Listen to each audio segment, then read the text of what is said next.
Well, episode 2 of season 3 of the Ricky Gervais Show, with me, Ricky Gervais, Stephen Merchant. Hello there. And Karl Pilkington.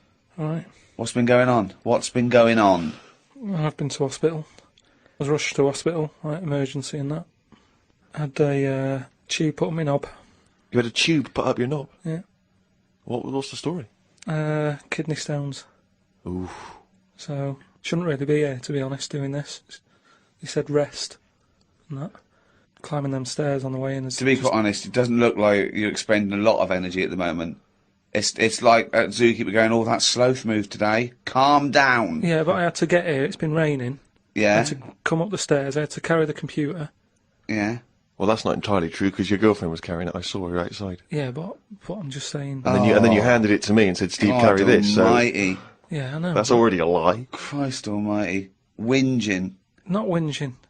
I'm in show business. I know loads of people that wake up every day with a sore knob, feeling like they've had their kidneys probed, and they will say they're unconscious.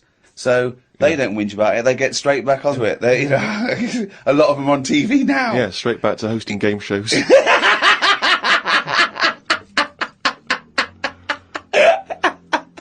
So you're rushed to hospital. So take us through the events, because it does sound quite dramatic. You started feeling a bit of pain, did you, initially? Felt a bit of pain, and I thought, maybe I've just pulled a muscle or something when I've been wrestling with Ricky and that, because you don't know what damage has been done. So I just think, it'll go in a minute, and then it didn't. It got a bit badder. It got badder, did it? So then I thought, I was crippled. I was lying on the floor in agony, looking on the internet, looking for sort of Still solutions. looking at Monkey News. No, I just put in like bellyache and stuff, and they were saying it can be loads of different things. And what I used to do when I was a kid, I used to always just get a cold ashtray and put that on my belly, and the coldness used to get rid of the badness. Amazing. The coldness got me. Like a witch doctor. Yeah. This is like A witch doctor happens to work in a pub. It's like some sort of 5th century remedy written in mud. Coldness doth get away with the badness. Why specifically an ashtray? Just because they sort of old cold. They're old cold. I don't know what this is. I love this idea that he had the operation and he comes round and they're talking to him, and his girlfriend gets a phone call and they say, Mr. Pilkington's maybe complications. He's just talking rubbish. She goes, oh, good. Yeah, he's back to his old self. Why specifically an ashtray? Sorry, because it's old cold. I understand it's old cold. Yeah, we understand. Everyone who's done a medical degree understands old cold, but old cold belly badness. If you want to buy that book, Old Cold Belly Badness, it's the history of abdominal surgery by Karl Pilkington.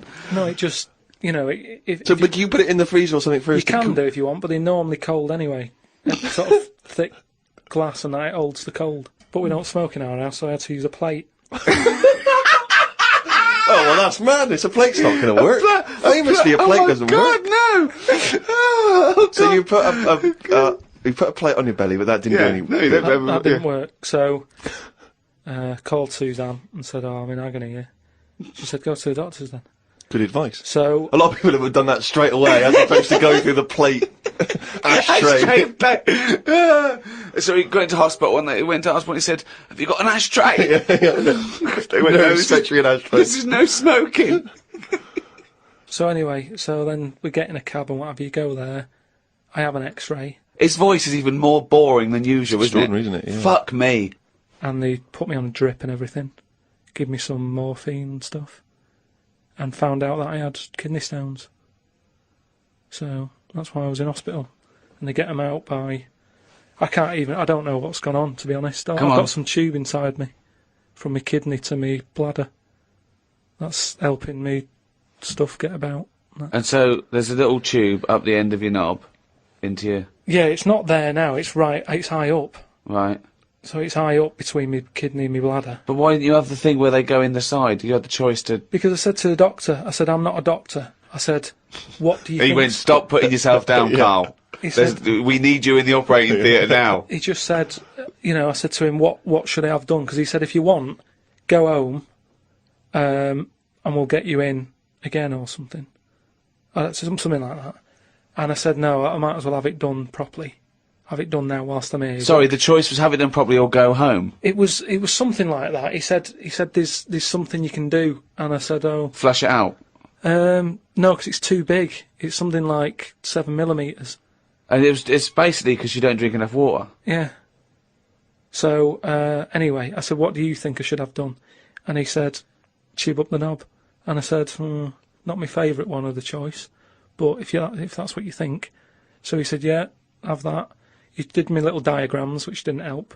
He was like showing. How big did he draw your knob? Sort of normal size. Yeah, was it? It was all right. You weren't offended by them. But he went into detail. It's just more the tubes and stuff in your bladder and your kidney. What was your ball bag like? Did he draw that? He didn't do that bit. He left that bit out. Okay, right. But he said, we'll just pop that up there, and then that's when Ricky turned up to visit. Came in laughing at me because we sat there in like me underpants and stockings. In stockings?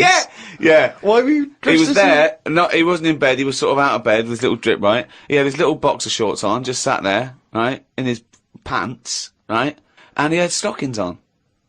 Yeah, because they stop clots or something. They put them on your legs. It's like, when people have got big veins and they go on a plane. Right, yeah. You said you're not a doctor. No, but I've seen it because Suzanne's mum did it, and she put them on ridiculously early, like 3 days before we were going away, and she'd never been away before, and everything was like over the top. Do you know what I mean? She was like, I best put them on. And so I put them on, and they I don't know what it is. It's something when you're under, your blood doesn't move about the same, Right. and it can clot up in your leg. So you wear these tight tights. And I came in to cheer him up, didn't I? Yeah. Was that a nice cheery experience, him coming in? I had a headache at the time. I think I was a bit stressed out. Well, he's just the man you want at that point. Yeah. He reassured you, I imagine. Well, it's weird how it suddenly all happened quick. It was like as soon as he came in, it's like they got the finger out. And when I say Not that, literally. I mean Yeah. suddenly I was being rushed down to, have my stuff done. And I woke up and there was an Irish woman over me going, are you all right? You all right? And I said, oh, it's stinging a bit. She said, I'll give you some more morphine. And I sort of put my head up to have a look at my tackle because I wanted to see If it was still there. what was attached to it. Do you know what I mean? Because they said something about they might leave some string hanging out of it so they can pull the tube out. It makes you talk. So, I had a look for that. Couldn't see any of that. Yeah. But as she put the morphine in, all the muscles in your body go funny. My head just collapsed. Your head collapsed. I sort of looked up to look at my stuff, but then she said, oh, you just need a little bit of morphine.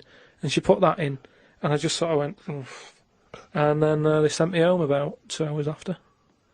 But I'm in agony now, and... Are you in agony right now as we speak? Yeah, it's hurting. Now, are you a man who's had this kind of hospital experience before? Is this your whole first time? I don't go to hospitals and stuff, because I don't like them messing about. But it does make you think now, do you know what I mean? Like, life and everything. It's weird how it's all happened in the last month, from seeing that bee sort of die. No. Well, not really. No. This is not a near-death experience. It is You a had a little bit. routine operation to remove kidney stones because you don't drink enough water. No, I know, but... This is not a shark attack. Yeah, but it's all life-threatening, otherwise you wouldn't have to fill out forms, would you, saying, if everything goes wrong, Suzanne can have the house or whatever. And then you find out more about the body as well, which has been sort of doing me head in a bit. You're more aware of stuff in your body, which I don't like knowing about.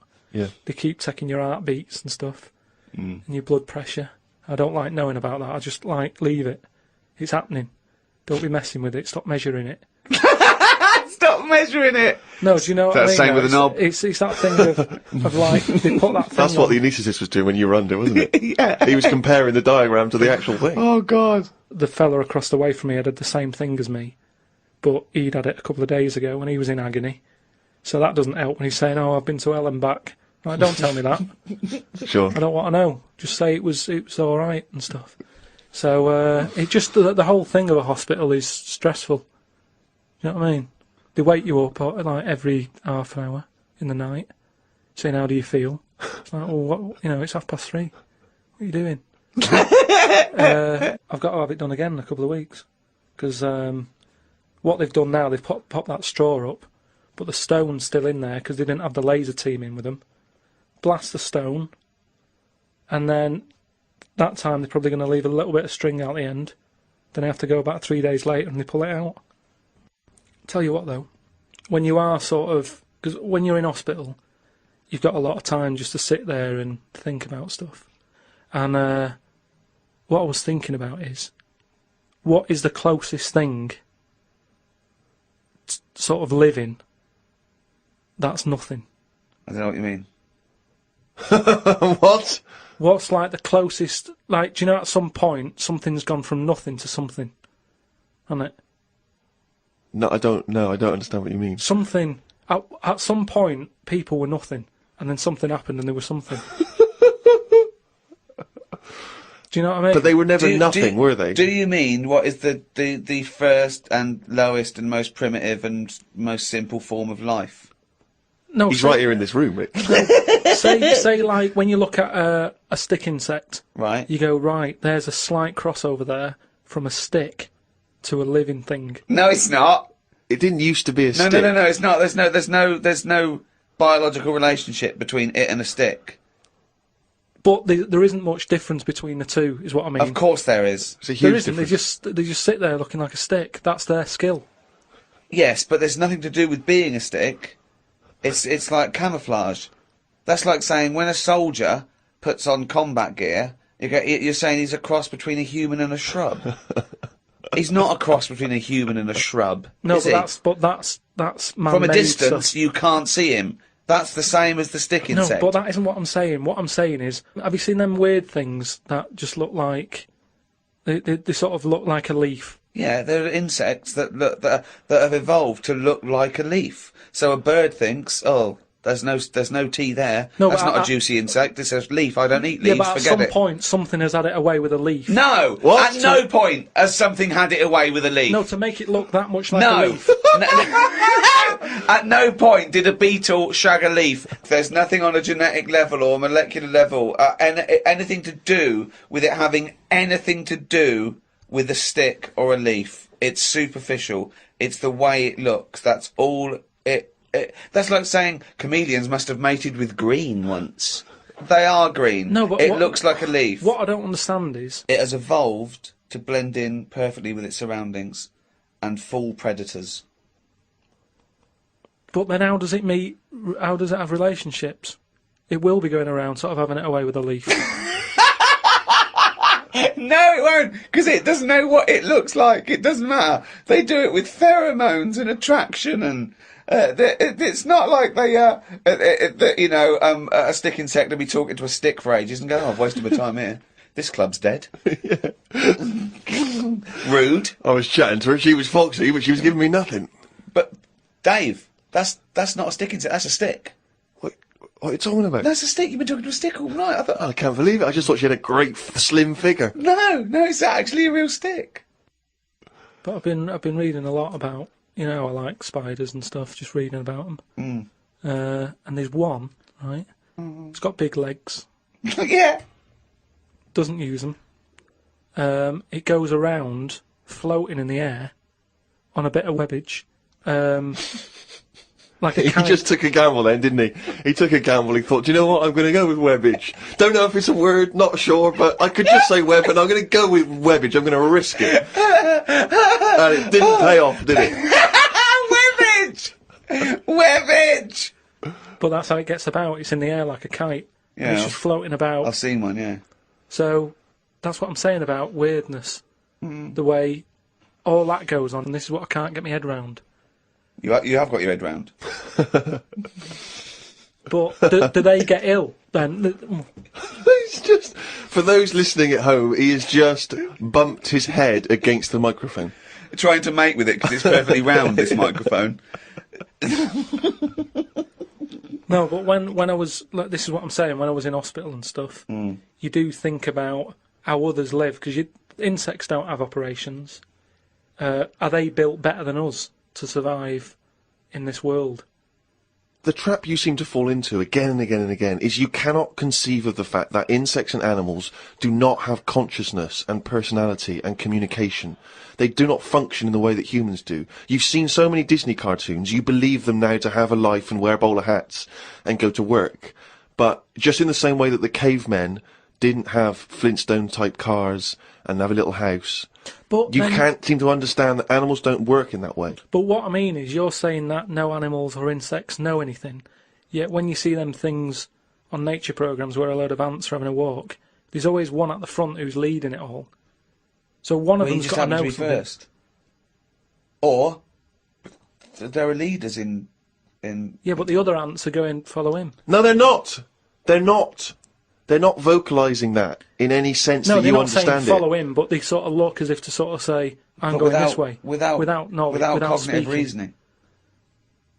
It's not made a conscious decision to act No. in that way. Yeah, but this is when you If a get... bird, if a raindrop falls on a bird's beak and it moves away because instinctively it's hardwired to be wary of things which drop on its beak in case it's dangerous. It's not thinking, oh crumbs, I better get out of the way. It just does it because it's somehow hardwired into it to act that way. But it doesn't stop for a moment and think. Which we don't really, except we then are able to rationalise our fears and our actions. Well, I've been watching birds more than insects recently. Oh, okay, you moved on from in the insects. last week, just because I've sort of looked at the ant and the bee and that. And what I've found with pigeons is they've got wings, yet they walk a lot. I'd love that to be a thesis where he got like a £500,000 grant from a university, and I said, well, Pilkington seems to, he's done ants and he's done bees. He's followed ants. Apparently they're not doing anything. Some of them are lazy. We are granting him another £500,000. He's been working on it for a year. Please welcome Karl Pilkington. Carl, what have you found? Well, even though pigeons have wings, they walk a lot. No, but even in times of danger, one was crossing the road and a car was coming, and you'd think that its head would say, best start flying. Yet he just walked faster. Well, Well, what's he doing? it was doing stuff, wasn't it? It saved a bit of energy. Takes a lot to take off, doesn't it? Yeah, but it's either that or you're going to get crushed. But Use it the didn't energy. get crushed, did it? No, I don't think it did. No. There you go. They knew what it was doing, didn't it? Yeah, it just annoyed me. That's all. It's got a power, and it's not. Power. They're all super They're all powered. These yeah. animals. But that's why he thinks of the stick insect as like that. You mentioned earlier, that's its power, that's its skill. Like Spider-Man was bitten by a radioactive spider and now he can solve crimes and swing with webbage, using his webbage. Whereas, yeah, stick insects it's not a superpower. But say if everything was at the same size as us, what would be the best thing to be? Say like a tarantula Yeah. and a tiger. What would happen there? A 15-stone tiger versus a 15-stone tarantula. Yeah. Well, I'd imagine the 15-stone tarantula. Right, so it's just weird that, innit? It's a good job that they're small. Yet things are getting bigger because we're messing with the world. But it's a ridiculous thing to say, isn't it? Because what would it eat? 15 stone. Well, it wouldn't happen anyway, because insects have insects and arachnids and invertebrate arthropods in general, they have a critical mass because they haven't got lungs. They breathe through things in their side called spiracles, and if it gets too big, the surface to volume ratio isn't big enough to allow it enough oxygen. So the biggest you'll find is like a foot-long beetle or somewhat weird It's like big that. though, isn't it? Yeah, and that's about as big as they get. You just So I can't wouldn't kill worry that. about it. Again, based on nothing, he queries It's not, you. and also, it's not a case that one that'll be born too big and can't breathe. It won't happen. That's why they're only that big, because of But it's that like restriction. fish, isn't it? How they say about a goldfish. Yeah. That thing about a woman who went on holiday and stuck it in a bath. She came back, it was 7 foot. Right, that didn't happen. No, that's a well-known thing about No, it's not a goldfish. well-known When's thing. the what? I'll tell you why. Because a fish will only grow to its surroundings anyway. So Yeah, that's what I'm saying. you have It's to put it in a bigger tank. yeah, in a bath. No, a 7-foot fish in a bath. It just fit the bath exactly, did it? When she got back off holiday, Don't talk shit. It's What a was it well-known- eating? What was it eating? How long was she gone for? 2 million years? yeah. She went to Mars and back. Yeah. It's just that fish are weird, aren't they? Well, no, there's Again. no, that's a bollocks story. Once again, No, I don't know where you've heard it or read it. It's a or well-known story. a 7-foot goldfish in your bath. But, no, fish are weird. Ted, like you're that. not going to believe this. Come up here. Well, how many fish do you see that have naturally died? That's the weird thing. What do you mean? Just ping-ponging around these ideas in your mind. You just never see fish sort of just floating about in the water and you go, oh, died of old age. It's always been caught by a man or a shark's at it. You don't just see dead fish washed up, do you? When you think of the Sometimes. amount of fish... Not when you think of the amount of fish that are in the sea.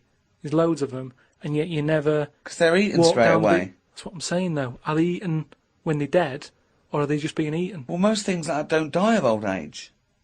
Yeah, that's weird, though, isn't it? Well, no, because it's it's a jungle out there. Yeah, no, that's why I said I wouldn't want to live in the sea. Because you've got to Are be you on... sure you're not on morphine as we speak?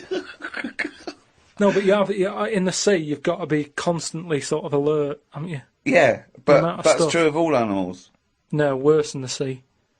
The sea is like full of... you've got an enemy around every rock. I love it! I love it! It's like a warning to crabs Exactly. and young squid. It's like the policeman that comes into your school. Yeah. What advice would you give? Okay then, what advice would you give? Some plankton. Now, what advice would you give a 2-week-old octopus? And what am I? Am I an octopus? No, you're you're yourself. you. We've set it up that it can understand you with some sort of one of your inventions to talk to the animals. One of your brilliant inventions is just a watch you strap on its tentacle and it can understand human talk. I'm sure you'll come up with that one day. What do you say to it? What would you say to an octopus, a young octopus who wants to set out by himself in the sea? Stay close to the rocks.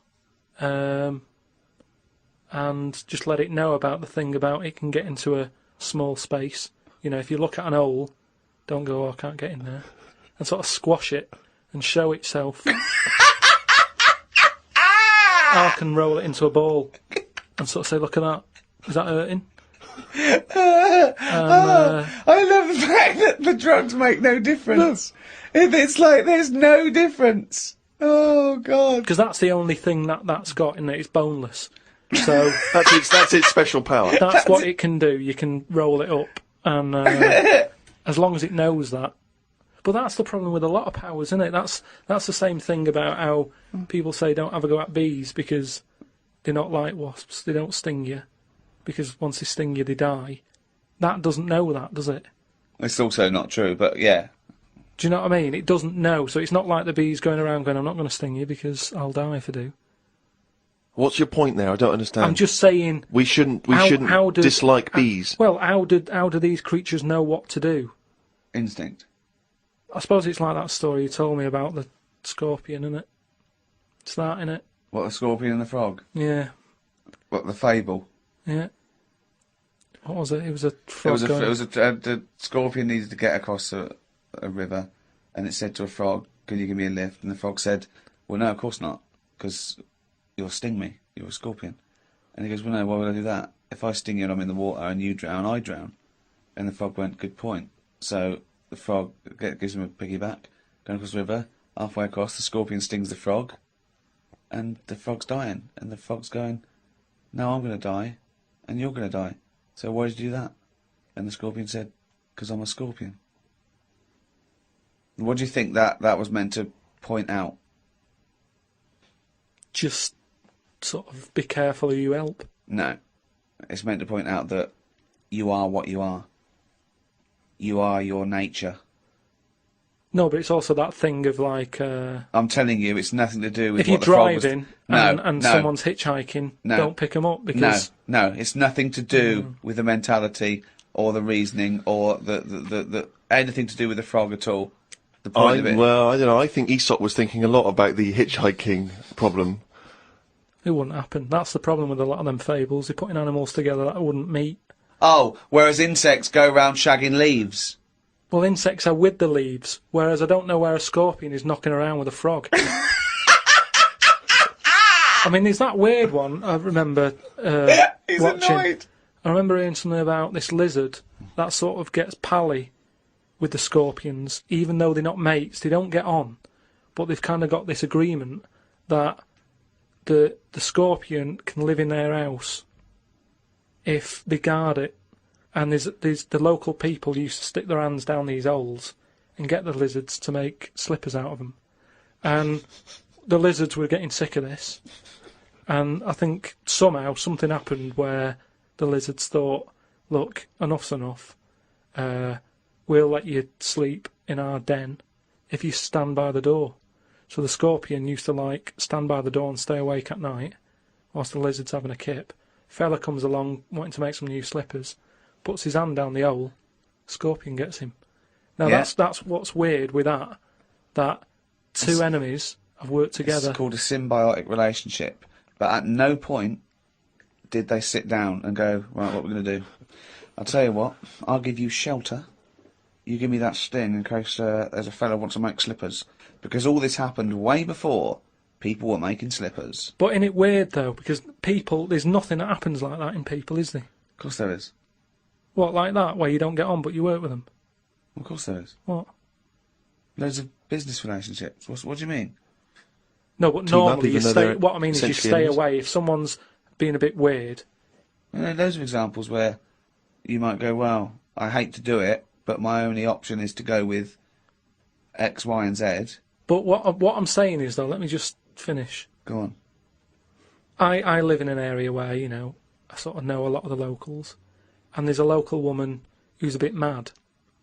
Now, I know her, but I choose to sort of stay away because it scares you a bit, doesn't it, when something's like that and it's unpredictable.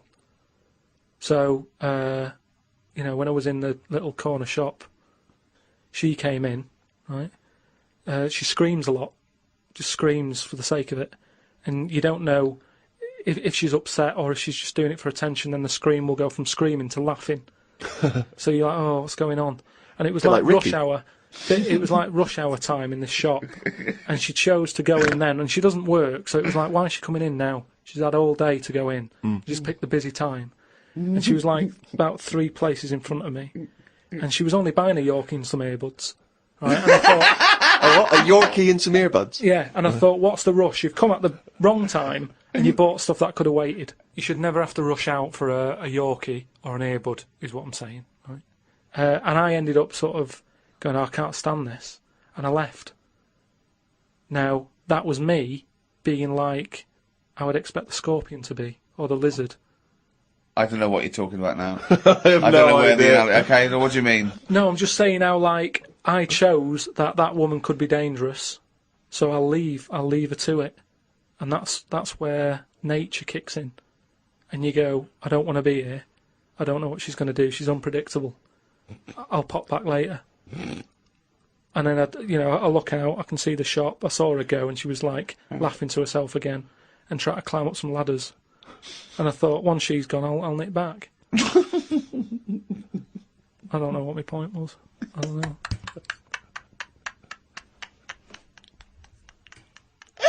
Oh, he's only got to reel it down. That's the jingle for Karl's diary. We had bacon and egg on toast. I'm eager to get through the brown sauce, as the bottle is too big to go in any cupboard, so it has to be left on the sideboard. So I had about 4 dollops of the stuff. I love that, because, that made it into the diary. He's concerned about the fact that brown sauce is too big, so he's rushing through it. I know, but I'm just saying the kitchen isn't that big, and it looks messy when you leave stuff out, doesn't it? And we've got this giant brown sauce bottle, and I don't want to chuck it away because that'd be a waste. So you're having brown sauce and everything, your Everything, cornflakes, basically, yeah. in your tea. Yeah. A wasp got in the flat. Trouble's brewing. It was massive, the biggest wasp ever. Suzanne asked me to get it out, but I wanted to take a picture of it first. I was getting my phone ready when it flew at me. I reckon the sting on it could have killed a kitten.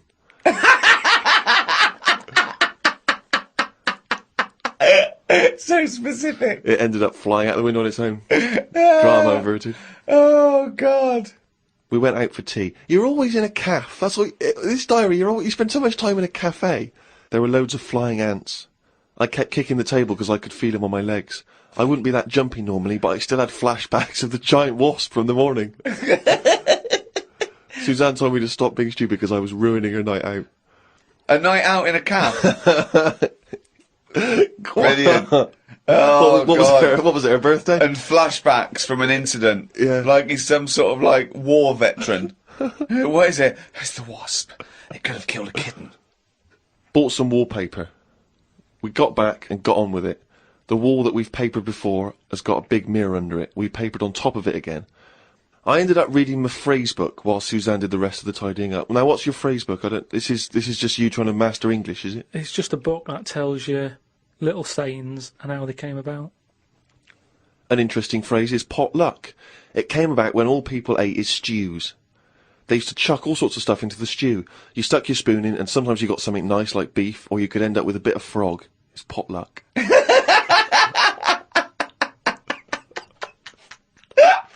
Good, that, isn't it? That's what it said in the book, did it? A bit of frog. Got up and checked the wallpaper out. There are loads of air bumps, and it's buckled on the joins. I wish we'd never done it. Suzanne said the washer was broke and it's out of its warranty. She called up the people who made it and they said it will cost £150 to fix. I don't know how they know that when they haven't even seen it. I want to smash it to bits and see what they can do for £150. So much anger. I want to smash it to bits. That'd be great, wouldn't it? 150, you sure? Yeah, Come round. yeah. And it's just like a cube that's been through one of those car crushers. Yeah. 150 quid, there's 150 quid, fix it.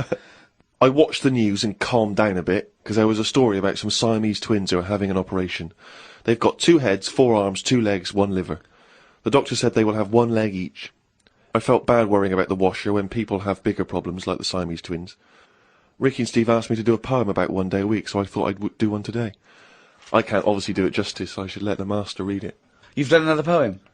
Yeah, you said, just do one. If you have a day where you've had a lot of emotions. Well, I loved the poem, and so did the listeners, and I knew they would, so if you can do that every week, that'd be a joy for me. You can't force a poem, though. No, I know. So a diary's easy to do, because you just write down what you're doing.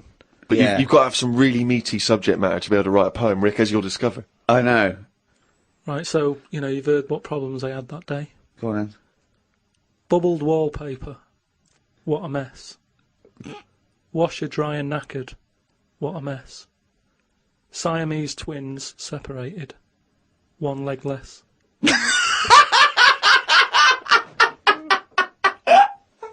I don't know what rhyming scheme that is again. Oh, God. Oh, God. Oh.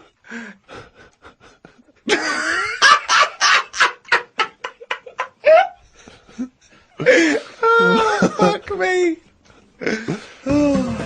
Right, Karl, let's do a competition. Chance to win some of the product that we've got out that Karl doesn't want to talk about because he's too lazy. No, it's not that. If it's, well, if you do want to win a copy of this book, Ricky Gervais presents The World of Karl Pilkington. It's by all 3 of us, and it's some of the musings and thoughts and ideas from the podcasts. Karl has got some new theories. It's illustrated throughout. By Karl Pilkington. By Karl Pilkington. It's got excerpts from the diary. They're genuine, aren't they? They're photostated things from the diary that people haven't seen, and it's fascinating read. We can sign that. We can also give you a copy of this new 3-disc set CD of the best of... Is it the first series of the Ricky Gervais Show? Yeah, well, it's got everything, actually. It's got the whole 12 first series that we did with Guardian Unlimited, the award-winning, record-breaking podcast. It's also got some excerpts, if you want the best of, you can put that on. And it's got 1 hour of new material, which we recorded especially for it, but you can't get that. You can't buy that in the shops till the 13th of November. And I'll throw in the new Flanimals book, Flanimals of the Deep. It's the 3rd in the trilogy, Karl. Are you excited about that? Yeah. And the question is, do you want them? Okay, that's the quiz question. That's the quiz question, yeah. Okay. Is that a trick question? No. Just the first correct answer. I'm not going to go over what the correct answer is, but do you want them? And think, if you do want them, then that might, what's the answer? And you can send that to podcast@rickygervais.com. Include your name and address, and if you're the lucky winner, then we will send this stuff to you if you want it. And it's the first come, first serve, okay? So the first correct answer to the question, do you want it? Do you want that stuff? Do you want Flanimals and the CD box set and the book and that? Okay, well, if you know the correct answer to that, podcast@rickygervais.com. Good luck, everyone.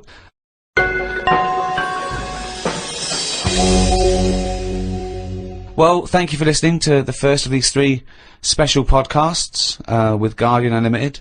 The next one is out for Thanksgiving, 23rd of November. We don't actually celebrate Thanksgiving. What is Thanksgiving? It's a thing in America. Right. It's like the big holiday. Probably rivals Christmas. Probably bigger than Christmas in. Well, what do we do here? But we don't celebrate here, do we? So it's a date, isn't it? Yeah, but no one's going to remember that, are they? 23rd of November they can remember, can't they? Yeah, but it's nice. Well, they should remember that's one day before my birthday if we're going to celebrate anything. Okay, well, you've got this one. The next one's the 23rd of November, and the next one's the 25th of December. Well, how can I remember 25th of December? Well, Christmas. that's fair enough, that's Christmas, but Thanksgiving, we don't celebrate Thanksgiving. Okay, the next one's out about the 23rd of November, then after that, about the day before my birthday. Oh, they're going to remember that, aren't they? It's Steve Day in Bristol. Yeah. Anyway, if you've enjoyed this special edition of the Ricky Gervais Show, the entire back catalogue is still available on iTunes under audiobooks, by the way, not podcasts, audiobooks, and you can get everything we've ever done. I'd like to thank the guys at Positive Internet for hosting this. Those great guys, what would we do without them? So, it's goodbye from me, goodbye from Steve Merchant, Bye. and goodbye from Karl Pilkington. Right. Welcome to the second in this series of 3 special free podcasts with The Guardian Unlimited, with me, Ricky Gervais, Stephen Merchant. Hello. And Karl Pilkington. Alright. These are a special thank you to all the fans that bought the last few podcasts we've done. Still available on iTunes. You can't miss it, it's at #1 in the charts. Karl, it's Thanksgiving. I don't know what that means. I don't know how we're doing this. I'm slightly in agreement with you, actually. I don't celebrate Thanksgiving. Well, no, but it was, arbitrary dates are easy to remember for some people. Halloween, Thanksgiving, Christmas. Easy to remember. I don't think Thanksgiving is. Well, it is in America, and... Yeah, but I couldn't tell you, I mean, I've been around for 30 odd years. I've never celebrated one of them. I've never done anything about it. No one has. I don't know any relation who has ever said, are you popping around for Thanksgiving? When is it? I've never done it. Because it's not celebrated in this country. Why are we celebrating it? We're not celebrating it. It's an arbitrary date to do a podcast. I just don't know what it's about. I mean, before you celebrate something... You don't celebrate Halloween, do you? But we did that. No, but it annoys me how people don't actually know what the occasion is, but they celebrate it. Kids don't know what Christmas is about these days. It's just like, oh, I'll get some toys. That's what I mean. So Thanksgiving, it's just another one, isn't it? It's another event. Okay, why do you celebrate Christmas then? Because everyone else does. You can't get away from it. I'd quite happily block it out. If I did a new diary, I'd leave out that date and go, come on, let's get on, let's do something good. Well, you go on holiday every 2 weeks. What's that to celebrate? No, I'm just but saying. People need a little break, don't they? It's a great... He doesn't. Christmas is a great time. Even Yeah, if you but take away the problem religious is, what I don't like about it is everyone's off at the same time, so everything stops. See, what I'd do is, I'd say to people, do you like Christmas? Yeah. Right, when do you want to celebrate this year? And let them do it whenever they want. Well, that's ridiculous. Why? As long as you're remembering baby Jesus, does it matter when you're remembering him? But I'm an atheist and I celebrate Christmas because it's a time of year where everyone is off and everyone gets together. Yeah, I know. I don't care what they call it. The fact that we're all doing it at the same time is what's nice about it. There's a sense of community. No. National community. Everyone shuts down by about December 15th or whatever.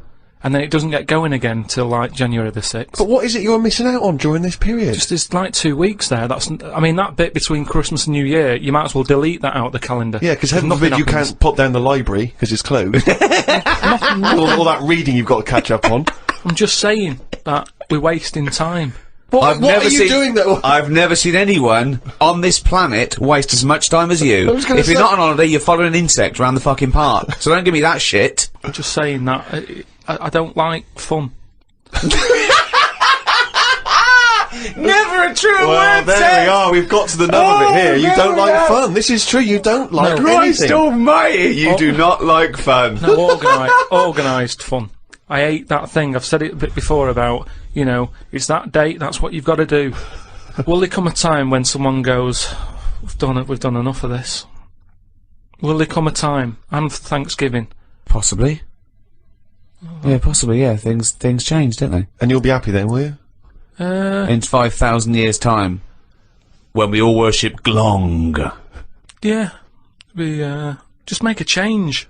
That's all I want. Because, you know, I've been keeping a diary. Yeah. What did you have in the cafe yesterday, for example? We can read about that later. It's just, like Ricky said, oh, are you gonna do, you know, another one next year? And I wouldn't, because it's, you know, you do the same stuff every year, don't you? It's set up the same way. January, February, it's the same thing, it's the same routine. Yeah. And if you're writing in Why a are they book, always doing them in the same order, those months? It sickens me, Rick. Oh. You see, it's just easy to put stuff off whilst we've got this calendar, whereas if you didn't have a date, you'd have to do everything straight away. What? Say if I was in charge. Oh, God, heaven forbid, yeah. And someone said, that building needs knocking down. Yeah. It's dangerous. If we didn't have a calendar, you go, let's do it now then. Whereas, because we've got a calendar, it's easy to say, next Wednesday.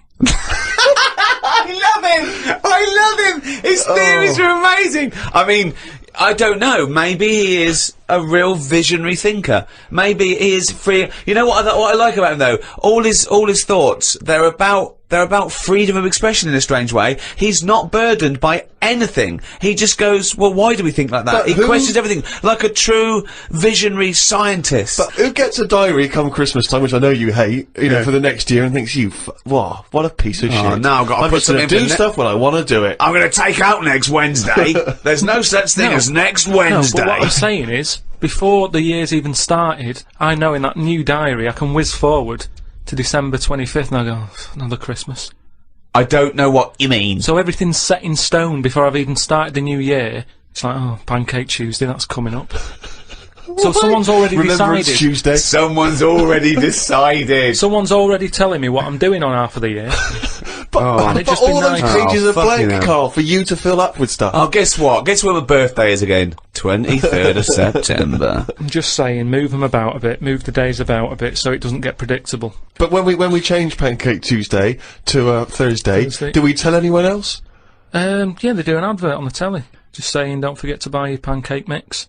But so why? Carl, why not just stick with what we've already got? Because if you're notifying everyone anyway... I wouldn't put a date on that pancake day anyway. Just have them when you want. Have it when you want. There's no big deal. You've got to make them yourself. It's not like some place is opening to do it. Have them when you want. I don't know why that's got a special day on it. Sick of it.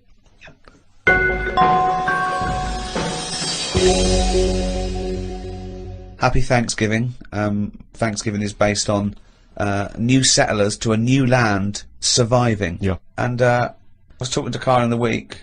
We were talking about new settlers and everything, and I was thinking, imagine if you had to start a new settlement now, okay? There was something wrong with the world, okay? The world was kaput, okay? And we found another planet.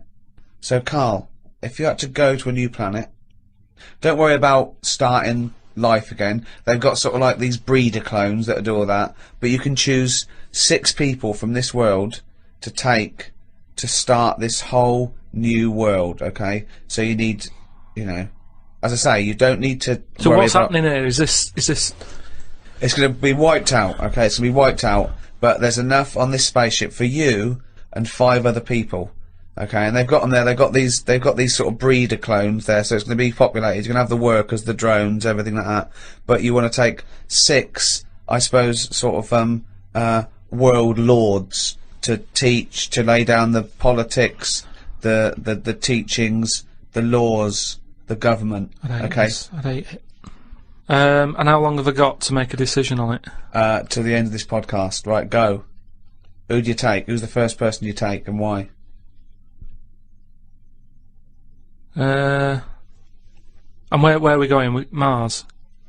Okay, so a planet where there's an atmosphere. I've got to know where I'm going because I've got to sell it to the people who I'm asking. There's no point when I go, are you coming with me? Where are you going? I don't know. It's just like this world. There's oxygen, there's seas, there's rivers, there's forests, there's animals, okay? But we're going to populate it with the human race, and you can choose 6 people to lord over this new kingdom. You want the best people for the job. Yeah. So, who's the first person? Probably Patrick Moore. Why? Why would you take Patrick Moore? Just because he knows his way about up there, doesn't he? He'll know the way.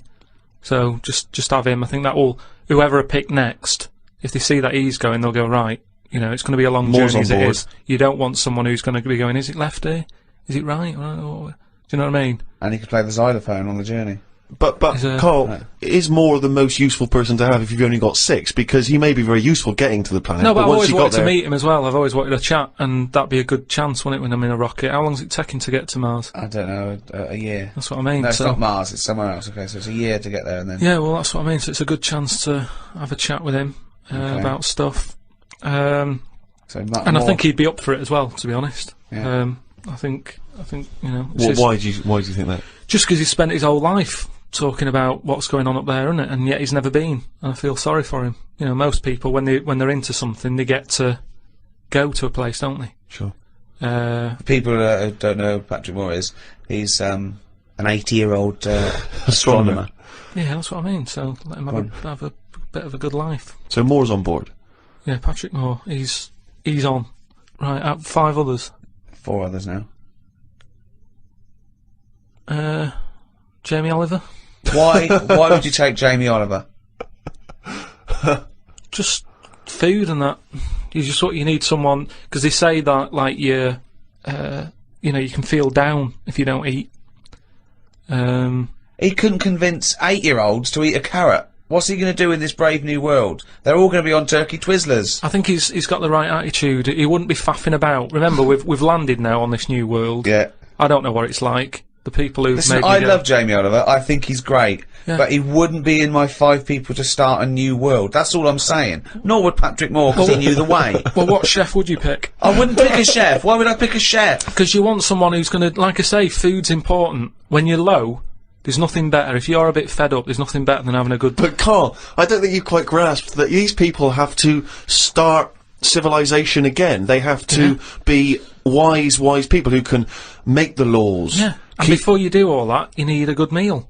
So Jamie Oliver, that's his job. It's like when we get there, that's when he kicks in. Right. He's the first one, really, Can I who suggest gets going. Just to save 2 places on Patrick Moore and Jamie Oliver, take a map and a cookbook. Okay, who's number 3? What sort of state is this world in? Does it need... Oh, it's going to take a fucking gardener. It's like it's the world, but new. it's that exactly. It's the world but new, untouched by humans. There've been no fossil fuels burnt, no machinery, no wars, just this Garden of Eden. And you, Patrick Moore and Jamie Oliver pitch up. Plus, who else, Carl? Go now. First thought. Attenborough. Oh God! Again, he's a genius, and he's a bit of a hero of mine. But I don't know if we need Attenborough. Just because I reckon if it's a new world, you're saying it's the same, but they always say, don't they, that all worlds are different. So I'd want him there, just to sort of, when we're roaming around, because we'll all stick together for a bit, won't we? When we're roaming around. Then they'll be sick of the sight of you. They go, let's lose Karl. But you've got 2 men so far who've got a combined age of about 150. I mean, if you're starting a brave new world, dare I say, not going to be around very long. Shouldn't you be taking some younger, fresher blood? No, not really, because they haven't lived, have they? These have lived, and they can and they're useful, like I say. Patrick Moore's done his bit, he's got us there. Oliver has cooked us a dinner. Day 2, I reckon we'd end that on day 1 there. We'd have a dinner, we'd all have a chat. I don't think you're thinking of the future. I It's think a you're camping thinking trip. exactly. I think you're thinking of the journey and then the first night. Okay. So you've got day David 2. Attenborough, Yeah. you've got Patrick Moore, and you've got Jamie Oliver. You've got 2 other places. I get the feeling that you're not so much recruiting people for a new world as I'm a celebrity, get me out of here. As a dinner party with Yeah. people you'd like to meet that you've seen on the telly. Oh, come on, and 2 more. I'd text someone who's a bit daft, just so... No, you don't need to, Karl. That's covered, believe us. Yeah, No, please. that's what I mean, though. I don't want them having to go at me going, why are you here? I'd point the attention somewhere else. to text someone else who'd sort of wind them up. So Who's that then? Paul Denan or someone like that. It really is. I'm a celebrity. So you've got Patrick Moore, you've got David Attenborough, you've got Jamie Oliver and Paul Denan. They're starting life again. Okay then, brilliant. Oh God. Right, one more. This is amazing. This is going to be. I'd love to go back and visit this in 1,000 years. What teachings they laid down. Oh God. Don't know. It'd have to be a woman. I think you got to have a woman in that little group, haven't you? Who's could have another woman chef or. It's mainly eating. He's got that covered with Oliver, but no, he's got to take Nigella in case he's in a cream cake kind of mood. God.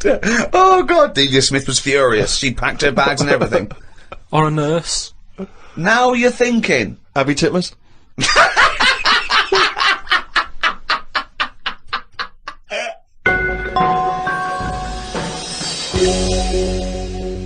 Karl, I know you like to be kept abreast of all the latest breaking science news. Did you read recently about the blind mice that they have been able to make see again? And hopefully they're whatever they did, which allowed these mice to be able to see again, they're hoping to be able to do with humans in maybe about 10 years' time, or at least begin tests in 10 years' time, which is pretty impressive, isn't it? How many of these mice did they experiment on?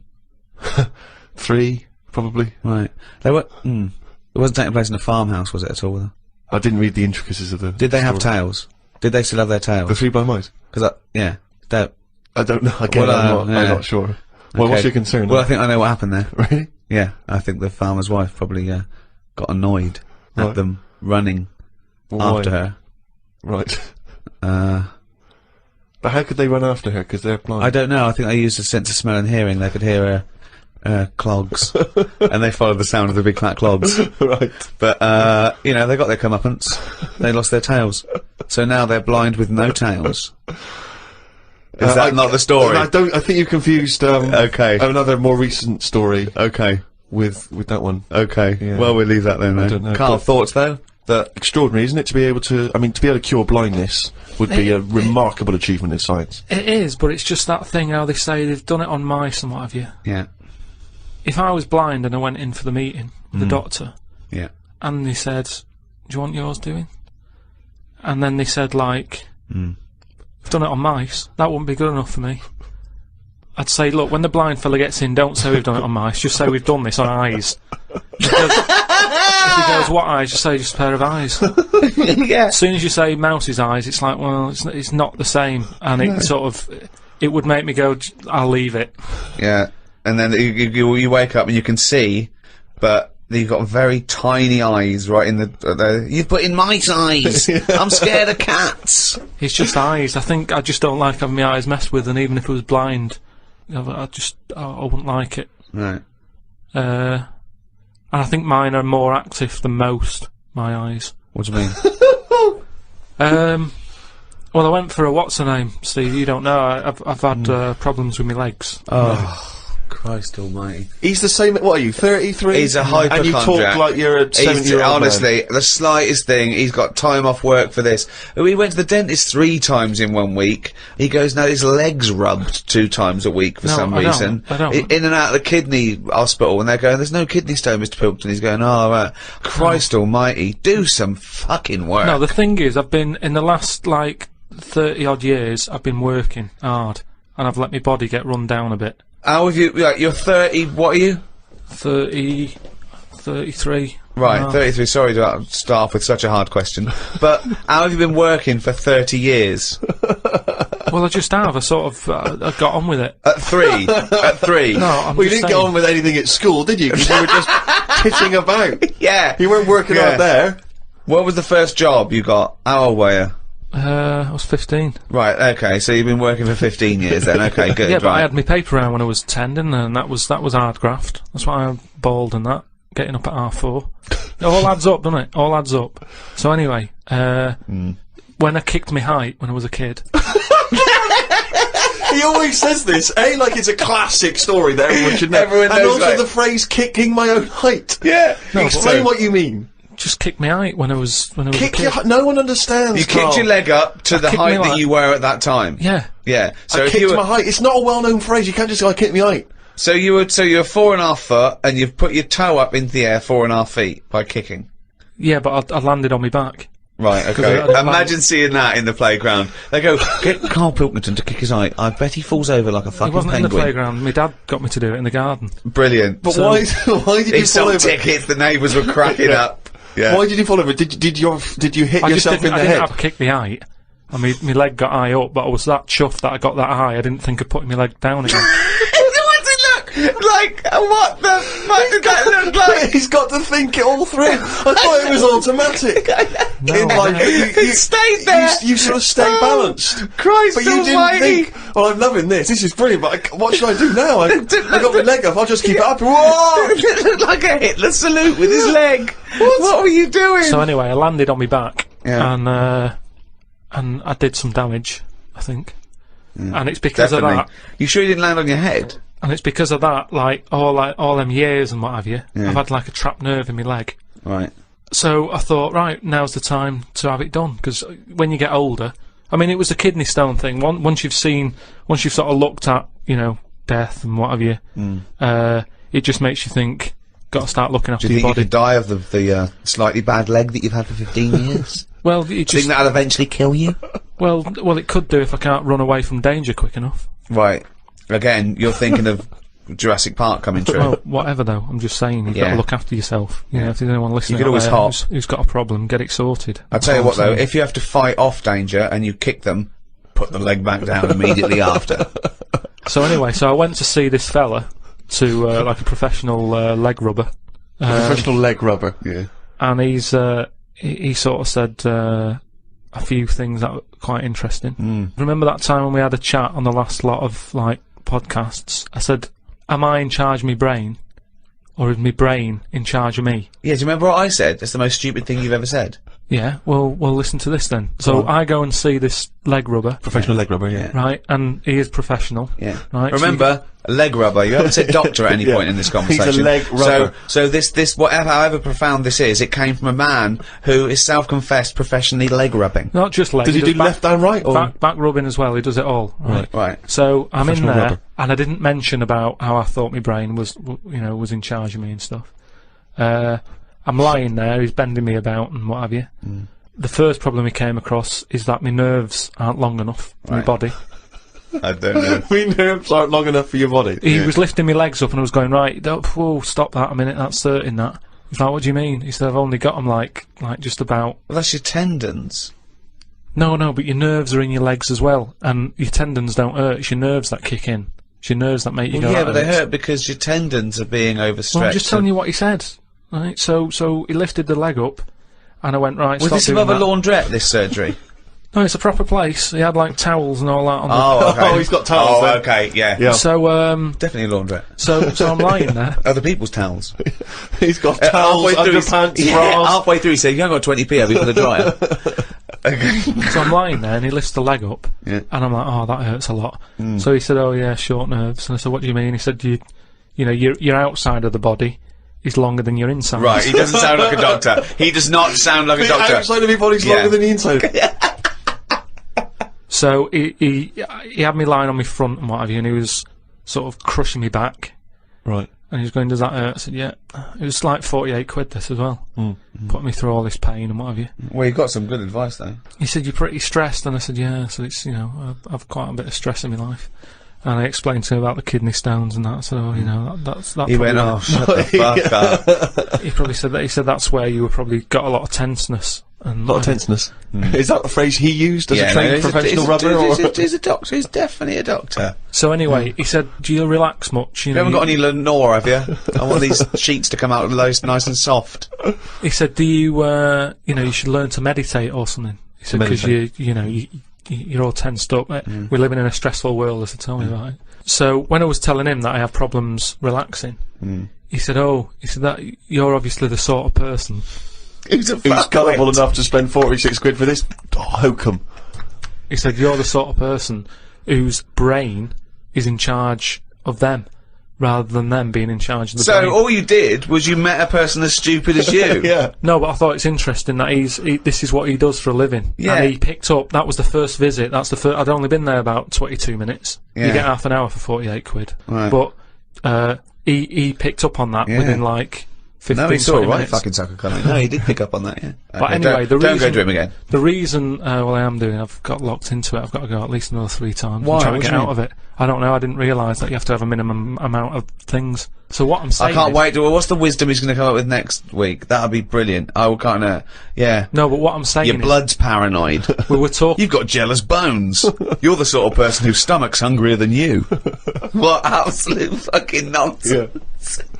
do you know, like how we were talking about eyes, weren't we? He said, the thing is, you know, you've got to be able to relax, and the way to do it is to focus. Right? He said, I said, what do you mean? He said, when you go to sleep. You're the sort of person whose eyes can see further than you can. He said, when you go to sleep, Close your eyes and see. Instead of just leaving them open staring at the But ceiling. Karl, keep breathing. Yeah, keep breathing. Close your eyes. You're not dead. It may seem like it, but you're not. You're just asleep.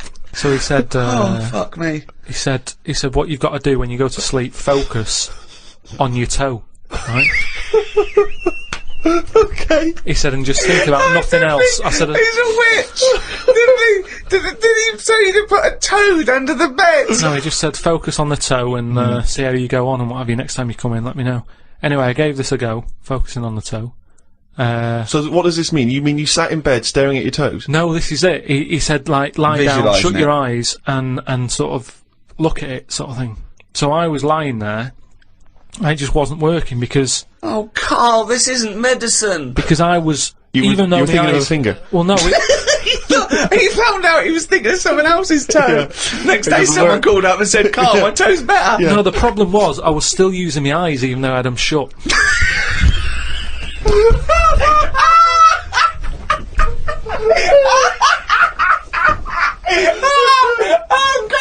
Oh God! Just when I think he could never come up with something stupid, he pulls that one out of the bag. Right. So what does that mean? Oh God!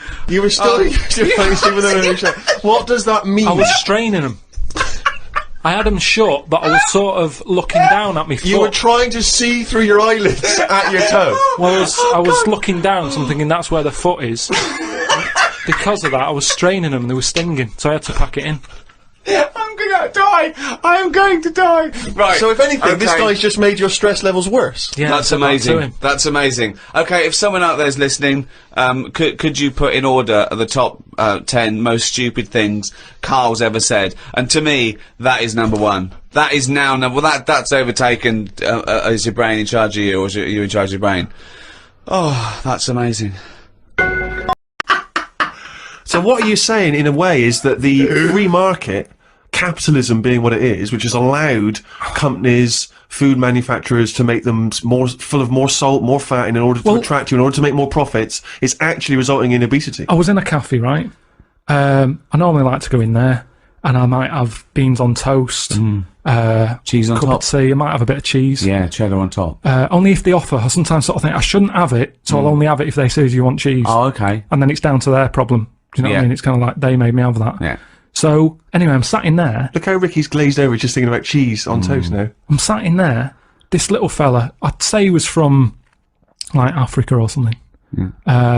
Came in, had a little top hat on, suitcase, and red jeans. Dead happy he was. I think he just turned up to London. It's his first day out, and he's probably thinking, I can't believe me. Look at the choice here. Anyway, the difference was... All conjecture. Yeah. Is All it- hypothesis. yeah, The go on. difference was, he went in, and he said, have you got any porridge? He asked for 2 bowls for the price of 1. There was a little bit of a, A kerfuffle. yeah, a little bit, because he couldn't understand why. You've got loads of porridge, give me 2 portions. But what I found interesting is, he didn't want to go for the donut or the pastry, because in his country they don't have it. So food where he's from is for what food is for, isn't it? Giving you energy. Yeah. Here it's not about that, is it? No. You go, oh, I'd love a little muffin. So I just found it interesting. That's all my point is that he could have anything. He's come over here. He's in London. He's got loads of stuff on offer. But he still wanted his porridge. Do you think that Well, firstly, do you think perhaps he had travelled from the past in some kind of time machine? But secondly, do you think that now that he'll have his first taste of a donut, won't he, or a pain au chocolat? Do you think he'll get the taste of it next time you see him? Well, maybe that's how it let works, those isn't it? I tragedies mean, out. why do I like? Next time when they go, hello, usual. No, chef de porridge. I want a donut. That's what happens, isn't it? You try one. It's like that. The people I'm talking about who's had a kid and always giving it mango, they haven't let it add a burger yet. It hasn't got any teeth. Burgers aren't. I don't mean like a proper beef one. I mean like a takeaway one that's pretty soft. It's all about a mixture. You need a mixture in your body. You need to have, like I've said to you before, I get an urge for things that I don't even know about. Do you know what I mean? What, like what? Anything. The one that always surprises me are plums. Because I shouldn't get an urge for plums. I don't like them enough, but if I pass them in a supermarket, I go, I want them for a bit. Yeah, I think you need that. And I go mad. I'll eat a full packet in a day. I'll eat like 6 and get bellyache and that. And I know I shouldn't overdo it with them. But it's just like, my body... He's like a creature, isn't he? My body just calls out for stuff. It doesn't, Carl. No, it feels that way because I wouldn't normally buy them. My favourite fruit, I like an apple, love a banana. I've got into blackberries. Yeah. Quite expensive, but a bit of a treat. Have people paid money for this podcast? A man just listing his favourite fruits. Yeah, Graham not included. But Are you a fan of the gooseberry? don't know if I've had them. You never had a gooseberry? They're very, very tart. They are very bizarre. They're What do they look like a green testicle. They've even got the little hair on it. A gooseberry is like a really crispy, plump little berry, but it's very, very it's sour. I mean, you've got to have it in pies with sugar and stuff. I bet my godson's had one. He's only 1.5. I bet he's already had a gooseberry, and I've never had one in my life. Right. He'd never said it before, and he said gooseberry. He decided that's the way to pronounce it. Gooseberry. What's that? What's a gooseberry? A gooseberry. Well, okay. I'd never heard it before, but I'm going to say it now, but I'm going to say it my way. Gooseberry. I've never had one. You need, I don't feel like I need another fruit. That's the thing. I think there's plenty of fruit out there. Bananas, apples, oranges. If you get a little bit sick of oranges... I'm a big fan of the Satsuma. Easy to peel. What I don't like is the big oranges. You have to peel them. You get it on your. You know. They're the ones I eat when I'm in the bath. That's just. Easy, So you isn't it? just dunk under the water afterwards It's and a you're bit of a clean treat. again. If I'm going to have a bath, then that's what you do. So it's 2 treats. It's an orange and a bath. I mean, that's amazing. That's an amazing thing to look forward to. Don't you think you've blown that for when you're old, when you're 74, and I go, I tell you what, Carl, lovely treat. It's a bath and an orange. Done it. I did it when I was 36. We've got plenty of fruit. They can't get rid of fruit quick enough. There's loads of stuff with fruit in now. Shower gel with kiwi in it. Telling you, they can't get rid of it because it's too much. So they're just going, what can we do with all this stuff? We'll stick it in there. Orange juice. I had orange juice sort of cordial. Yeah. Tastes a bit weird, isn't orange? Sneaked a bit of pineapple in. Orange and pineapple. You can't get rid of the stuff. What's up with that? Talking yesterday to Matt Robinson, the guy I did the film with that you came over and did a part in that we've cut. And his dad is a doctor and used to go around the world and stuff. And when he was about 10, he went on holiday, and they were driving through Indonesia to get to somewhere else, I forget where, but they came across this village where he said the spiders have won. Okay, they drive in. As you're driving in, he could see these things sort of hanging from the trees and the sort of telegraph poles, and as they got closer, he realised they were just big spiders. They just made webs everywhere, and he could see them on the street, okay? He said it freaked him out. They parked up in the sort of like the high street, and he said he got out, and they were running on the pavements like pigeons and that's just running everywhere. He said the kids were playing with them. The kids were playing with them. There was no one else freaked out. He said he ran to the restaurant. They had to stop. He ran into the restaurant, freaked out. He got into the restaurant, and there was a tarantula on the floor, and he ran back in the car. And he said later to his dad, was that a dream? And his dad went, no, it's true. You know, it's a real place, right? He was telling us that's the worst place in the world. He was looking it up. He was trying to Google it, and he can remember the name of this place, Indonesia, and he put in Spider Village, Indonesia, right? And he couldn't find it, but another one came up in Cambodia, and it was there, and he said it was exactly the same, just as bad. A place where just spiders have won, okay? But in this place, they eat them. They eat the spiders. The local Yeah. inhabitants eat the spiders. Yeah. Wow. So this town is just dense with spiders. It's They're just dense everywhere. for it. They're just happy there. No one's killing them. No one's doing anything. Are you just treading on them as you walk down the Yeah, street? he said it's Oh. just they've just taken over. There's a place off Madeira they called Spider Island where no one lives there, but with absolutely no predators. There's just millions of spiders, but no one lives But there. how do you prevent the spiders? You know, when you're sleeping, crawling in, getting in. You your don't. They nose just and put nostrils? up with them. I suppose it's that they're no weirder than any other insect or pest or whatever you call them. It's just I suppose because you think of spiders as loners. Yes. And they're the top sort of phobia, and it seems weird that they're almost treated like pets. But isn't that a weird place though, that you drive in and it's just, oh hello, welcome to Spider Town. I couldn't be dealing with it. I mean, my mum wouldn't be that bothered. She's still got that one that's under the telly. She's had that for ages. And my dad threatened her that he was going to kill it because he's sick of it. She's put a bit of Tipex on its back.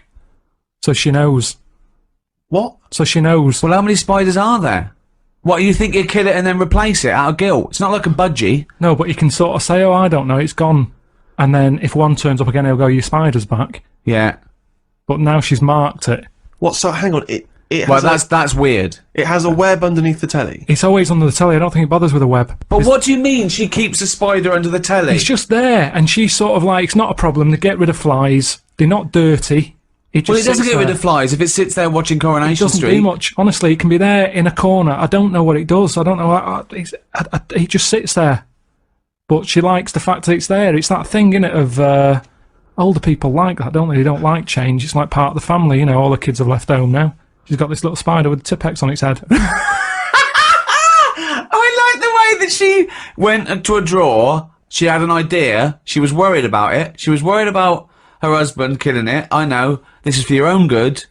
Good Tipex. Pop that on you. And you've been round there with the spider. It doesn't freak Well, you I'm out? going round this weekend, but I used to always sit on the floor to watch the telly. Yeah. Now it's like I'm not sitting on the floor. You'd be watching Spider-Man. It would be criticising. Well, that wouldn't happen. What does your mum think of it? Does she think it's like a little pet, or she doesn't want to get rid of it? I think it is a pet because, like, you know, she's had loads of cats, she's had dogs, she's got a budgie, and now my dad's sort of saying, don't get any more pets because it means we can't go on holiday. Right. Spider can look after itself.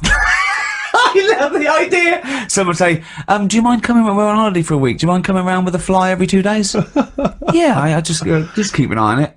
I mean, I thought Spider Island was weird, but keeping a spider under the telly with Tipex on it as Yeah. a pet. I was watching a documentary about Nazi Germany and everything, and I just realised that I've felt guilty for quite a while because whenever I see a programme about the Nazi plan, I always take a certain solace. Like, I'm slightly smug that I know I'd have been okay because I'm tall and blonde, almost blue-eyed, Yeah. pretty much fully functioning except the eyes are a bit poor. The Aryan race. And that's what they were after, wasn't it? The sort Yeah. of Superman, the He'd- Aryan. What do you mean? Yeah. well, Steve would have been the Aryan pin-up. Yeah, I'm like a kind of poster boy No, for no, you wouldn't. Nazi Aryan. You wouldn't. You wouldn't have been a pin-up. No, but they'd have certainly. I'd have been maybe not on the posters, but I'd certainly have been down the recruitment office Really? signing people out there. So we want you to look like this. So what do you think? So Steve goes, they go, okay, we want someone tall, blonde hair, blue eyes. Someone goes, I know the person. He's not only, he's really tall, he's got really sort of striking eyes, and is quite blonde. And they go, get him here. What do you think? He walks in, Hitler sees him, all the generals go, Hitler would love me. do you want everyone to look like this? Thoughts, Karl? If you turned up, they'd go, hang on a minute, this doesn't match. What are you talking about? What are you talking about? No way. No way. I am definitely. I am an ideal Nazi. I think someone would sort of go, hang on, I think there's been a mistake here. No, that's bollocks. That is absolute nonsense. I guarantee that I would have been one of the most popular Nazis. Did they stick with that? Did they sort of, was that the rule?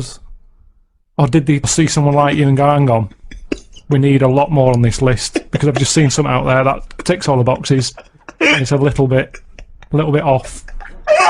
No. Well, do you know what? You can laugh, but what would they have made of you? You'd have been straight against the wall, mate.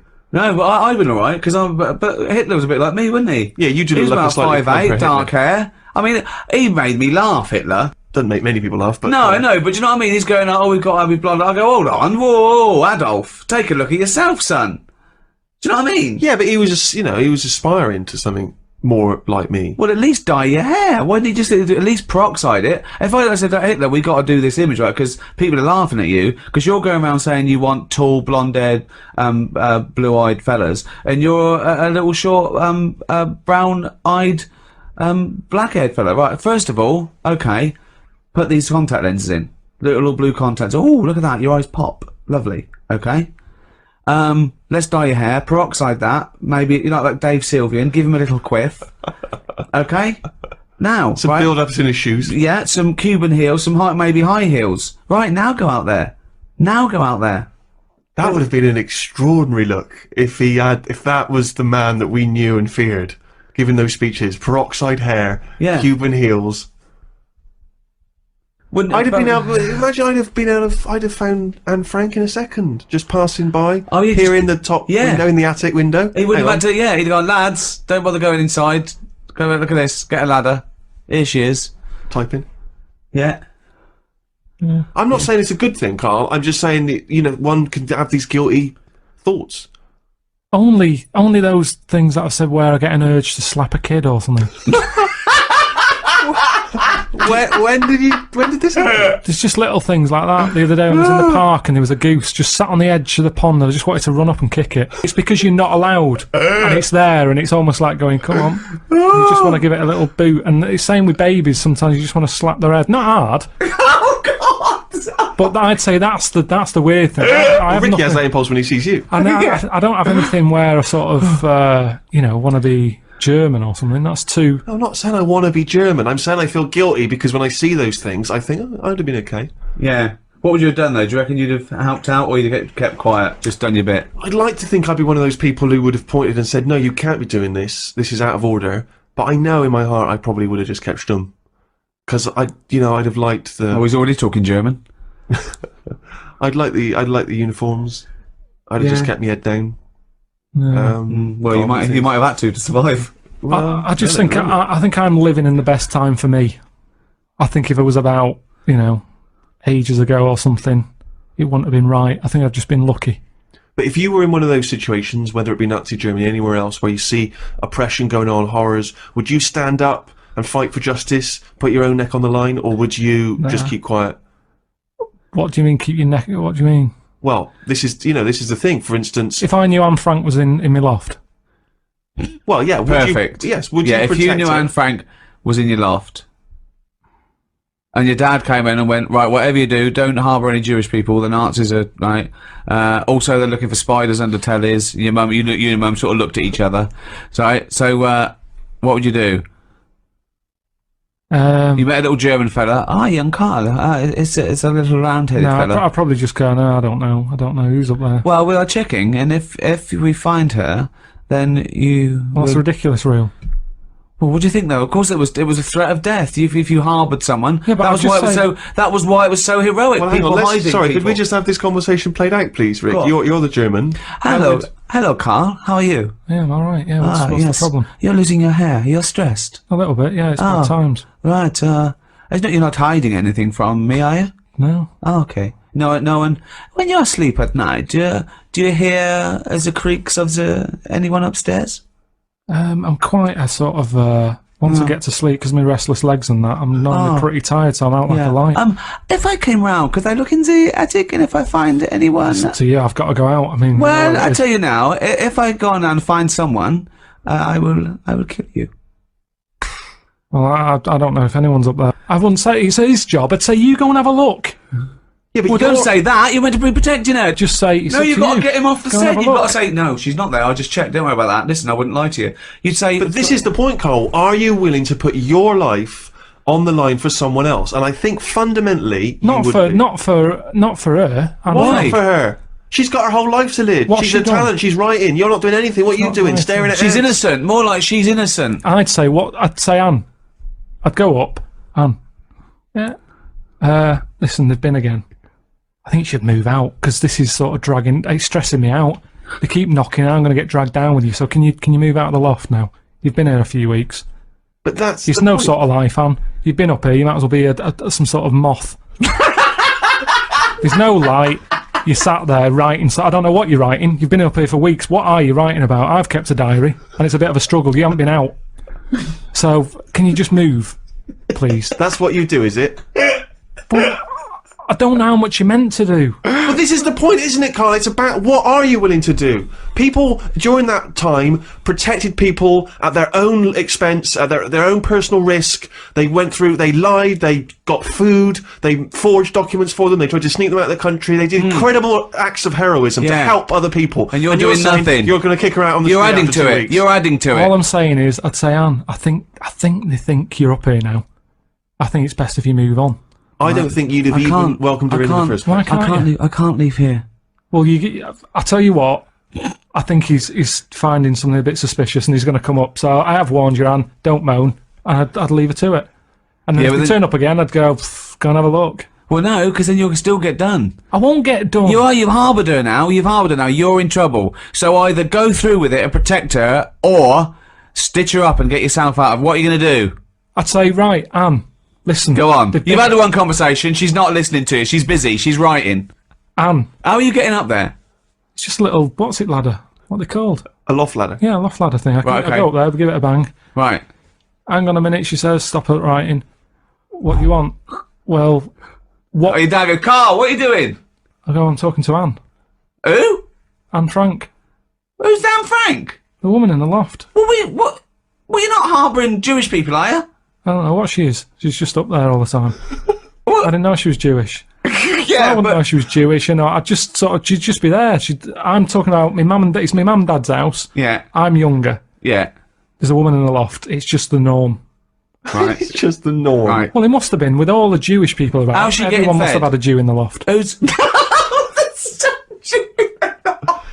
But Is it like getting it lagged? Yeah. What's interesting though is that you've deliberately massaged this now to absolve yourself of responsibility. Suddenly you've made yourself a kid and it's not your responsibility. Yeah. We are asking you, the adult Karl They all said Pilkington. that. Adult Karl Pilkington, are you willing to put your neck on the line? And you're Right. not. You're a. Suzanne brings home someone and go, right, they're being persecuted, they're after, right? The mob. Okay, forget not that's right. Someone's after, right? They've just put out, I said, look, we've got to hide her. If they find her, they kill all three of us. Right, can we hide her here, Karl? Otherwise she's got nowhere to go.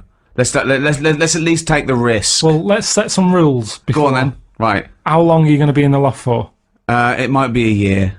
It's a long time, that. I know, but quick, Where they're have coming, you been? Quick, in here, right? Right, Karl, do you answer the door and go, she's in here, boys, or do you go, Just no, stick she's her in not- the loft a minute. Okay, she's in the loft, okay. Hello. Hi, I'm gonna kill you and your girlfriend, okay, unless you tell me now, Yeah. is there someone in your loft, yes or no? Not that I know of. I'm gonna check in a minute. Wait a minute. What do you mean? Not that you? I'm another one. When you say not that you know of, I am going to go and check in the loft. Are you happy for me to check in the I loft? can't stop you, can I? Oh, whoa, we want a yes or no, son. Right. Well, what if I said no? What would happen? Well, we Well, will then storm in, and if we found anyone up there, we would presume you knew they were up there, and we would shoot you. Seems a bit unreasonable. So what I'd say it's weird you mentioned that because there has been a bit of banging about in the loft, but I think it's coming from next doors. Have you been next door yet? No, we haven't. You got to go around there. All right, mate. Cheers, mate. No problem. Right, No. shut the door, and then that'd be that. I mean, it's, Well, it seems they quite make it simple, seem actually. they make it seem worse back then. But that's what age does to things, isn't it? People add bits on and all that. So And what do you think? take What do it you think back- the close to truth to the story is? I mean, it's you've just a done no woman. research, Just yeah. a woman. She did a diary and she bummed about in people's lofts without paying for stuff. It's like what do you call them? What do you call them when you get people living in houses? Squatters? Yeah, she's basically just a squatter with a diary. Unbelievable. That is the worst Ill-informed thing I've ever I heard have you say. ever heard anyone say. Unbelievable. Karl, we've been doing this for a long time and we're struggling for stuff. We ripped off Room 101 last week, called it Room 102. You've done Brilliant. No one saw Rockbusters. through that. No, exactly, yeah. So, have you heard Desert Island Discs?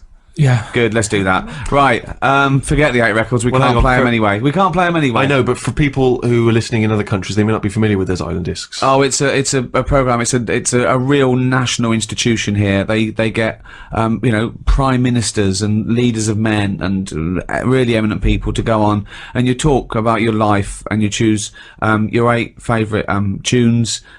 You take a luxury item and you're allowed to take any book. I did it. I was very privileged and honoured and very flattered to be asked to do it myself last year. Apparently, they said, "What book would you take?" And she went, "You get the Bible." I went, "Well, good. I wanted to take toilet paper then." And I took a book. I think a tabletop book of art. Why would you take that? Oh, so you can't take anything that's useful. It's just it's and your luxury item. You can't. I took a vat of Novocaine. I thought if I get toothache, I'm sipping on that till I die. If I'm stuck here with nothing to do, I've got 8 records. I'm gonna be sick of them. That's the thing. I'm looking at art. At least I'm looking at something. What book would you take, Karl? Well, I wouldn't take an art book anyway. I know that. Right. Okay. Because So come on you're gonna then. get One sick book. of it. You're going to get sick of. Right. One book. You can't get sick of art either. You can. Okay. You can. You can have a brilliant picture on your wall, but eventually, remember what I've said to you. Your eyes get bored of anything. I don't remember him saying that. I think I blanked out. I think he came in one ear, straight out the other. Well, that's why relationships break up, isn't it? Because the eyes get sick of looking at that other person, and you go, "My eyes want to change." That's what it's all about. Me eyes want to change. Okay, come Sorry, on, then. love. Fucking hell, choose a book to I'd probably take. take a dictionary or something Oh, like that. that's ridiculous. Why? Why would you take a dictionary? Just because I'm not that good with words. But what do you want words for? You're not talking to anyone anymore. You don't have to worry about the vocabulary. You have to worry about...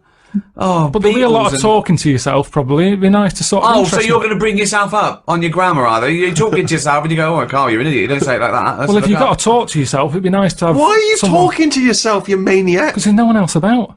Yeah, but you don't open your mouth and actually verbally talk in order to talk. Also, what does it matter if you've got a dictionary or not? Who's arguing with who?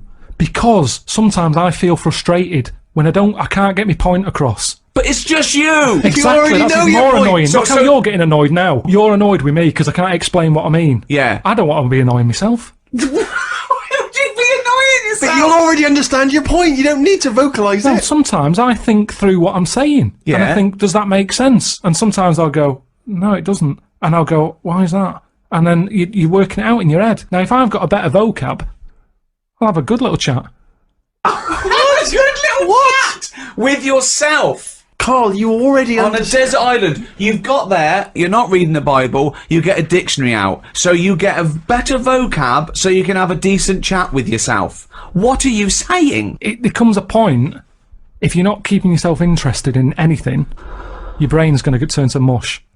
Now, I know how you feel. I'm teaching my brain stuff, keeping it active. The only thing you've got on that island is your imagination and your thoughts. Now, if you can make those imaginations and thoughts better, which you do with language, you're going to have a better time, aren't you? Well, no, a thought is never restricted in your own brain by vocabulary, is it? Of course it is. No, Well, no, because if you you've don't- had the thought, you've had the thought. You don't go, hold on, I'd have a thought here, but I can't think of the word. You don't think in language in that same way, do you really? You think more conceptually. When someone came up, guess what? I've just found the cure for... Oh, I can't think of the word.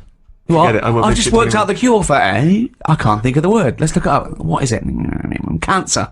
No, but just to think, language is a powerful thing, isn't it? Yeah. Um, Oh, he's run out of words. you see, this is what I'm saying. It's sometimes difficult for me to get my point across with what I mean. Yeah, but that's fair enough if you're communicating, say, in this environment, and it's, dare I say it, perhaps a shame that you didn't read a dictionary before we started doing the podcast and all the broadcasting. But anyway, you've waited here on a desert island with no fucker around. Well, no. Well, I think by then, by the time you get shipwrecked, there would probably be a few more entries to the dictionary. Grippage, foodage, rummaging, replenishing. But so what? All words are made up. Orange. One day someone went, what? He's got a head. It's got a head like It's something. got a I head don't of think what? it is. It's got a head like a fucking what? I don't even know what He's got a head like a fucking what? But that's what I'm saying. Let's make up a word. It looks like a orange. Like a fucking round orange. And the other thing is, say if I am captured. By who?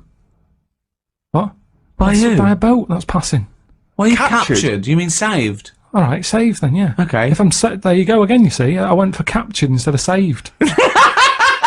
You're captured by some pirates. Talking to anyone, Karl, in your head, it didn't matter. You knew what you meant. When you sat there on that desert island, you thought, oh, if I'm captured by a boat. They didn't come over and go, hi, Karl, we've come to save you. You wouldn't go, well, no, I don't want saving, I want capturing. I go, right, sorry, wait for the next boat. It didn't matter. You knew what you meant. You'd go, help, and you'd get on the boat. Do you think in words that you don't use? Unless you're specifically thinking about something you're going to say, maybe because we're doing some writing or whatever, we're not thinking in words, are you? You don't wander around thinking, today I feel so, I don't know what the word is. Extravagant. You know, you just feel, you experience, you think, you're not thinking logically about words and sentence structure and all those other things. That's not how you operate. So if you're on a desert island having these arguments with yourself, unless you're schizophrenic. You've only got yourself for company. Yes, but if you bore yourself, what's the point? What is the point, seriously? But how are you gonna, so you think you're gonna read that dictionary and you're gonna be better company? Because you're gonna be impressing yourself with longer words. You're gonna go, well, why do people use big words? Because they can. But also, to impress themselves. I bet they slip them words in. To impress themselves, to impress others. If a boat passes and they go, there's a fella over there on that island, let's go and get him. Now, the way I am at the moment, they'd go, you alright? And I'd go, you what? And they'd go, oh, don't stop. Imagine that! Whereas if I sort of say something with a big word that I can't think of right now, they'll go, oh, who's that? He sounds like he knows his stuff. Yoo-hoo! Anti-disestablishmentarianism! Get him on this boat now! We must have that wit! Alright, you get... Come through. But then I'm on the news and they go, oh, Karl, what was it like on the island? And I can start saying stuff. It was scramfarious. No, but then I think it makes it more interesting, whereas at this moment in time, I'd struggle telling them what it's like. I like the idea of you trying to educate and better yourself. I love the idea. But do it now! But there's so many other books. If I'm stuck with one... Okay, the dictionary. You've got a dictionary. What's your luxury item? What's your luxury item? Quick. Let's get off this island. Come on. What did you take for your luxury? A vat of Novocaine. Oh, yeah. Some Revels, a big sort of bag. Big bag of Revels. A big bag of Revels. Just for variety. Well, there's no variety particularly in Revels. They're all joking, chocolate, aren't they? No, all different. You've got orange ones, you've got coffee, caramel, Malteser. That's it. That's your luxury. Sorry, is this podcast sponsored by Revels? I mean, taking Novocaine isn't great, is it? If you don't get toothache, you'll be going, why don't they bring Revels? Thank you for listening. I mean, you are martyrs, saints and martyrs to have listened to this all these years. So that's it from us. Why don't you start again?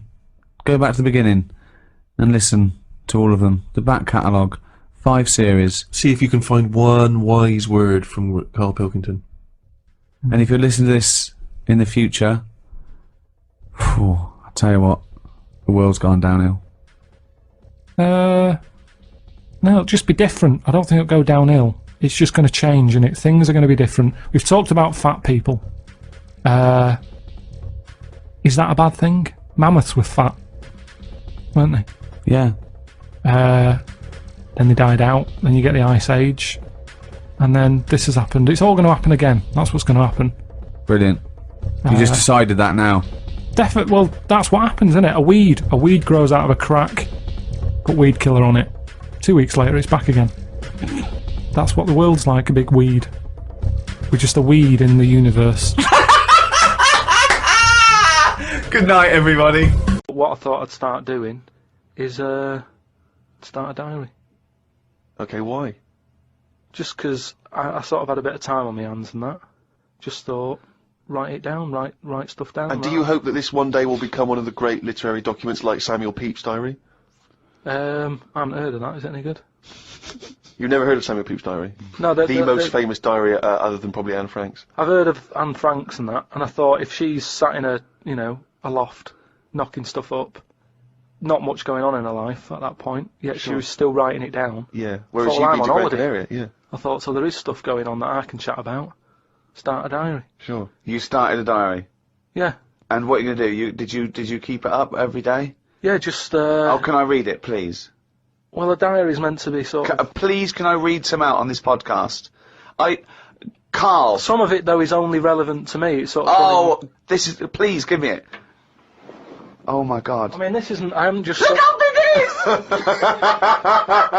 It's one of those desk diaries. It's huge. It's about a foot long, and it's Oh, that is amazing. Imagine if Anne Frank's had been like that. As she got out, right, everyone would have heard it clank down on the desk. Yeah, but my writing's quite big, isn't it? Oh look, give us that. Do you know about joined up writing? Have you heard This about is that? No point. amazing. Sometimes you can't read it, can you? So it's Right, best to okay. look at ancient look, times. oh my God, it starts on the first day. This is wonderful. Going on holiday to Gran Canaria today. Woke up to the news that Tony Banks had died. There was a piece on the news about how everyone was shocked. Got me thinking about an invention that would be good. Right, a watch that counted down your life. If it says you've got 3 days left, go to the doctors. Told Suzanne about invention. She said she wouldn't buy one. But she said that about the iPod. How would this device work? This watch? I mean, how would you know when you were about to die? Is that a concern? Again, not for you to worry about, presumably the boffins and stuff. No, all I was thinking is that Tony Banks fella, you know, he died and everyone was shocked about it. But if you had like a little watch on. But how did it work? You can't just say, wouldn't it be good? How would this work? Yeah, I imagine you in the patent office going, got an idea. They go, oh, certainly, Mr. Pilkington, what's your idea? Watch that counting down your life. Oh, how does that work? Just wear it, just pop it on your wrist. No, what do you mean, just pop it on your wrist? How does it work? Just pop it on your wrist. Brilliant. You're an idiot. Well, it's interesting that he goes on. The flight to Gran Canaria was a bit bumpy. I thought about the clock that counts down your life again, and I wondered if it would know if you were going to die in a disaster. No, he's querying his own life. He's wondering if he would know. He's invented this. And now he's not even sure. A fella on the plane was reading Koi Mag.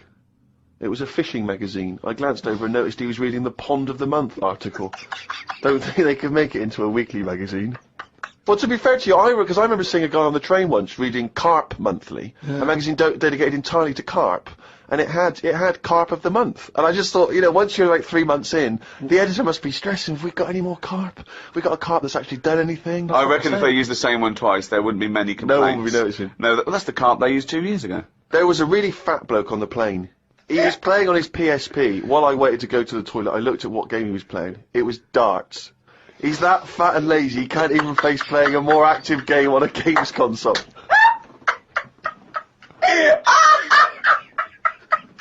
Me and Suzanne got off the coach along with a couple of old people. One of them was in a wheelchair. I don't think it was wise of them to come to a volcanic island with a wheelchair. Everywhere's pretty rough, paving and slopey. Guess I'll keep an eye on it as the weeks go on. Day 2 in Gran Canaria. Brilliant, we're only at day 2. The hotel's a bit odd. I've never seen as many cross-eyed people in one location. That's enough, isn't it? That's amazing! Well, you may have to let me read on a bit more. No, this is amazing. Well, come back to This it is a later, brilliant diary. This might be the best diary ever written. Oh. While sat listening to the Kinks on my iPod, I wondered if everybody thinks in their accent. I know I do. What's this? What are you talking about? Just that, you know, when I've been sat there lying on the lounger, right, and I was thinking about stuff. How do you know you think in your accent? Tell me a typical thought. Because what I mean is, say if I was like, if I saw something, right, do you know how I say, like, oh, that's a bit weird, isn't it? No, but that was I don't being have said. to. But when you think, I don't think the sentence is like I'm saying it. It's just a thought. The thought appears. It's conceptual and it's already there. It's not like I go, Rick, what? Just looking at that fellow over there, were you? Yeah, I was. Yeah. I was thinking it looks a bit weird. Oh, so was I. I don't think out whole sentences. Whereas you have Carl, stop listening to the Kinks for a minute. Look over there. More cross-eyed people. No, well, that's Is that how your mind works? In a way, yeah. And Brilliant. that's when because I That thought explains a lot. It's great that he has to think of that whole sentences. because I thought that's weird, isn't it? Like I didn't think that's weird, isn't it? And I thought I actually think in my accent. And then I thought, does Stephen Hawking, does he, when he's doing his maths and that, is he? I don't know where he's from, so I don't know what his accent would be like. I think he's from Kent or Cambridge or Oxford or something. Right. So So you think he might think in his voice, in that voice box computerised thing. voice? Just wondered. Had lunch inside today due to shite weather. Sat next to an old fella. Old men's ears and noses carry on growing as they get older. Suzanne noticed his fingers were fat too. Maybe they continue to grow. Suzanne didn't laugh when I said her arse had the same problem. Day 3, cloudy start to the day. Had pie and chips in a cafe.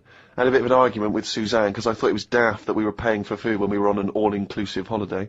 Changed my mind when I saw they sold pie though. The cafe was called Tattoos. The fellow who owned it didn't have any tattoos. But we never saw his wife.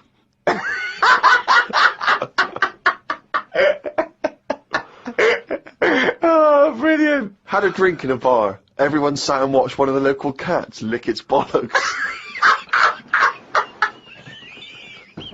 It's the greatest holiday in the world. That's the entertainment in that town. Went back to the hotel and had a sleep before tea. I love the fact you're moaning about old people, but you're just as bad. You've done nothing so far. He's done nothing, he's got me hip. Oh, God. Woke up to news about ducks being badly treated. There was a really ugly one with bent legs. I'm gonna die. Why does he write this down? Oh, God. Oh. There is a fat bloke from Bolton who is in the pool as I write this. He's got a big tattoo on his back, but I can't work out what it is. ... He just got out of the pool and burped. You just felt like you had to keep us abreast of that. Everything's in the diary. I just seen it get to the point where you're going, breathed in, Yeah. breathed out again. There was a big fat fella in the sea who kept his t-shirt on. If you're big and fat, is there more chance of you getting burnt because there's more of you on show? I asked Suzanne and she said she didn't know in that sort of not listening kind of way. I wanted to hang about to see if the fat bloke was going to get in the kayak, but Suzanne said we had to head back. Just let him wait in to see if he's going to capsize. We go home today, so we got up early to get the last bit of cloud. No, it's just that it wasn't. It's not that sunny all the time. I mean, I was sat in weather that if it was like that here, there's no way I'd be sat in the garden. But because you're on holiday, it's like, well, we've got to sit in it. Put your coat on. So are you going to continue to write this diary? Every single day? It's amazing. Keep this diary up. It's amazing. No, I will keep it up, because what I find as well is, I think earlier on, before I went away, I think I did learn something. And because I wrote it down, I remembered it a bit better. So What was that? I just was thinking then, I forgot it now, but but I remembered looking back at it and not having to read it all, because I remembered the end of it before I read it, if you know what I mean. I have no idea what you're... It's a regular feature now when we read from Karl's diary. Karl decided to keep a diary. He's gone through with it. I could see it there. It's massive. It's a huge desk diary that he has to carry around with him, and the pages are getting full up. You're really keeping to this. Yeah. Right, this is extracts from Karl's diary. Did podcast and went for an Italian with Ricky and Steve. Italian place is good. We've been there a few times. I always have the same thing, spaghetti. Can't remember what everyone else had. Last time we went there, Steve had little octopuses with pasta. You could see that they were octopuses. They hadn't been cut up or anything. My rule is that I only eat stuff that looks nice when it's alive. A cow, a chicken, some fish. An octopus is an odd-looking thing alive. Even worse when it's dead and limp. It looks like it just shouldn't have been sat in the spaghetti.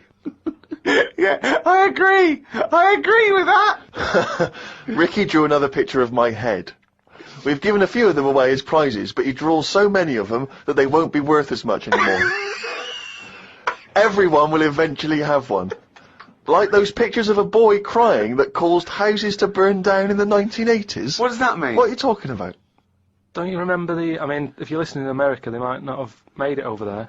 Is it the sort of like the sugary ones with kids? Like, is it Techikov or something? It's just some kid. My auntie Nora had one, and it was just like a kid with like a blue jumper on, and it's like a painting, not a photo. Yeah, exactly. Yeah. And he's just crying. Like a chocolate box. It's really awful, sort of sugary. And what happened is they found out that a load of houses were being set on fire or burst into flames, whatever. And the weird thing was, Oh, it's bollocks. Every house that burnt down had that photo. Yeah, because every house had that picture in the fucking 70s and 80s. Idiot. It's like, we're linking it to sinks. Every house that's ever burned down had a sink. You're talking shit again. Carry on. Wednesday. Saw a homeless bloke. I'm surprised that no companies have thought about sponsoring the homeless. Something like a clothing company. Give them some clothes that have an advert on the back. Everyone's a winner. Good idea. Not bad, is it? Got on the tube to Camden. Read in a free newspaper that hedgehogs could be gone by 2025. I think I've seen more dead hedgehogs than alive ones anyway, so I don't think I'll miss them. Went round to Ricky's house and had a game of pool. It should have been nice and relaxing, but Jane gave me some cake, and Ricky said I can't play pool if my hands are all sticky from No, cake. it was the sugar. And it wasn't that either. After he'd finished it, they weren't just sticky. He was licking his fingers, sucking his fingers off, and then was going to pick up pool cues and touch things. And I was thinking, go and wash your hands after licking your hands. You're not a cat. This turned into an argument when I said I didn't want to wash my hands. Why didn't he? He goes for a piss all the time without washing his hands, and then squeezes my head. I know I prefer to have lemon cake crumbs on my head than knob juice. Was going to do a crossword, but I'm tired and have learnt enough today. What have you learned? Well, the stuff about hedgehogs and that. Oh, God. Was on my way to my mates, and I got on a train. Got close to a station, but realised I needed a wee. Was about to go in a cubicle when a blind man with a dog, who was bumbling his way through the walkway, came around. I said, "Are you after the toilet?" He said, "Yeah." I said, "It's on your right." I shouldn't have let him go first, as he took ages, and it would be my stop soon. The dog waited outside the cubicle. I was going to stroke it, but then I remembered someone telling me that you shouldn't. Don't know Why why that not? is. Because something to do with the owner should be the only one who sort of deals with that dog, and you shouldn't.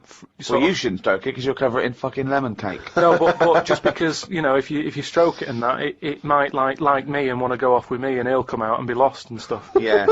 I'm not totally sure, but I just thought. You're not, Went and did the podcast. We had a meeting after. I don't like meetings, as I can't keep focused on what people are talking about. I think Ricky has the same problem as after 25 minutes he was trying to wrestle me. I tried to do what spiders do and stayed still as if I was dead. But Ricky just stayed on top of me, not moving. A bit like when you see one of them big snakes swallowing a sheep. Ricky got bored and released me. I went home thinking, why had I left my old job for this? A homeless man asked me for some money, but I didn't feel like I should treat him, as I felt that he'd probably had a better day than me. oh, God. Suzanne called me to say she'd gone for a haircut, and that she'd meet me in the supermarket. I went to the supermarket, but she wasn't there. I called her and she said she was near the fruit aisle. I went to the fruit aisle and she wasn't there. Turns out she was in a different supermarket on the other side of town. And that if I'd listened to her properly, I'd have known that. I didn't want to say that Well, you just went to the first supermarket you thought of, as opposed to listening to what supermarket. I'm in the supermarket. All right, bye. I didn't want to say that I hadn't heard her properly, because my ears were ringing a bit from the wrestling from earlier. 25 minutes later, I met up with Suzanne. Her haircut wasn't that bad. Normally her haircuts are followed by an argument between us, as she pays over the odds for some daft haircut that's the latest style. Brilliant. I wish she'd take a picture out of a magazine or ask for a style rather than letting the hairdresser do what she wants. I said I only tell her to do this as she's got a square head, and a close-cut hairdo makes it look squarer. She said, "What do you think of this cut?" I said it looked alright, as I couldn't be bothered arguing about it. It's weird writing a diary. I don't know who thought of doing one of these first. The last time I did one was at school. They used to get you to do it so they could keep an eye on whatever you were up to. My diary used to say the same thing every night. Got home, went to the shop to get potatoes, bread, milk. Went home, watched telly, went to bed. I think I might have gone to Twiggy's Dance Club, just so I had something different to write. You've not told us about Twiggy's Dance Club. It's just, you know, I sort of, when I was a kid, I sort of gave everything a bit of a go. I did boxing and that, didn't I? Gave that a go. About 45 minutes. And, yeah, a mate sort of said, oh, you know, you're into your dancing, your robotics and that, you're doing your body popping, right? Body popping and that. He said, you ought to come to Twiggy's. And, I went there, but I didn't go in, it was shut. They were just having like loads of toilet rolls delivered. I think like they were like using it as a storage place for toilet rolls and that. So I said, "Oh, I've come to have a dance." And like, "Oh, not tonight. Come back tomorrow." I never went back. Brilliant. What a waste of an anecdote. Right. just to recap, you're convinced then that the teachers are asking you to keep diaries so they can keep tabs on you. And then to continue the diary, as there were more problems happening on the estate, they started to add Saturday and Sundays to the school diary to keep an eye on what we were doing at the weekend. I struggled to fill it on a Sunday, as the shop I got potatoes and bread from was shut on a Sunday. I had to go over to Shepherd's Bush to meet someone. I got the tube. There was a badly burnt man on the tube. It's amazing how the body can continue through quite a lot of bad stuff. It got me thinking about how much stuff you could remove in your body, one by one, without dying. If it was a competition, the cockroach would win, as it can live for a week without a head. I just mean, like, say if, you know, they run out of ideas for TV programmes and that, right? They get someone who isn't well. They go, look, do you mind if we make a programme on you? And what they do, they sit them in the bed, and they go, right, what we're going to do now is take out the heart, but replace it with a pacemaker. Right, No. Sorry. People with pacemakers don't have their heart taken out and a pacemaker popped in. All right, then. Some sort of machine. What I'm getting to is... Have you been playing Operation? What I mean is... what I mean is the big finale would just be a head chatting with loads of wires going into it, and it's like, look what we can do with science. That's what the programme's called. It's the same every week. The volunteer is just a head with loads of wires going out Look of it. what we can do with science. And he's going, Goodbye. I feel ill. Got some post delivered to me today. It was... Oh, this is This great. makes it in the diary. Got some post delivered to me today. It was addressed to Mr. Dilkington.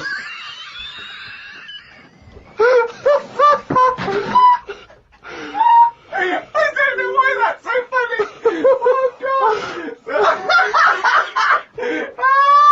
I got some post delivered to me today. It was addressed to Mr. Dilkington. I opened it, and the first sentence read, "Dear Mr. K. Dilkington, you're one of our most valuable customers." I put it in the bin. Thought I would learn some new words, as Steve always says I don't use enough different words. I read in the Fortean Times that the word "wew" means an ugly female ghost with drooping breasts. What do you mean?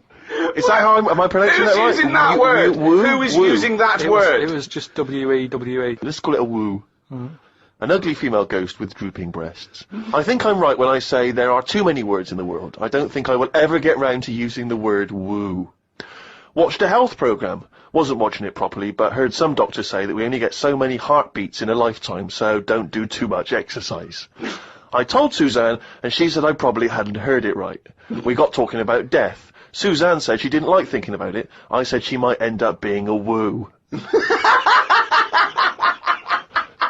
I was chuffed as I'd managed to use my new word. I went to the supermarket to get tonight's tea. On the way, I stopped and looked in the fishmongers at all the different fish they had in the window. It's like a child in one of those kids' TV shows. I know. Mr. Pilkington went to the fishmonger. He stopped and looked at all the fish in the window. Hello, Mr. Dilkington, they said. There was a newspaper clipping stuck on the glass about a two-headed fish that they've made in Taiwan. I don't see the point in doing this, as a fish having two heads ain't gonna solve the world's hunger problems, as the head is the bit you throw away. Invent a fish with two bodies, and I'd say well done. Good point, isn't it? Suzanne watched one of her favourite TV programmes. I've told her the telly only goes on if there's something she wants to watch. If there's nothing on, she has to talk to me about stuff I've learnt. Like Descartes. Watched a programme on him the other day. He is the one who said something like, "I know I'm about 'cause I dream." Doesn't work for everything, 'cause ants don't sleep. I don't know if I'd like that or not. Sunday, got up. Sunny day, so went for a walk in the park. There was a bloke walking down the street who was whistling some kind of annoying tune. He seemed quite happy with himself. Do people only whistle when they're happy? I don't whistle very much. It's a good point. Whistling is so inane to me. But yeah, it's sort of like going, I'm content, it really is that thing that if they go, you go, well, Mr. Mellors, I'm afraid, we've got some bad news. Not only has your wife died, but you've lost the house. Thanks, Doctor. Wouldn't happen, would it? No, That's you it, don't yeah, whistle when yeah. you're sad. The other place you hear it, of course, is changing rooms. And that's men going, I'm whistling, so I'm not looking at your cock. How could I be? I'm concentrating on whistling. The lake was frozen over where I was walking. The ducks looked worried. They were sat on the edge of the lake waiting for it to melt. Were they, Carl? Yeah, we just sat there looking, sort of going, oh, what's going on? I don't know. How long is a duck's memory? Because I wondered whether they're going, this doesn't seem right, but I don't know why. I asked Suzanne why ducks don't use their wings much. They seem to walk and swim more and don't bother using their wings. Suzanne said she had to call her mum and dad, so I never got an answer. The old excuse. Yeah. Suzanne. Oh, I can't talk now, Carl. Gotta phone my mum. There was a marathon-type run going on in the park. It reminded me of the time when we were moving flat. It was the day of the London Marathon. Me and Suzanne were walking down the middle of the road, taking some stuff to our new flat. I was carrying a lamp and a kitchen bin. People were clapping me, thinking I was doing some kind of fun run. Why were you walking on the same route? Because it was when we lived on the Docklands. Oh, brilliant. There was no other route. The flat was just about 100 yards down the road. They're going, look at the bloke with the bald wig. He's carrying a lamp and a bin. Took a bag of old clothes to Oxfam. It was just old T-shirts and a couple of jumpers with holes in it. I don't think anyone will buy them. But the Oxfam is closer to the flat than the wheelie bin is.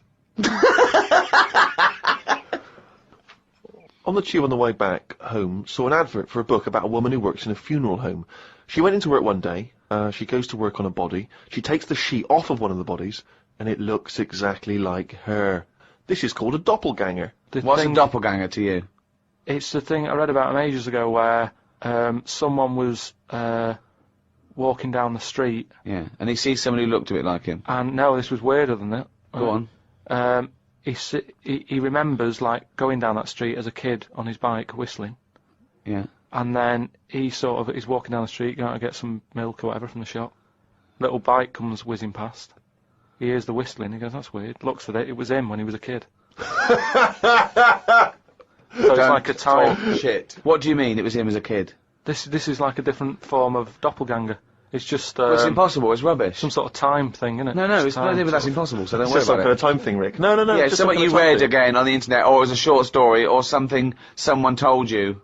On my walk back from the tube, I saw a jogger who was pushing a pram at the same time. The kid looked terrified. Got my science book out. It said that the static you get on the telly when a channel isn't tuned in properly is radiation that is still knocking about from when the Big Bang happened. I thought about the Big Bang and wondered if it was really a Big Bang, or did it just sound louder as there was no other noise to drown it out. Good point, though, isn't it? Karl's diary, Rick, never ceases to amaze. More from that next week. I don't believe it, he's written it down! Well, that's the jingle that signals it's time for more extracts from Karl's diary, and we'll lunge straight into it. Wandered down Carnaby Street. There was a happy homeless fella. I gave him £1.50.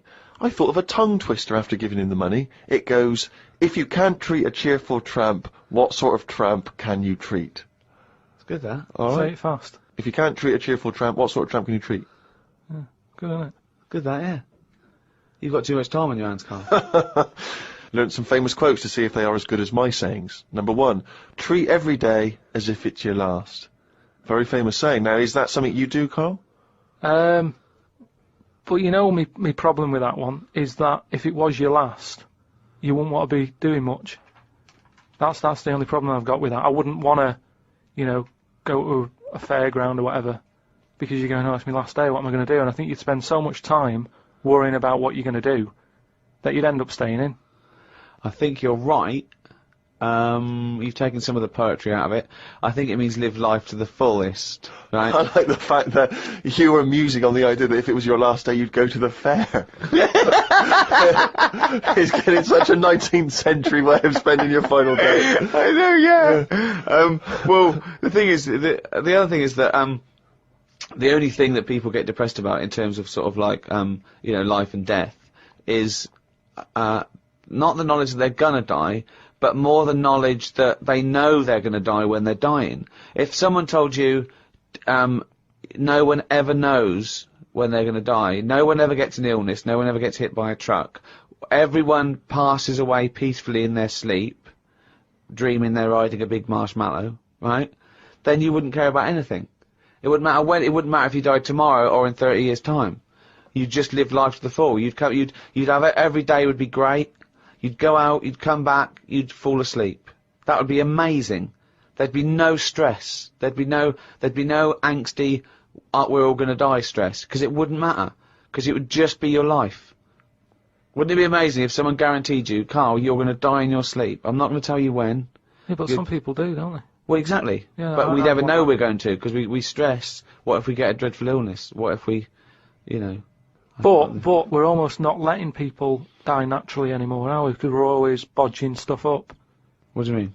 Well, someone who might naturally die in the sleep aren't allowed to naturally die in the sleep because they wake them up with those electric things and get them going again and pop in a new lung or whatever whilst they're at it. That's what I'm saying. They don't just... You never hear it anymore, do you? Frank peacefully died in his sleep. No, he died on the operating table whilst we were putting in a new lung. They don't die naturally anymore. Frank died peacefully with 40,000 volts going through them and a couple of people going, clear! Clear! Rushing about today. Got to get a lot done as I'm flying to Malaga tomorrow to see my mum and dad. Don't like flying. I'd be happy if they give you a parachute instead of a life jacket. They say Da Vinci invented the parachute as well as the helicopter. He never got round to making them though, because he only drew them on some paper. Got up at 5 AM as I had to get to Heathrow to get on the plane to see mum and dad in Malaga. Went out for a drink with a cousin who lives in Spain. Ain't seen her for 27 years. Oh, that must have been tricky, making conversation. I didn't really bother. Because where do you start? I might as well go up to anyone in the street and start having a chat. Yeah, you have to go further back than, did you want Chantal to win Big Brother? Yeah. Me dad and me talked about history. I said we shouldn't go on about things that happened ages ago, because I bet something similar has happened more recently. Brilliant. Read about an island in the Indian Ocean where there are tribesmen still living like they're cavemen.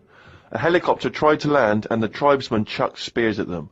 This is what I meant about not having to talk about things that happened ages ago.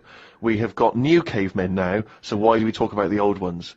People could have lived before, but computers and all that blew up and books got burnt, so all they had left was what these tribesmen have got left. Ramblings And that's the ramblings madman. of a maniac. That I mean, is that's the- just a few hours before you go crazy with a gun in the... No, but what I mean there is, right, say if all this has happened before, right, podcasting's been happening years ago, something happens, Again, a lot of information from the Planet of the Apes. something happens, world ends, right, we come back again somehow. Yeah. It's the detail you Exactly, leave yeah. out that makes Yeah. you intriguing. Just like the watch that you can wear that tells you when you're going to die. How does it work? Pop it on your wrist. That's all the detail you need. So the world happened. No. We came back. Yeah. Have you seen the pictures? Forget it then if you don't get it. It's interesting that you had all those profound thoughts about this period in the past when they all lived, but you still found it appropriate to include at the end of that. It says the tribesmen wave their knobs about when they've had enough of having visitors. That's what it said in the paper. That's what happens. They're quite happy. What paper is this that you're reading? It was in like a paper a couple of days ago. It said they don't mind having visitors if they're bringing them coconuts and stuff that they can eat. Once they've got everything they need, they start waving the tackle about, and that means like, right, leave now, which you would, wouldn't you? Yeah, at a dinner party. My grandfather used to do that. Got a book sent to me called Freaks. It's a bit heavy, but it's got some interesting pictures in it. Read a bit about the two-headed nightingale. She/they was on tour in London years and years ago. It cost 2 shillings to have a front row seat. She/they had 2 heads/2 arms and 4 legs. They are called Siamese twins because the first twins that were born stuck together were Siamese. On one of the pictures they are playing chess against a doctor. That hardly seems fair. 2 heads are better than 1. So it's 2 heads, 2 arms, and 4 legs. That's just 2 women in one dress. Yeah, that's 2 women with an arm missing. Yeah. Some new sea thing has been found. There's no headlines on the news. It wasn't found by sea experts, it was found on eBay. Someone was selling it for a £5. I don't see the point in buying something that you don't know what it is. What do you mean? What do you mean? It was Someone's found some sort of shell with a thing living in it. Right. They thought, oh, I've never seen one of these before, I can flog it on eBay. Someone bought it and then wanted to look after it, went to some sea expert, and they said, oh, I don't know what that is. That's the story. It's just weird how stuff's being found on eBay. No, it wasn't found on eBay though, was it? Yeah, but that's where the specialist people sort of picked up on it. It's just weird that, I mean, all I was saying is I wouldn't want one. If you don't know how to, if it's a new creature, you don't know what makes it happy. When you get a kitten, you go, stroke its head, loves it, right? And you can do that knowing that it's liking it. If I had a little seashell, and you go, does it sit in water? I don't know. Do you know what I mean? You could end up doing more damage.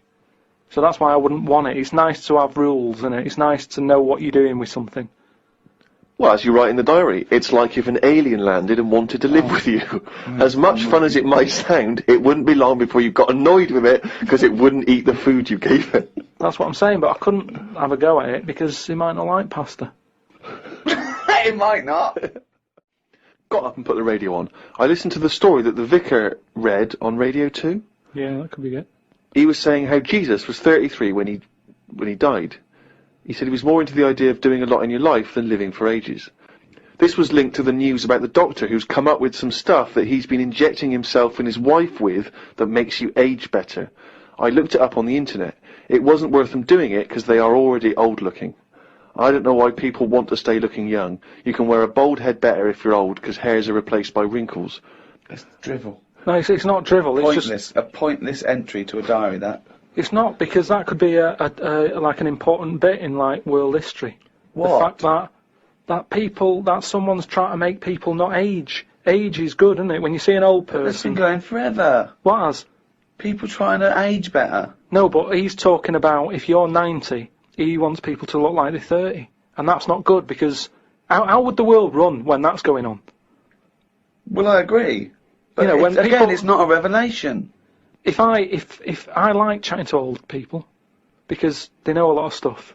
So if I'm sat on a train and someone's old, I'm happier talking to them about. They get up and move after about 10 minutes. Well, No, less but about they- that many of them are infirm and can't. Yeah, they have to stay there and listen to this one. But yeah, even that means that they're getting more out of life in a way because they don't move about as much, so they have more thinking time. It is weird how that happens to you as you get closer to death. Jesus. You know, you're not working as much because you're resting, and you can think back about your life, and you can think, oh, I had a good one. Actually, it's not been that bad. Whereas if... But you must have started that now, because you've been doing nothing for the past 3 months. Yeah, but I'm just, well, like I'm saying, it is a good thing for you to do, to sort of think about what you've been doing with your days and your weeks. And how So- do you assess your life so far? With all this spare time you've had on your hands and moping around and moaning about your illness and just sitting around, right? You've been introspecting, have you? Yeah. Go on then. What have you come up with? I haven't come up with anything. I'm just, I'm just, you know, I have an all right life, and things are changing. Oh, keep saying that. No, but you don't know how much they are changing to the point of, I don't know if I mentioned the squirrel eating Mars bars, but from that, from that happening to monkeys opening bottles with lids on them, to it's mental out there. It's madness what is going on. And all I'm saying is old people need to be old people. You need oldness. You need to see old people. You need to go, right, they might have a solution. They've been on the earth longer. Quick, we need an answer. How old are you? I'm 32. Well, you look 78. I don't know what you're saying! I don't know who that conversation was with, why you got angry, and I think you made the opposite point that you were making at the beginning. If you say you're 32, you look 78, no, you were saying about it would be a problem if you were 78 and looked 32. I don't know what you're saying, you came down the wrong side then. You did that whole thing and you bollocksed it up again, in your brain. I'm just saying, either way, you need to have people who look old. Otherwise, who's in charge? I don't know what you mean. Right. So you say you're saying it'd be alright to make 78-year-olds look 32, as long as there were some 32-year-olds that look 78, as long as you've got old-looking people. No, but say Can I like... tear this page out? Because it's worthless. What I mean is, when I went to the doctors, Oh. I saw the specialist, right, about the kidney stones. I was asking them all the straight questions. Go on. Is it life-threatening? No. You know, how long am I going to be out? All Couple the of rest of days. it, right?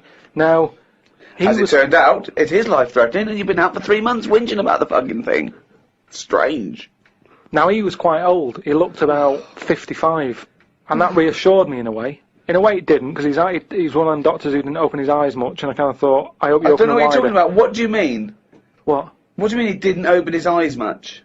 One of those sort of doctors who's either that overworked, that is, he does that, you know, when he's tired, so he's going, right, what we're going to do is, and he's doing that with his eyes shut, he's talking like that. This is radio. I know, but I'm telling you, so you can see. But people are meant to be listening to this. But if they can't imagine me with my eyes shut. Well, tell him you got your eyes shut. Just say he had his eyes shut. Yeah, he had his eyes shut. Had you been reading this? Bored stupid, I imagine. You're just trying to get a... But do you know what I mean? I don't know if it's because he's tired or if he's that educated that some people know so much you don't even have to look at it. You don't know what you're talking about. Intelligent people. Who is so educated that they don't need to open their eyes? You see it, you see like... What is that? Who's that bloke over there? Is he blind? No, he's been reading too much. He doesn't open his eyes anymore, doesn't he? No. Old people who you see wearing tweed and what have you, and they're really posh and they talk, and whenever they talk their eyes are shut and they I open... don't know what this observation is. I don't understand why you've never seen that. I've never seen an old, educated man wearing tweed who doesn't bother open his fucking eyes. Steve, I don't know what you're talking about. Steve, have you seen... Do you know what I mean? When people don't sort of open their eyes when they're talking to you, and it can be quite annoying, because it's like they're saying, I'm not interested about you sat there, I'm not bothered if you're listening or not, I'm saying what I'm saying because I say what I say. And it can be quite annoying. If he has got his eyes closed, he's probably just trying to absorb what you're saying and think carefully about probably. it, so Anyway, he doesn't misdiagnose I'm you. not having a go at him. Well, it I'm sounds like just you are. saying he was 50 odd, and I was happy that he was there telling me... I don't know why you were watching his eyes when he was telling you about your insides. Because you can tell a lot by people's eyes. That's what I said about jellyfish.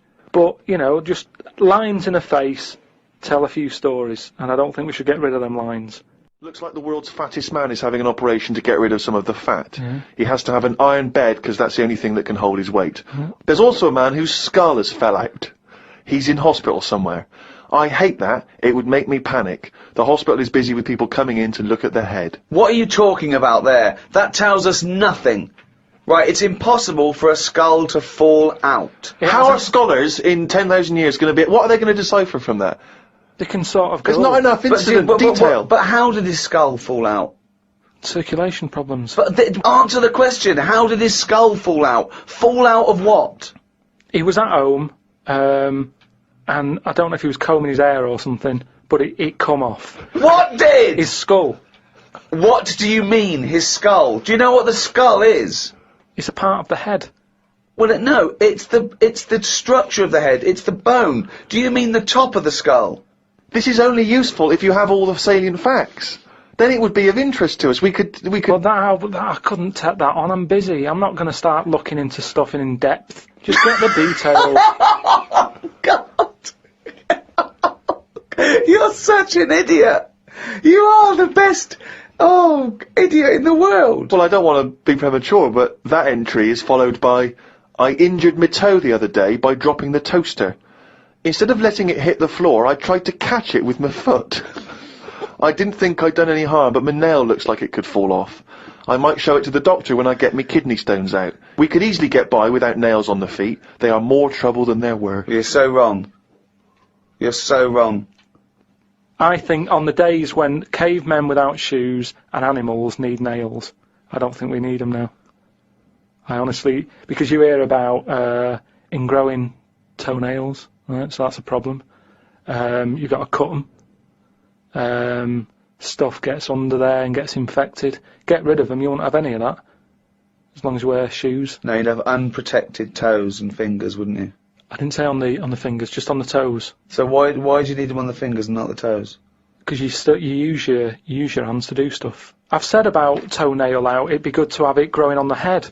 What? Just having like a sheet of it, just like a nail on the forehead. It wouldn't look weird because we'd all have it. I'm not saying... What are you talking about now? I'm just saying, I don't want to go on about evolution and stuff because we've done it all. What do you think the skull is for? No, but I mean on the outside, so that when you bang your head, it's a little bit more protection. Like people, I mean, you're looking at me like that, why'd you wear a helmet on a bike then? Because because the bike wasn't meant to be invented. We weren't meant to whiz along at 70 miles an hour with I evolution. know, but because life's changing, like you've said. But you can't go, let's evolve, let's re-evolve. Okay, let's assume we've got this nail on our head that's growing out of our forehead. So we look like one big thumb. Yeah. Which weirdly, Karl kind of, I mean, you can almost imagine it looking at Karl now. You can imagine a big nail there. Does the nail continue to grow? Do we have to trim the head nail? Yeah, in the same way you get a haircut. Why is that preferable in your mind to just wearing a crash helmet in instances where you might have something hit your head? Just because, for a start, helmets, you have to carry them around with you. That's one thing that's put me off having a motorbike. Whenever you see someone on a motorbike, it's all like the clothes they've got to wear. And it's like a big upheaval, isn't it? It's you know, if you have a car, you can get in with your shorts on, your flip-flops on. A motorbike, it's like you're an astronaut or something, and you're only nipping down the road for some milk. Do you know what I mean? So, what I'm saying is get rid But does it annoy you having to put shoes on every day, and underpants, and a vest, and I don't know. No, but once they're on, I'm not carrying them. They're on me. If I had to then take the shorts off for whatever reason and walk around holding them, I'd go, I can't be bothered. I don't like holding a bag. I don't like bags. We carry too much around with us now. I don't like carrying stuff. It's just a hassle, isn't it? It's just endless things he doesn't want to do, doesn't like doing, doesn't like carrying bags. Who the hell has a gripe about carrying bags? Why is that a concern? Because it's stuff that's on I you. love the way that he wouldn't mind having a nail going out of his fucking head, but he doesn't want to carry a bag. What's good with it is, everybody's got one of these. And But it's not going to happen, Karl. And the most important thing in your body, apart from the heart, is your brain. So protect that, not the toes. The toes we can get by Please, without the toes. people. But your head's important, isn't it? There's a lot of stuff in your head. And I know all this just after seeing the Bodyworks thing. I went to see it's a show on where there's a load of like dead bodies and that. And you can see how much stuff's in the body. And there's loads of stuff. There's nothing in there that you don't need. It's all doing stuff. Everything in your body. We've been telling you that for years. But you reckon you don't need the toenails? Yeah, that's on the outside. I'm saying everything that's on the inside of your body, right? You don't need the appendix. No, but doesn't that depend on what lifestyle you have? Well, it's a hangover of when we probably ate a lot more cellulose, and it's. Yeah, well, they might come back. Things are always coming back, aren't they? So if people start eating them again. What about male nipples? Sort of looks all right though, doesn't it? Because the chest is quite plain, so with nothing on it, you'd go, oh, what's this? It just balances it out. I think it looks all right. I think it works. So leave it. But what were we talking about? But wouldn't you rather have maybe a little like a rib cage around the testicles? Because you get a whack in them and it Yeah, that's pretty good. Not an invention, Karl. It's not an invention, and we can't do it. But would you be able to sit down still? Because that's the good thing with them at the moment, is movement. So it sort of works. But don't they say, they said something about testicles, the Bodyworks thing. well, they're on the outside. Put yours away, Karl. You're not one of the exhibits. They're on the outside because they have to be a few degrees below body temperature for the Sertoli cells to So that's an odd design. That they had to go there because it's a bit of an odd place to have them. Where would you suggest? Dangling from the throat? Sort of. I want to redesign you, right? You can possibly do this now. This is something you can actually do, probably. You could probably have your testicles anywhere. So where would you want them? You've got a giant forehead nail. Yeah. You could have that. It probably wouldn't grow, but we could certainly have that. I just mean like, because if all it's about is temperature, you don't want to get them too hot. Yeah. Well, they're getting hot down there because you're wearing pants and what have you. So have them nearer to the outside of the body. Well, they are on the outside of the body. No, but we wear pants over them. So you wear pants over them because they're testicles, and polite society suggests that you don't show your testicles. Yeah, well, that's the odd thing, isn't it? That's what's happened somehow. That we've said testicles shouldn't be seen. Well, then just put a hole in your trousers. If it's only about, keeping them cool, and because they're too hot, why don't you just hang them out your shorts? Because there's too many sort of seats that are shared these days, isn't there? But what I'm saying is... Well, what are you saying? Where would you put them? Somewhere like, sort of under the ears. So it sort of just looks like lobes So you would redesign your body to have a pair of testicles hanging from your ears. And when people are sometimes talking, they do sort of mess with their ears, and they're always saying check for lumps. More handy. Had a late night last night because I stayed up to watch a programme about monkeys.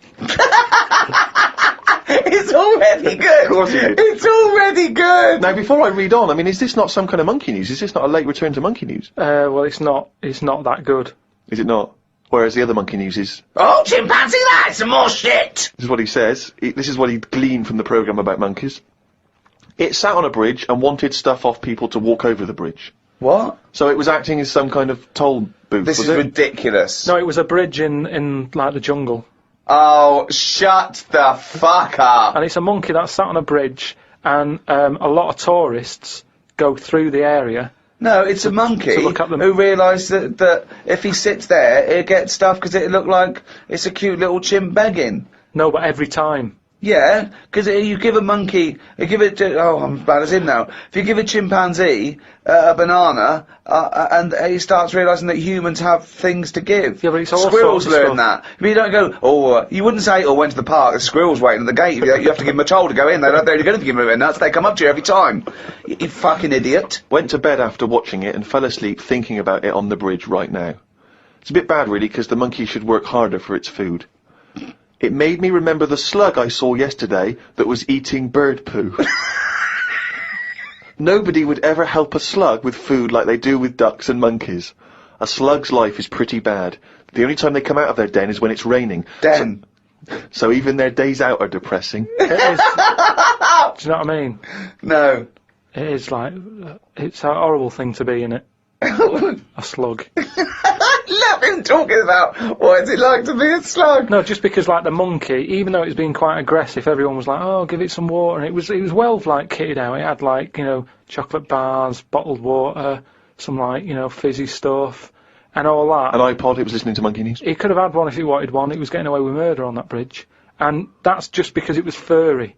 Yeah, if that was like a blob, like a slug, there's no way people would be that friendly towards it. And it just annoys me how you get this pecking order for like no matter what creature you are, favouritism. And that slug was only eating that bird poo because it wasn't being offered stuff. If it was offered toffees or whatever. Well, it's just sad, isn't it? It's come to that. That's where its life has come to. Yeah, but it's not. As was mollusk raining, like I was said. down on its fucking luck. He didn't live in a big country house No, and his but wife it left is. it, the I kids was went, he started hitting the watching bottle. it, and I kind of thought, and look, they do only come out in the rain, and it's depressing, and it'll probably get killed in a bit, and that was its last meal. I just... Last meal! But it people wouldn't don't care. prefer steak and chips, Carl. It No, doesn't a leaf. have... It must like a leaf or at the end of the day, it's an insect. They love a It's leaf. not an insect. Well, it's part of that gang. It's part of that. No, it's part of They that. hang out together. They hang out No. together. Why do you think it's part of that Because gang? it knocks about in the woods in the same place as a spider does. But what I'm saying is they're eating boring stuff because that is what's It's in not their boring area. stuff to them. They're not. I have no opinion of it at all. They take in sustenance. No, but where you are is what you eat. When I'm in London, I'll have beans on toast for lunch. On holiday, what? Tapas? Go on, I'll have a bit. So it's whatever you eat, what's in that area. Suzanne went off to work and I went to the shop to buy some envelopes. The shop was empty, but the fellow behind the counter was on the phone and just kept talking even though he could see I was waiting. I started to count backwards from 20. When I got to 6, he hung up and served me. I won't use the shop again. Question, why count backwards from 20? So he's thinking, what's going to happen at 1? If I start counting from 1, he's going, well, let him carry on. What, out loud? So not really loud, but like more of a mouth action, so he could see I was doing it. You know, like Sorry, you just started miming counting backwards to a man in a shop. he's on the phone. The Yes. shop is empty. I Yes. thought he'd like me custom. He could have served me and stay on the phone. Even though I don't like that, at least he's still doing what he needs to do. I'd have said, working the sorry, shop. can I just get these, please? Yeah. Well, I stood there and I thought, it's annoying me now, my kidneys aching, and I started to get a bit of a sweat on. So I thought, right, I'm going to give him 20 seconds, and if he hasn't got off the phone, I'm leaving. And when I got to about 6, he served me. What's wrong with that? Again, You are giving one yourself, of the strangest people. it's just giving yourself a thing. I could have been stood there for Free. ages. He's one of the strangest people who's free to walk Yeah. It's the about, streets. no, I set myself a little target, and I thought, I don't want to waste another 30 seconds in here, I'll give him 20. It worked. He served me at 6. But it didn't work. Yeah, but did he do it because you were doing that, or did he finish his phone call? I don't know, I was busy counting. Looked at what's been going on in the world. There was a human head attached to a seagull's body in a jar. Is that all it says? This is the sort of weird stuff that goes on behind surgery doors. I doubt it ever flew because the head would have been too heavy. Well, of course it wasn't. It didn't happen. It wasn't live. No, but they try this stuff, don't they? That's like that programme I watched with a Well, monkey. who has ever tried to put a human head on a seagull's body? They've done loads of stuff like that. It's part of us moving on, isn't it? It's, What are you talking about? I'm not going to Carl? get into arguing about Well, science you're because wrong. it's all Don't behind talk closed doors. shit. How do you think we can change a heart now from another body? You have to try things out. It's trial and error. All sorts of weird stuff goes on in hospitals, but we let it happen because it's to help us out in the long run, isn't it? But what are they aiming towards when they're going to find out if you can put a head on a seagull's body? What is that? What are they want to learn, and how do they want to apply that knowledge? A new heart, it is obviously for a reason. It saves a life. Yeah, What is this to save money on transport? Instead of getting a bus pass, you go, can I just put my head on the seagull's body? I go, well, it won't work. Well, try it. Yeah, but there is odd things like that. Like, I saw a fish the other day, right? Right. And honestly, it's the weirdest thing. It was just like a blob with a face. Now, I would never have said, yeah, let that swim about. I'd have killed it from day dot. I would have gone, get rid of it. Oh, God! Under what circumstances would you have killed that from day dot? I'm just saying, looking at it, I'd say that does not work. And it looked sad. It looked like it didn't want to be about. Have you got her number? Now, of course, for those of you who have not been keeping abreast of Karl's medical complaints, just bring us up to speed, Karl. You had to go into hospital this week because previously you'd had. I've been in treatment. and out. Honestly, I've been in and out of that hospital just with kidney problems, really painful and what have you.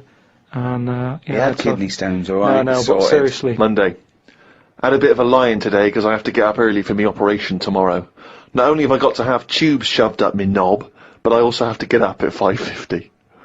Suzanne said I could have what I want for my last dinner. It's not your last dinner, you're going for an operation. Yeah, but you can't take things for granted these days. Oh, for... I had shepherd's pie and peas. Suzanne made it from scratch. As nice as it was annoying. Because making stuff from scratch means loads of pots, and it's my job to do the washing up. So much as the food was nice, there was loads of pans and that. People who get their last dinner on death row don't have to wash up. Got up at 5:55. You were supposed to be getting up at 5:50 on the other page. You were 5 minutes late getting up. He's often late. Often late. No, just because I needed to have water. Before 6 o'clock, they said, don't have anything after 6. We'll get up at 5:50 then, like you were planned to. Don't You take had 10 5 minutes sleeping. Doesn't take 10 minutes to have water, though, does it? Well, why did you say 5:50 in the first place? Because then it tricks me head, doesn't it? Going, oh, I had an extra 5 minutes. Tricks me head. Because then it tricks me head. It. Got to the hospital and had to wait in the waiting room. There was another 9 people in there waiting to be sorted. I got called in. They sat me on a bed and took all my details down. 5 minutes later, I'd been knocked out. I got woke up when they were ripping a pipe out of my throat. I felt more rough this time. The doctor came to see me and said he couldn't find a stone, so I must have passed it. I said, are you sure? He said, yeah, we filled your kidney with water and expanded it, and there was no hiding place. I sat in the recovery room for an hour while they found me a bed. One of the fellows who was sat in the room with me this morning got wheeled in. They couldn't wake him up. All the nurses were laughing because he didn't want to wake up. I bet they were laughing at me when I was in the theatre. Someone told me they totally strip you when they're operating. I would have looked like the alien on the Boswell incident. Boswell! Boswell! It's quite a nice analogy if it weren't for the fact that you said Boswell. It's The Roswell incident. Didn't sleep much through the night because there was a 60-year-old fella shouting at the nurse about his pillows. I don't think I slept through a full hour with one thing or another going on. My bed was next to the toilet, so I kept hearing the flush. How do they sleep in hospitals, though? They wake you up to give you fucking sleeping pills and things, don't they? How do you sleep in there? It's always hot. It's always like 90 degrees. There's no air. Is that to make you drink water? I don't know what it is. There's no air. There's an old fella across from me who kept breaking wind. He didn't even try and cover it. He was just of that age where he didn't care. Just like, that's what I do. I'm in the hospital, leave me alone. What do you mean? Just, I don't know what was wrong with him. I talked to him because at first I felt sorry for him. I was a little bit like, you know, he's had no visitors, no one's calling him up, so I'll talk to him. But then he got that familiar with me that he'd just be doing it whilst I'm chatting to him. Just like he's my granddad or something. It's just like, oh, that's what he does. It's like, well, I'm ill as well. Stop doing that. Honestly, unbelievable. He didn't even try and cover it with a cough. It was just like, that's... With a cough! How would you cover it with a cough? just non-stop. Got home and sat down. My pains are coming back, but the doctor said this would happen, that my insides are still in shock, so I need to take it easy. It's 9 o'clock. I'm in agony. I can't do the diary for the rest of the day. Jesus. So you may as well just tell us then what happened. Right, well, yeah, after that, went back in. Suzanne just got frustrated with me because I was rolling about on the floor and she was trying to watch Arthur, right? So that was on the other night. I thought it was when you lodger. So, And she said, look, if you're in pain, do something. She said, you know... you went and got a cold plate. Yeah. No, use an ashtray. Plates are for liver damage. She said, right, come on. Let's, I can't put up with this. It was like 2 o'clock in the morning. So we left the flat and what have you. Got in a taxi. He filled up on the way, which was annoying. He did it. That He is did. cheeky. That really, I mean, he could On see the I was way in to the pain. hospital. So, Because he's not an ambulance driver. Did you explain that to where you no, were going I to? was in that sort of thing where you just can't be bothered. Do you know what I mean? I was in a sweat and He stuff. came back with a scratch card and some barbecue. Briquettes, yeah. So anyway, he gets us there and he doesn't charge us, which is pretty decent of him. That's all right, yeah. So I go in and there's like, I don't know if you've been in like A&E at like Green, I imagine. 2:30 in the morning. It's Oh. just depressing. Fluorescent light doesn't help because it makes everyone look iller than they actually are. So in there was a woman who was just sat there crying. She wasn't holding onto any part of her body. She was just sat there whinging. And when you're feeling bad, you've got that going on. So you just want to tell her to shut up. There was a fella who was like moped over in a wheelchair that someone had just chucked in. Moped over. It looked like somebody had just sort of found him and wheeled him in. Nurse? Who's the guy moped over? So this gay fella came through. And, How do you know he was gay? just the way he was. I'm not having a go. He was a good fella. Do you know what I mean? A doctor, you mean? No, he was a nurse. Right. And he came through and just sort of went, oh, how are you? And I was like, oh, I've had better days. So he got As me you on mentioned in the diary, I remember the first time when I came here, they said the nurse might put a tablet up my arse. I thought the chances of that happening had just increased. Oh, Karl! Yeah, but I would have let him do it. Honestly, I was that sort of out of it. That, Of course you'd let him do it. He's a qualified nurse. No, but the way I am now, say if it was just a tablet for sorting out my blood pressure, and I walked in there and he went, oh, hello, and he said, yeah, let's pop that. I'd go, hang on a minute. but what I mean is, that night, I would have just let him put 3 up, honestly. It's just weird, isn't it, how your body just goes, let them get on with it, and you trust anyone, don't you? When you're in that much pain and you need And help. they're a qualified nurse, yes. They gave me some morphine, and my sort of head caved in again like last time, and then the pain went. But anyway, just turns out that I'd had a load of like blood clots in the bit from my kidney to my bladder, and that was acting as a sort of a stone again. No, it's just, So it's that's just what- a scab, isn't it, where it's curing it? So. No, but all the work, when they blew up the kidney 4 times its normal size, so there was no hiding place for the stone. Yeah. So when they did that, it caused a lot of blood. It must have ripped the sides of it and stuff. And then that blood was in the kidney, and it went down the pipe and blocked it up a little bit. And that's the pain that I had. It was sort of, had problems getting through all this thick blood that they'd caused. So, the weirdest thing that happened when I was in there, right, the morning, like, after I'd had the morphine and what have you, right, I slept pretty well. But I woke up, and you have like a telly for your own bed, that you're allowed to use if you pay for it, right? So the glow from that woke me up because they come on at about 7:10, and the telly's in front of your head. Right? So you're getting this glow and you're going, oh, what's that now? And I looked at it, and all it had written on it is, Karl received bad news about your father. Right? And I was like, is this what they do now? Because it's such a big hospital, did they just text you sort of news to your bed? And I was kind of like, like I say, it was early, it was 7:10 or whatever.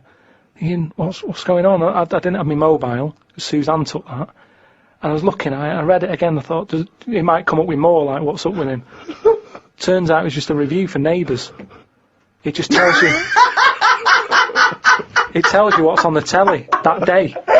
And there's some fella in Neighbours who's called Karl, whose dad went bad. So that sort of woke me up a bit. I had a bit of a shock then. It was kind of like... So I was wide awake at like 7:15 in the morning because my heart went a bit fast because I thought something had happened to my dad. Karl, of course, has written a poem about the experience entitled My Ward. All I've done here, I've been through a, I don't know what the word is, a bad experience. Trauma. A trauma, yeah. I've been through a load of trauma.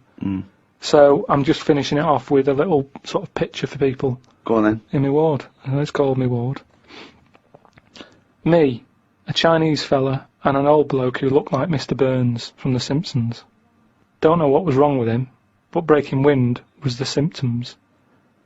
No one visited him or called him. He seemed quite lost to me. As well as wind problems, he had a colostomy. When I left, I said see you to the old man. Turned out the other fella wasn't Chinese, he was from Japan. I never found out what was up with him. You've got a little picture there, haven't you, of me sat in my ward. I'm sat there with that fella who I didn't talk to, the old fella who had wind problems. And that's what a poem is, isn't it? But the detail about you thought he was Chinese and he turned out to be Japanese, how is that evocative? That's just a piece of misinformation. It's just I like it. I imagine a lot of people make I that like same it because mistake. you know why? It's like he even makes digressions within his poem. Yeah. Do you know what I mean? It's like he could have gone back and erased that, but he didn't. He left that digression in, and I think that's great. It's very honest. Yeah. So, you've done quite a few bits there from the diary, right?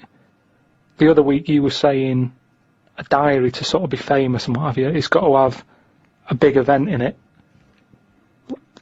That's a big event in my life, right? Peeps did a diary that had big events in it. You said about the fire on Pudding Lane. I had a kidney stone here. You write about puddings you've had.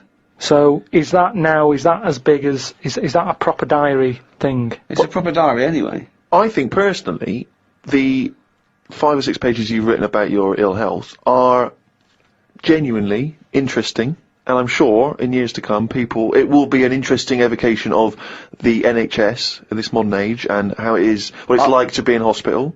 What other diaries are out there? Well, a lot of them are fictional, of course, Bridget Jones and the like. There are lots of memoirs, but to I publish a don't whole know diary, why. I mean, you can Well, get... the two most famous diaries I'd have thought was Pepys and Anne Frank. But Yeah. Kenneth Williams' diaries were published after his death. Many celebrity diaries have been published. Alec Guinness, people like that. And is that just there last year, or did they do it when they were doing a lot? Because Oh, if yeah. they're old and sort of not working well, a diary isn't that good. Well, often the moments, prior to their passing are some of the most interesting. You see their final thoughts and final days. Yeah, but are they just, you say different things when you're ill? When I was on that table about to go under and you're thinking this might be it, different thoughts on the world. Do you know what I mean? Different priorities. What's the most profound thing that you thought that it was because of your illness? Just as I went under, the last thing I said to this woman was, "Oh, you look different with that on." And Oh, you look different with a hat on. yeah, it was a woman who gave me the injection, and she'd been round to the bed beforehand, sort of saying, "Right, you're allergic to this. Can you eat strawberries?" And I was a bit like, "Why are you asking me that?" And she went, "Well, no, a lot of people are allergic to strawberries." And I was saying, "But is there any trace of strawberries in the stuff?" And she's like, "No, it's just that a lot of people are." And I said, "Well, no, I eat them." And then she's like, "What about fish?" And I said, "I like some, but I haven't had them all." And and then she turned to Suzanne at that point and said, "What, do you know of anything you can't eat?" She sort of said, like turning to the mother. Yeah. When the child can't answer. but she was this woman, and she didn't have a hat on or anything. And then when I went down there, I didn't realise it was the same woman until I was lying there and she started to inject me. And I just said, "Oh, you look different with that on." And then I went out, and when I woke up, the woman sort of came round and just sort of said, "Oh, it's weird that was the last thing," like you said. And that made me think that could have been my last, like fighting on the beaches or whatever. That could have been my little thing. You look different with a hat on. Karl Pilkington. Oh, God. In its own way, it's quite wise. People do look different with hats on. I think his last words would be something like, "Can this kill you?" Yeah. Suzanne, can you drink bleach? Me mum called me to ask me to like Fuck me, you're right. Look, that should be. My mum called me to ask me to look in some of the magazine shops in London for a magazine that she can't find. It's called UFO Data. I said, I ain't heard of it. She said she's seen an advert for it in one of her ghost magazines. I love the fact that she can't even find the magazine about unidentified flying objects. Yeah. So we get a clue She there. thinks, I think I saw something, but I don't know whether it was a magazine or not. So we get a clue there as to why you give any credence to this crap. Yeah, well, it's, you know, I mean, Mama Pilkington's into the same shit. there's a lot of space out there, isn't there? She said that this magazine has got news story about how Aldrin, brackets astronaut, has got some evidence that aliens exist. Yeah. I told her that I found out today that the days are about 36 minutes longer on Mars. We chatted about how this is how they are more advanced than us. Do you mean the Martians? Yeah, if they've got a longer day, that's more time that they're awake working on stuff. Right, yeah, we know that makes no difference at all. No, it does. Think about it. Think Yeah. about it. Look, think about it. 6 o'clock here. Yeah. People are going, see you tomorrow. I'm going home. They'll be going, oh, another half hour. They've got a longer day. Productive. And that's why they're able to fly. That's why they're whizzing around. It adds up, doesn't it, over the years? Christ almighty, what drivel! Suzanne got in from work at 11:30. I told her about the UFOs in Mars.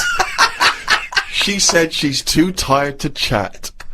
I said, does it mean aliens will be more tired than us, or do they get more sleep? I got no answer.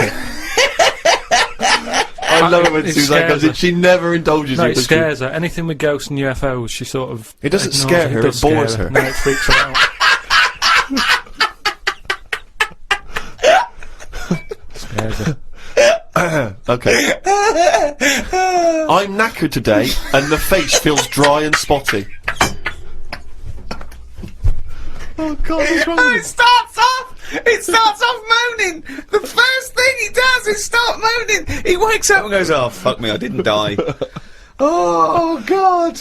I'm knackered today and my face feels dry and spotty. I think it's the change in water since being away. Or it could be all the Madeira cake I had yesterday. I'm gonna burst. But what's I'm the gonna Madeira burst. cake? The Madeira cake dries you out, does it? Well, it's just quite fattening, innit? But I like it. It's one of my little pleasures. Oh, God Suzanne almighty! I went for a wander about to try and find the UFO Data magazine from my mum. I didn't know which category to look under. There were too many magazines. I noticed how on the rude magazines, the women are being pretty rude on the cover, but on the gay magazines, it's just a fella smiling, showing a bit of arse. I don't know why gay blokes would buy it. Blokes have got their own knob to look at if they like knobs.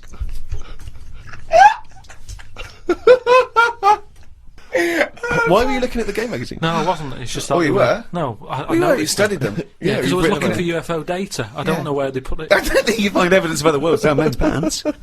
Yeah, I don't think you want to boldly go where no man has ever gone before, Carl. I had no luck trying to find the UFO Data magazine. I will try some other shops. He writes UFO Data magazine every time. He can just put UFO mag, but No, no. but it You wanna be reminds me. right. You wanna It's be sort of- specific, If yeah. I write stuff down, it means that I remember it more. Sure. So, still looking for it. Got some posts from Oxfam. They're flogging animals for Africa again. They've got new animals in their catalogue now. They've got donkeys and alpacas. Donkeys 50 quid, alpacas £20. I don't know if this is a special rate or if I could get one from a mam. She's been saying how they've been missing having a pet since they had the cat put down. Sorry, you don't get it. If you buy that for someone, you don't get it. Yeah, but they're not bothered where they're going. Yes, as long they as they're do. getting Of the course money. they don't. They don't deliver them. It's not like they're in a warehouse wondering, people thinking, I hope people buy this. They're going to put them out there. They're. But at the end of the day, 50 quid's 50 quid, and they're not bothered. If they're Right. sending an alpaca to Africa, Yeah. and I'm saying, can you get one to London? To them, that is less hassle. Right. Carl, that's not how it works. You can't just go and say, oh, I'll have one of them.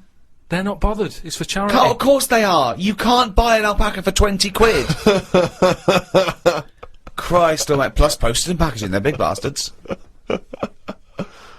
Read about a pub that is getting some stick because they've stopped a horse going in. It's been the horse's regular for ages, but there's been some new owners who've taken over the pub, and they said they're serving fresh food and don't want a horse in there anymore. She taught me some way to breathe that will relax me. I wasn't feeling that relaxed though, because the person behind the counter was banging about making a coffee. Noise stresses me out. I wonder if less deaf people die of stress than people with working ears do. Oh, it's the theories. It's the It is theories. such a noisy world, though, isn't it? It is. London is noisy, very noisy. I think just everywhere, just noise in general. They were Yeah. saying how, like, every noise has been used at least 5 times or something. What do you mean? Because there's only so many noises in the world. I don't know what you're talking about. I don't know what you're talking about. No, there's only so many What noises. do you mean every noise has been used 5 times? I don't know what that means. I don't know what it means. Because I don't know. I have no idea. Every noise once has been used at least 5 times. there's only so many noises. It's like a piano, isn't there? There's only so many notes. Yeah. And there's only so many noises. Right. But because there's so much stuff, the same noises are being used again. I don't know what that means. By whom? Who's reusing the noise? By whatever. So a you'll have- woodpecker when it's woodpecking? Yeah, some birds make noises that would sound like a Ford Escort, just because there's only so many noises that people can use. What is he talking about? Noises are a byproduct. Outside Yeah. an instrument, Yeah, noises are a byproduct. They don't, a machine, they don't go, watch me make this noise, make this machine. It makes the noise it makes when it's doing But something. why does it make that noise? Why not pick another noise? They don't pick the Well, who's noise. picking the noise? The printing press makes the noise because it's the sound of the thing Yeah. going down. Yeah, you so know, the printing- a hammer makes that noise because that's what it does. No one's going, oh, can we make this make a different noise? No, it's a byproduct. I It's- know. So there's only so many noises. I don't know what you mean. You said the byproduct is because of something that's happening, right? But it's Yeah. the physical action, isn't it? And the way that impacts on the surrounding air. That's what how noises are manufactured. It's not a choice. When Stevenson's rocket came and I went, I went, can you make it go? It's that's the noise it made. I know, but then, say like a new frog comes out, Oh, what do you mean a new frog comes out? they find a new type of frog, Right. it makes a noise, and Yeah. they'll go, yeah, I knew it was going to sound like that. What are you talking Because about? there's only so many noises. No animal comes out and makes like a weird noise, and you go, I've never heard that noise before. They go, oh, that sounds like a chicken, or it sounds like a Ford Escort, or there's only so many what frog noises. sounds like a Ford Escort? No, There but there'll be can't be some many animal. because you've used Ford Escort twice as an analogy here. So you're running out of noises. You've come up with chicken and Escort so far. I can't But explain the problem it. is, a Ford Escort sounds a bit like an Austin Allegro. So I don't know, yeah. And a chicken, you're ripping off the turkey, you cunt. I read a bit in the news about people being injured while trying to cut open avocados. It's a food that ain't worth injuring yourself for. If it's a hassle to get into, leave it to the experts. I have never bought one. I have also avoided coconuts and pineapples. The amount of hassle to get into these things outweighs the joys they give. Yeah. It's the same reason I never bought a pair of Dr. Martin boots. Too much hassle when it's time to take them off. Yeah, a lot of my mates used to wear them in like the 80s. You know, you can't just kick them off, can you? It's a big upheaval.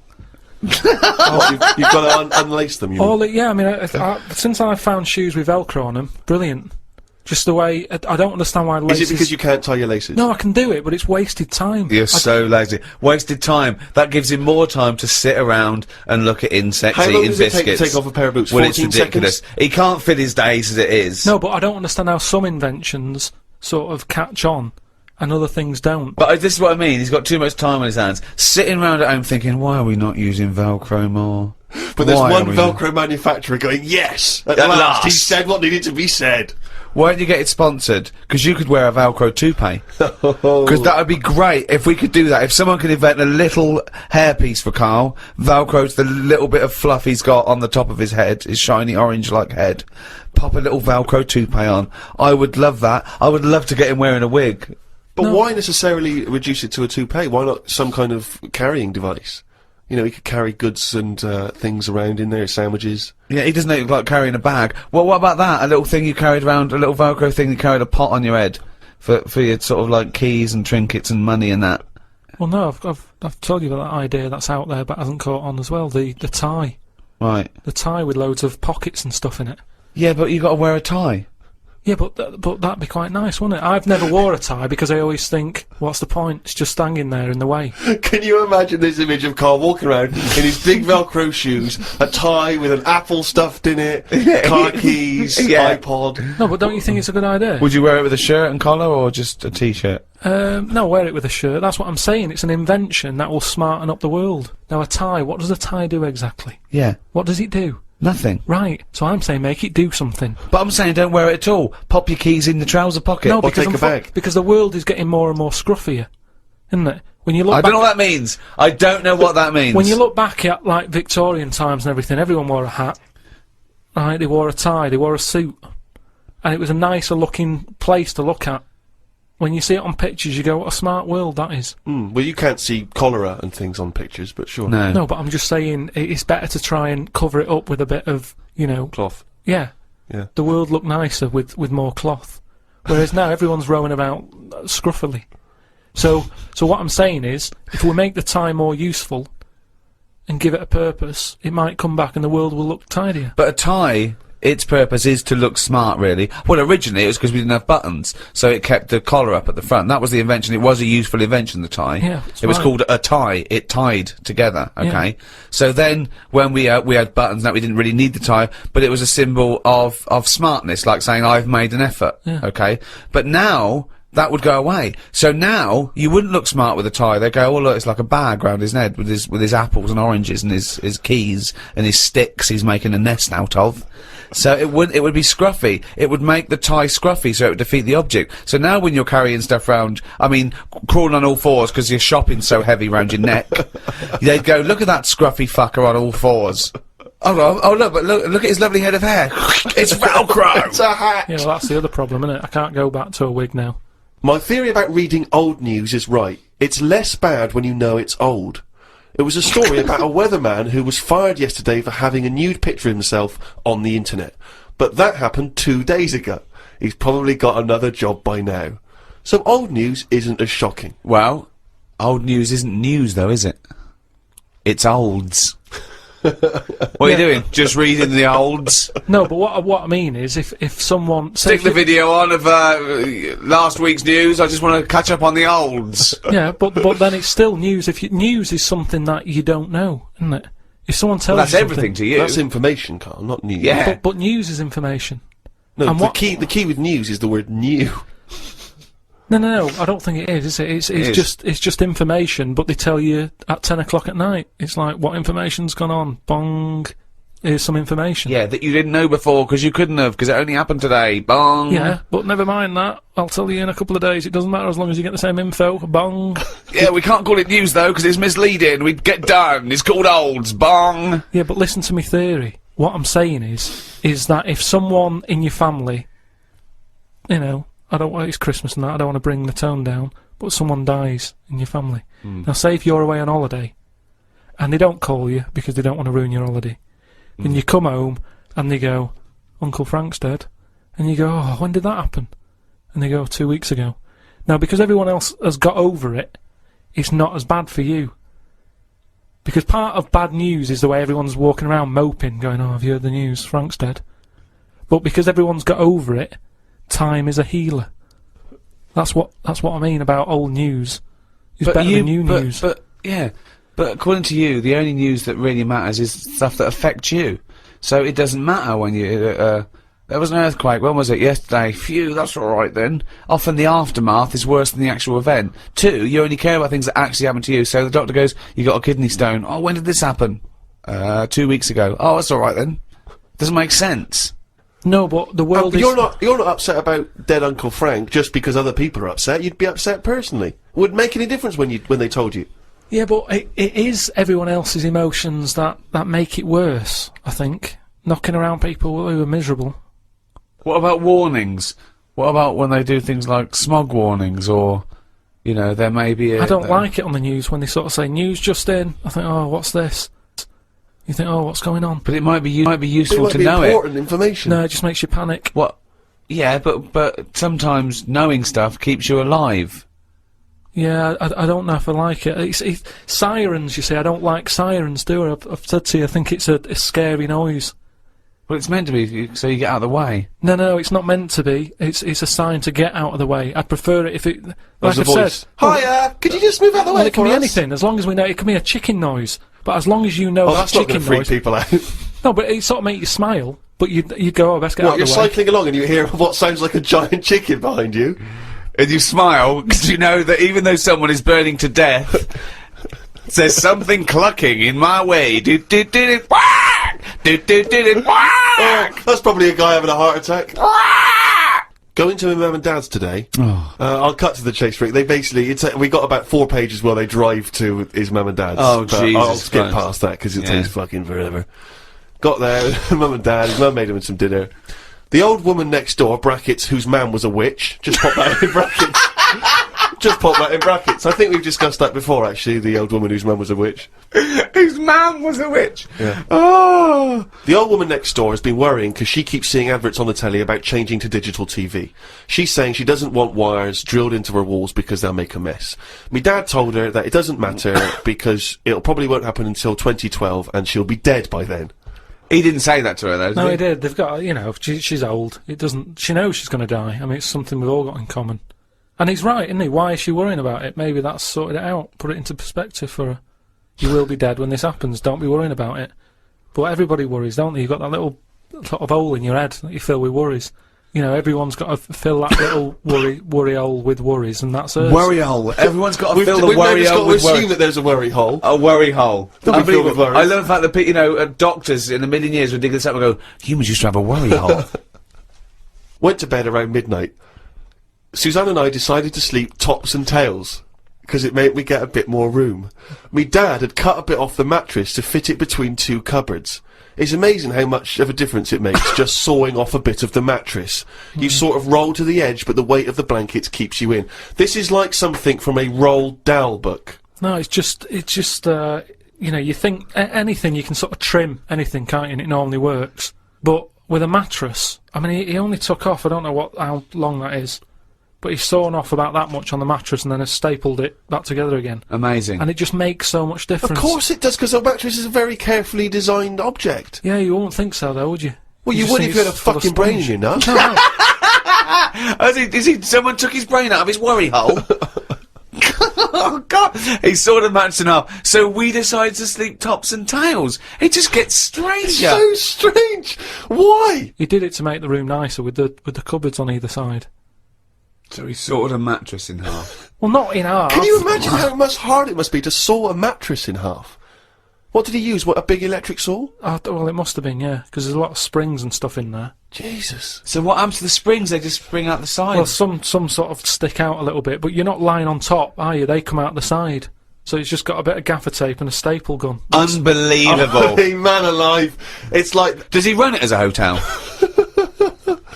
That's unbelievable. there are squats with better bedding arrangements. Well, we've had a bit of a bad thing in our house about mattresses and that, because when we first bought our first flat in Salford, you know what it's like when you buy somewhere, you sort of, you haven't got any money, have you, to buy extra stuff that you need. So, we'd bought a bed, right, but there's that rip-off thing with beds, where you buy a bed, but a mattress doesn't come with it, which I've never understood that. Because it's not a bed, is it? Without that mattress, it's not a bed. It's a car without an engine. You wouldn't go, there you go. Well, that seems cheap. There's no engine in it. So we bought this, like, you know, flat and what have you. And we bought the bed. And then, like, oh, we haven't got a mattress. So my dad got one from Uncle Skip. Alf. No, well, from that Uncle Alf fella, because he had one in his van that he used to use now and again. If he was, like, travelling round, he'd just kip in the back on this mattress. Amazing. A bloke who drove around in a van with a mattress in the back. So How Uncle terrifying. Alf. So Uncle Alf, right? Well, tell me about Uncle Alf. Well, you know about him, he's the one who slept in a dinghy. He's the one who... Because his mattress was in his car. No, yeah, why didn't he go, oh, well, Alf, where's the bed? Left it in the car again. Oh, blow up the dinghy. Blow up the dinghy. I'm not going to go out and get it. Not at this time of night. So anyway, my dad got me his mattress, and it just stunk of diesel. And Suzanne was like, "Oh, I'm not happy with this," and I think she realised sort of what sort of family She got it was from herself and into. stuff. Wow, she landed on her feet when she got you. So didn't she? now she's always a bit touchy about, you know, mattresses and things. Unbelievable. Uncle Alf, of course, sadly passed away when he couldn't escape from his sinking ship. The fire engines were too late.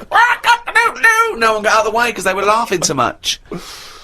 The mad woman next door saw me and said, "Hello, Clive. You live in a nursery rhyme." The old man down the road, the old woman next door whose mum's a witch, Uncle Alf who lives in a dinky. This is like not a real place. It's like fucking Narnia. It's a children's TV programme. Unbelievable. Oh God. Oh, just all of them there on this broken mattress trying to find the golden ticket. Oh God. Oh God. The old fella down the road talked to my dad a bit.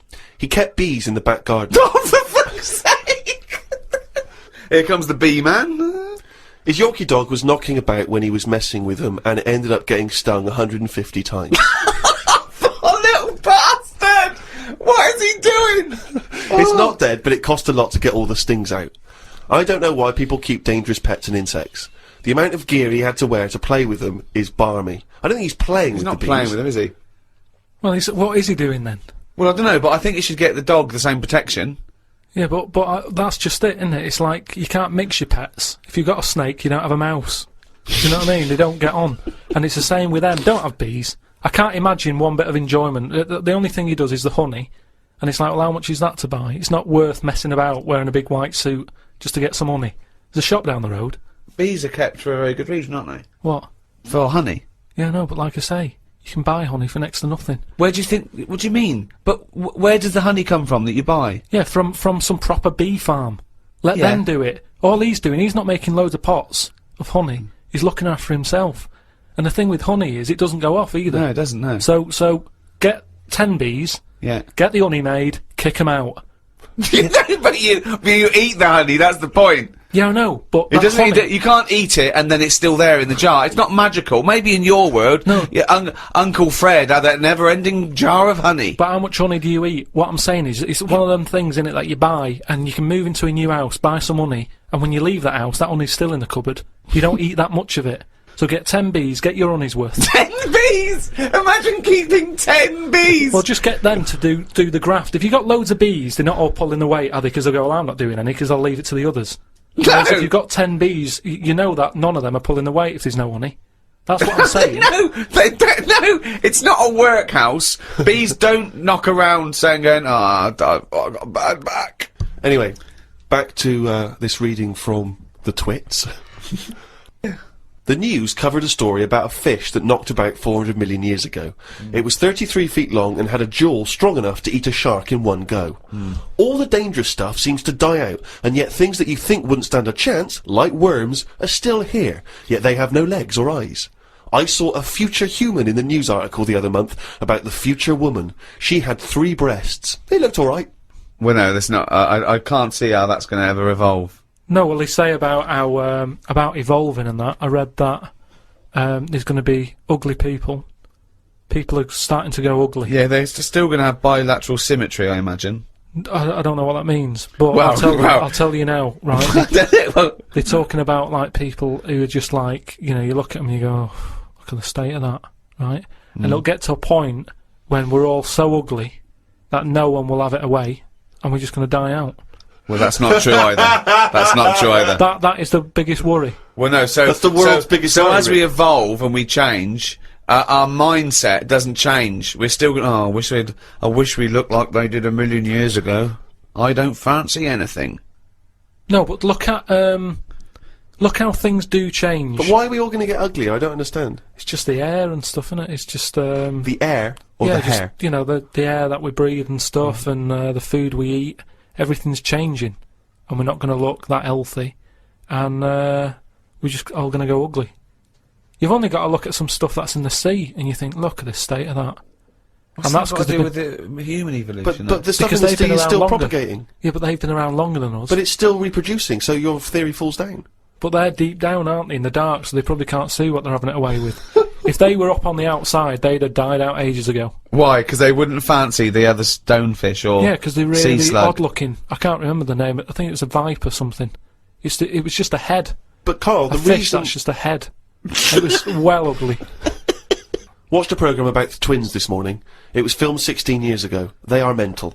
They did everything together, including the vacking up. Phone calls had to happen twice so they could both have the same chat, and they said the same stuff at the same time. Well weird. The bloke who I watched it with, I don't know who that is, just some homeless guys that you just invited into the No, flat? just someone I've been sort of working with. Sure, a mate of yours. He said he fantasised about having it away with a pair of twins. I don't see the point in this. If you're going to have two of something, I would prefer to have two different. Have two different women. If I had two cars, I wouldn't have the same one twice. Same rule with women. I don't even normally like buying the same pair of trainers twice in a row. No, if you're going to have something new, make a change. It's like that fella who was going out with a woman and then left her and went out with a twin sister. Not worth it. Not worth it! It's not worth the upheaval, is it? Because it's exactly the same model. I watched the final of I'm a Celebrity, Get Me Out of Here. It was between singer Jason Donovan, singer Mylene Klass, and singer Matt out of a boy band. I had my money on Donovan, but Matt won it. I think it was because of his last task. He ate a fisheye, some grubs, a big fat insect that they have on every year, a crocodile knob, and a kangaroo anus. I feel like we've come there, Rick, to where we entered. It was this time last year when we first started the podcast that we were talking about I'm a Celebrity, Get Me Out of Here, and you coined the famous phrase I could eat a knob at night. Yeah. So it's full circle. It's just the last series finished recently, and it was astounding that he ate a crocodile knob, he ate a crocodile eye, he chewed up and swallowed a kangaroo's anus, which I to be honest, I didn't know was a food stuff.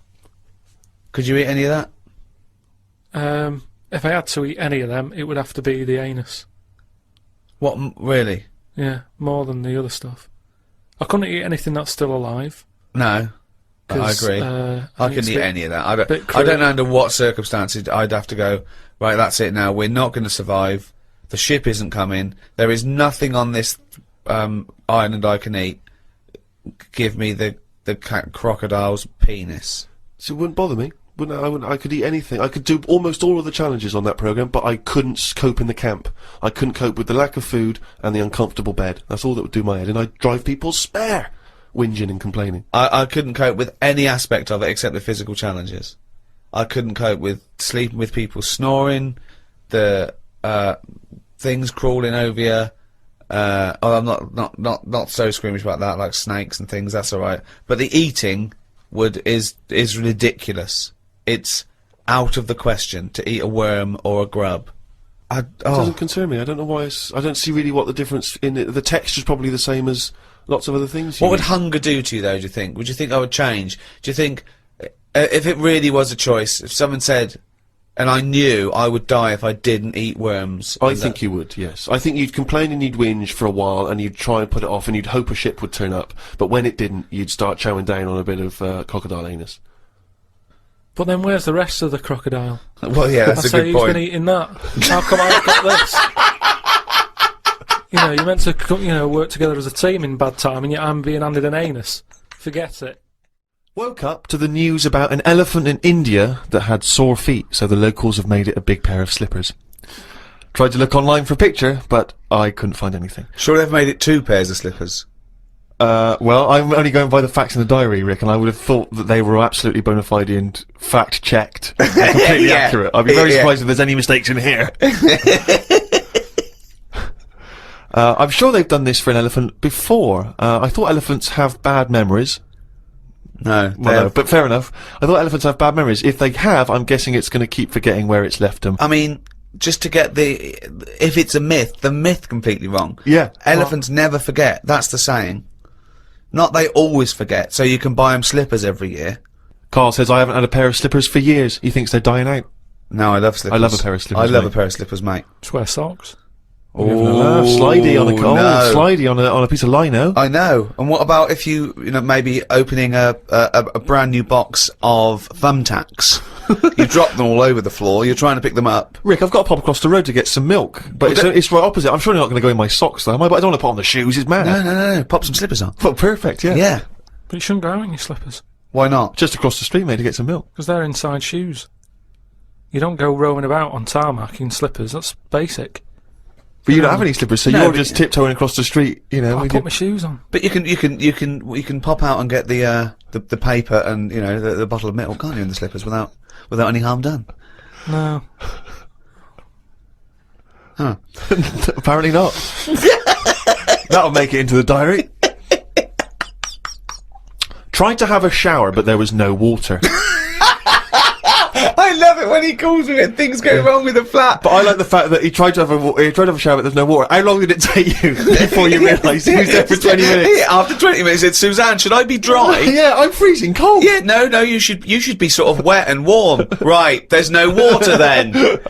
Brilliant. I called the service charge people, but no one was about. Looked outside, but couldn't see any work going on. Great, innit? In India, they can sort out elephants with shoes. In London, we have no water. Hung about for a bit, but still no sign of any water. Brushed my teeth just using the paste, and used the little bit that was in the kettle to have a wash. I was pretty chuffed that I thought of using that. Suzanne was a bit annoyed because she wanted a cup of tea. She said, go across the road and buy a big bottle of water. Not in your socks. Pop some slippers on. Go across the road and buy a big bottle of water, she said. I never thought of that. You had a wash using the water That's in the bottom of the kettle. Yeah, well, that's clean, isn't it? But how much? There's only a little drop in there. No, it's a big kettle. So what, did you just wash your face? Yeah. So you didn't wash your body or anything? Your genitals Well, were you couldn't, could you? filthy. You've got to look at what you can do with the water available. People in Africa and that short of water aren't wasting it, saying, oh, my feet are a bit dirty. They drink it. What do you mean? Had a look online to see what's been going on. Scientists say that Everest, brackets, the mountain, just in case you've confused that with any other Everests. Maybe the double glazing people. Yeah. You say that scientists say that Everest has grown a bit. The way they were talking about it, you'd have thought it's grown loads. It's only inches. No, isn't that... They found out that it's actually a couple of inches taller than they first thought because their methods of measuring are more accurate than they were 20 years ago. So it's bigger than they thought it was. It hasn't grown. No, I just think what's happened is at the bottom, because of like people are always climbing up it, aren't they?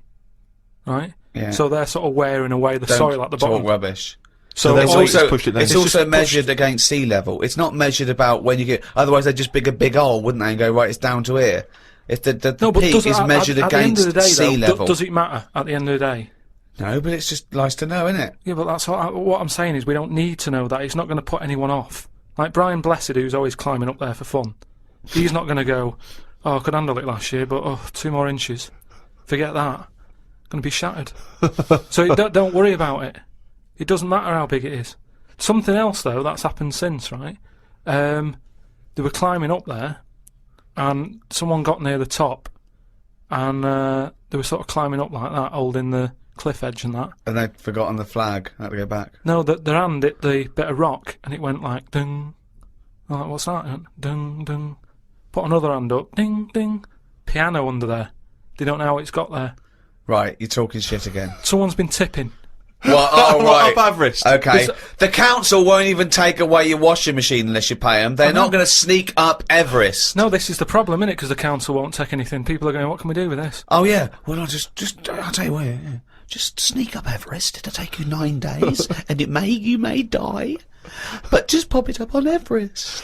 Well, I know for a fact that you've confused a few things there, because I think the piano being found was actually somewhere in Scotland, some kind of moor in Scotland, and they found a piano up there, and everyone said, I don't understand, how's the piano doing up here? And it turned out that some guy, one of these people who like tries to break world records, Hoax, had isn't it? dragged a piano up there as some kind of feat of endurance, Yeah. but thought, I'll be damned if I'm going to take it back again, and just left it up there.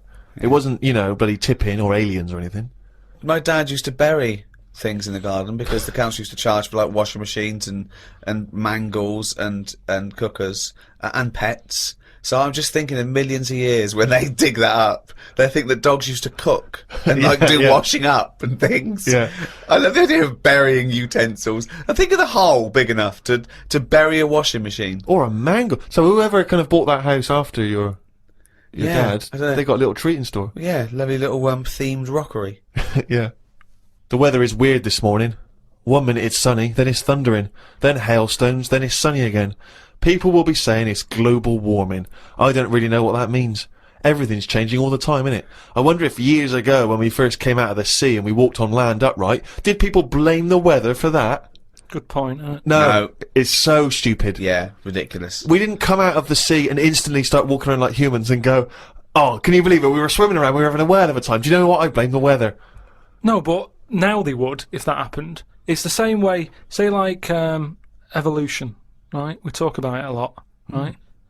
Now, years ago, I don't know how it happened, but some whale had legs, right? Yeah. This is how it started. Before he was a whale, yeah. Whales started off with legs, They that's were rowing right. about on the beachfront, right? Anyway, it worked out that, you know, they didn't like it or whatever. Get back in. Now, say if that happened again now, right? Say if someone's born and they always say, don't they, check for lumps and stuff, right? Make sure you haven't got any lumps.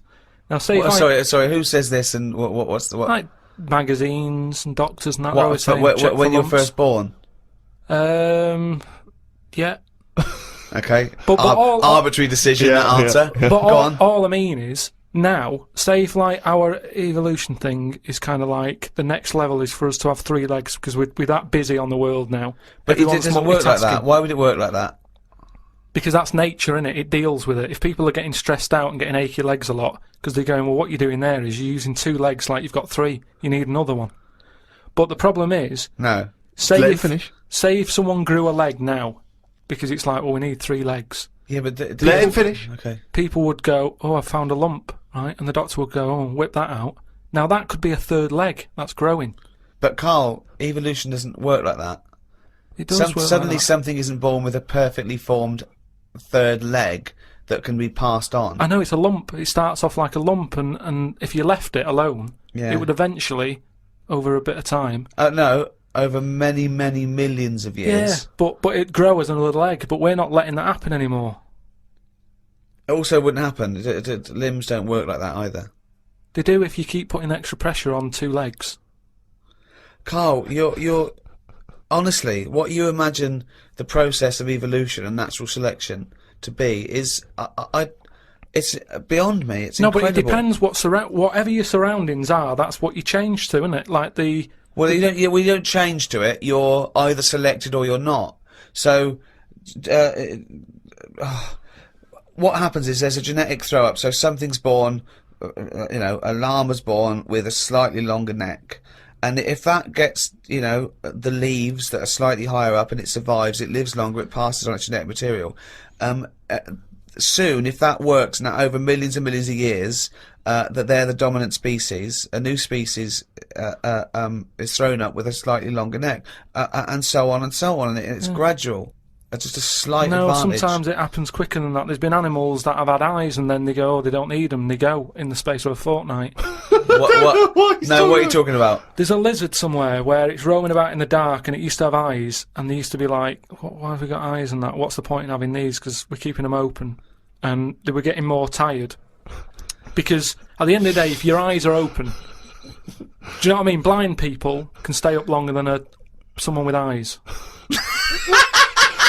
Keep going. I want to follow this through to its natural conclusion. Keep going. Keep going. There is nothing to do. Right. Right, the first signs of you getting tired, you go, oh, my eyes, I can hardly keep them open. Yeah. So a blind person doesn't get that because they can roam about with them shut like So that. they never sleep, do they, blind people? Well, they sleep, but they don't need as much because their eyes aren't stinging. All guessing, all guesswork, and all nonsense. I mean, all nonsense. But hang on, fair enough. Okay, even if we accept that to be true of blind people, what was happening with the lizards? The lizards were going, I can't believe this is mad. We don't need our eyes. We're down underground. What's the point? Jeff, Bill, let's just no longer use eyes. Well, they were just like, in a way, it's better if we keep our eyes shut to keep the soil out and stuff. And then over time, they were like, oh, my eyes are stuck. Like the time when... For a fortnight, you said? No. It's over hundreds of millions of years. And the other thing is, it's not the case that there's no will to evolution. What happened was that a blind one had no disadvantage, so he was selected better than one with eyes that maybe would find it irritating or getting in the way. Just like a snake, it's not a disadvantage for a snake to lose its legs because it's selected, and then it's an advantage because they can get into places that where legs would get in the way. Like I've said before, right? You see like a little fella, like a midget or a dwarf or something. Right. Who's to say that that isn't the way we should be? Do you mean, how do we know that... Well, everybody looks at them and goes, oh, look, there's a little fella. But really, it doesn't matter. If we were all like that, the world would be a better place because it's bigger, so there's more to see. Whereas for us, we're getting bigger all the time. The world isn't growing, so there's less to see for us. So for a midget, the world is brilliant. So I'd say it'd be good if we do go backwards as opposed to forwards. Instead of us getting bigger all Steve, the do you time. want a cup of tea? No, I but might show off, mate, and leave you to it. do you know what I mean, though? Have we haven't got any... We've only got instant coffee as well. No, Yeah, I might pop out for something. but what I mean is, they always say, like, I'll make it. You the bring it. body's... No, thanks, mate. But Tell me when he's finished. I'm just no, saying no. the body's getting bigger. And instead of going forward, no then- sugar for me, thanks. Do you want milk, though? Yeah, milk. forget it. Some scientists have come up with a cure for bird flu. It's somewhat to do with some stuff in horses. They gave the flu to a mouse and then injected it and it's well again. I think we should stop coming up with cures for things as the germs are just getting stronger and stronger. I reckon by 2020, germs will be so big that we will be able to see them in the air. They will no longer be little particles. You wouldn't swallow one. If you did, it won't be the germ that will kill you. You'll just choke to death. I think that's how we'll die in the future. Choking on enormous giant On germs. And they they'll are be what? getting They'll bigger. be like rampaging around the cities, will they? I'll tell you what, though, right? Now, I'm getting worried now because the stuff he believes and thinks of, I mean, it could be mental. Do you know what I mean, though? Like a proper paranoid sort of... one of those people that soon going to live in a loft covered in tinfoil, Yeah. right? And pages of the Bible all the way around the... You know, and Yeah. Suzanne's having to put on some sort of spacesuit to come in and give him his beans on toast. Yeah. And he's going to have to polish each bean. That's Yeah. what scientists do, isn't it? They just sort of think ahead of everyone else. That's what I'm doing. And the weird thing is, right, Steve, sometime last week, there was a science piece which was close to what I'd already said, Yeah. that they've got some germs Sure. that like eating sugar, right? They stick them in a lunchbox with a chocolate bar. Within an hour, it was gone, right? And they say now these germs love chocolate and Did stuff. this scientist leave it near this fat scientist that works in the same laboratory? And he went, it's unbelievable. Ted, he went, what? Right, I put the chocolate bar in here with the germ. I came, it's gone. That's amazing. Wow, that's brilliant, that. Do it again. What? Do it again. Leave another one, see if it happens again. So in the future, you're running around, and germs are. Eating chocolate. That's not science. That's Pac-Man. Went to bed and chatted about food to Suzanne. I said it would be best if our bodies could be run on something like coal. That way you wouldn't get fat, people, because you wouldn't be eating for enjoyment. You'd just be eating to give you energy. Suzanne said, why do you always take the nice things out of life? Because sometimes to think about the future, it's not going to be all good, is it? Look at the way we have to do things now that we sort of go, oh, I'm sick of this. But they do it for your own good. But you try and change the laws of the universe. Based on arbitrary whims. No, but we're Yeah. always eating stuff. That's one of the things we do now, isn't it? As soon as we find a new creature like that frog that's been hidden away for like millions of years, you get someone who go, I wonder if we can eat that. Do you know what I mean? It's everything that's walking on the world, they sort of see what powers it's got. What powers it's got? No, like if it can jump far, you know, is it poisonous? Can you get anything out of it to save people? And Yeah. then can we eat it? They're the three things that they do with a new frog. Any creature, So what are they? Can it jump fast? yeah, has Is got it any poisonous? poison in it that you Is- can use to get rid of illnesses? Yeah. Can you eat it? That's the more first and three more- questions anyone asks, do It they? seems to be the way, because you look at menus and that, how they're getting bigger and bigger now, and that's only because we're finding more and more species of stuff. Is it? Yeah. Yeah, if you look at some stuff on a menu, that octopus you eat, at some point that would have gone through the list of, right, what does it do? What's it got in it? What does that ink do? What does it taste like? Can it jump? Can it, whatever, well, they've done tests on it, haven't they, when we said about it being getting in a jam jar or something. Yeah. So it's all part of it. Everything's been tested. Everything. But I think what the problem is that the first you hear of a newfangled food, do you think that in ancient civilization, they didn't do this. They didn't try an oyster or spear a fish or Yeah, because eat a there wasn't maggot. that much other stuff knocking about at that time. Right. We've got loads of stuff, so why are we messing about with some new frog? It's all like, people just like showing off, don't they? Leave the frogs, let them get busy and have loads of them, eat the chickens, when we run out of them, move on to the frog. Or whatever. But why have all this on the go? Do you know what I mean? It just makes it... I hate going out for a meal now, because it's like, what are you having? Oh, I'm sick of it, look at it all. And then you're forced into people going, oh, have you had the new frog? No, I don't want it, I'm happy with chicken. That's what I mean. Yeah. Unbelievable. Have you ever been out, Rick, and someone's been trying to force frog on you? Never. I've never been forced frog in my life. Although I did go for a meal once with Karl. We went there and he had the Orient hors d'oeuvres. I recommended, right? And he was trying to get this little oyster, right, off the shell, right, and he was going it stuck to its house, right, and I looked round and his eyes were watering and he was choking and he was drinking water. I said, what? And he said, I hit that. And it was a big blob of wasabi, right? And I said, why'd you put it all in at once? He went, he said, I thought it was a mushy pea. Why would they put one mushy pea? Was it hardcore, the wasabi? It felt like my head was caving in. That was just Ricky squeezing it, wasn't it? Between courses. Trouble with that though is, you know, hot food. Why you get addicted to really hot food is the pain is actually it's killing taste buds, and then endorphins are released in the brain, like, you know, a morphine derivative to sort of go, it's all right, or calm the pain. So you actually get addicted to that sort of, you know, what But happens. why would you want to kill your taste buds? But new ones come back Well, yeah, I think you know, I think you. straight away. Well, I don't know how long it takes. I don't know. I'm not sure. No, it's just, is that the chef sort of going, oh, I'm serving some right rubbish tonight, give him some of that kusabi. Kusabi! Oh God, and Tonto! Oh God! Back to the diary. At lunchtime, I went to a local cafe and had an omelette. An old woman, who was about 70-ish, was in there eating pizza. It didn't look right. No. I know what you mean there, actually. Old people eating pizza seems a bit weird. What about an old Italian lady eating pizza? Would that be right? No, I'd expect her to have lasagna.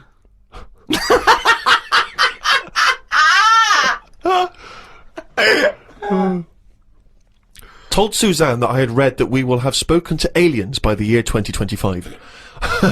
Ricky once told me that if a lion could speak English, it still couldn't have a good chat with us because its life is different to ours. If that's true, we've got no chance with an alien. I'd be worried it could read my mind. I had that problem once years ago when I worked in a studio making cassettes. Some mind-reading woman was having some cassettes made. She waited while I did them. She had a small dog. I knew she was trying to read my mind, so I just thought about the dog. I thought that would confuse her, because she wouldn't understand why I was thinking about her dog.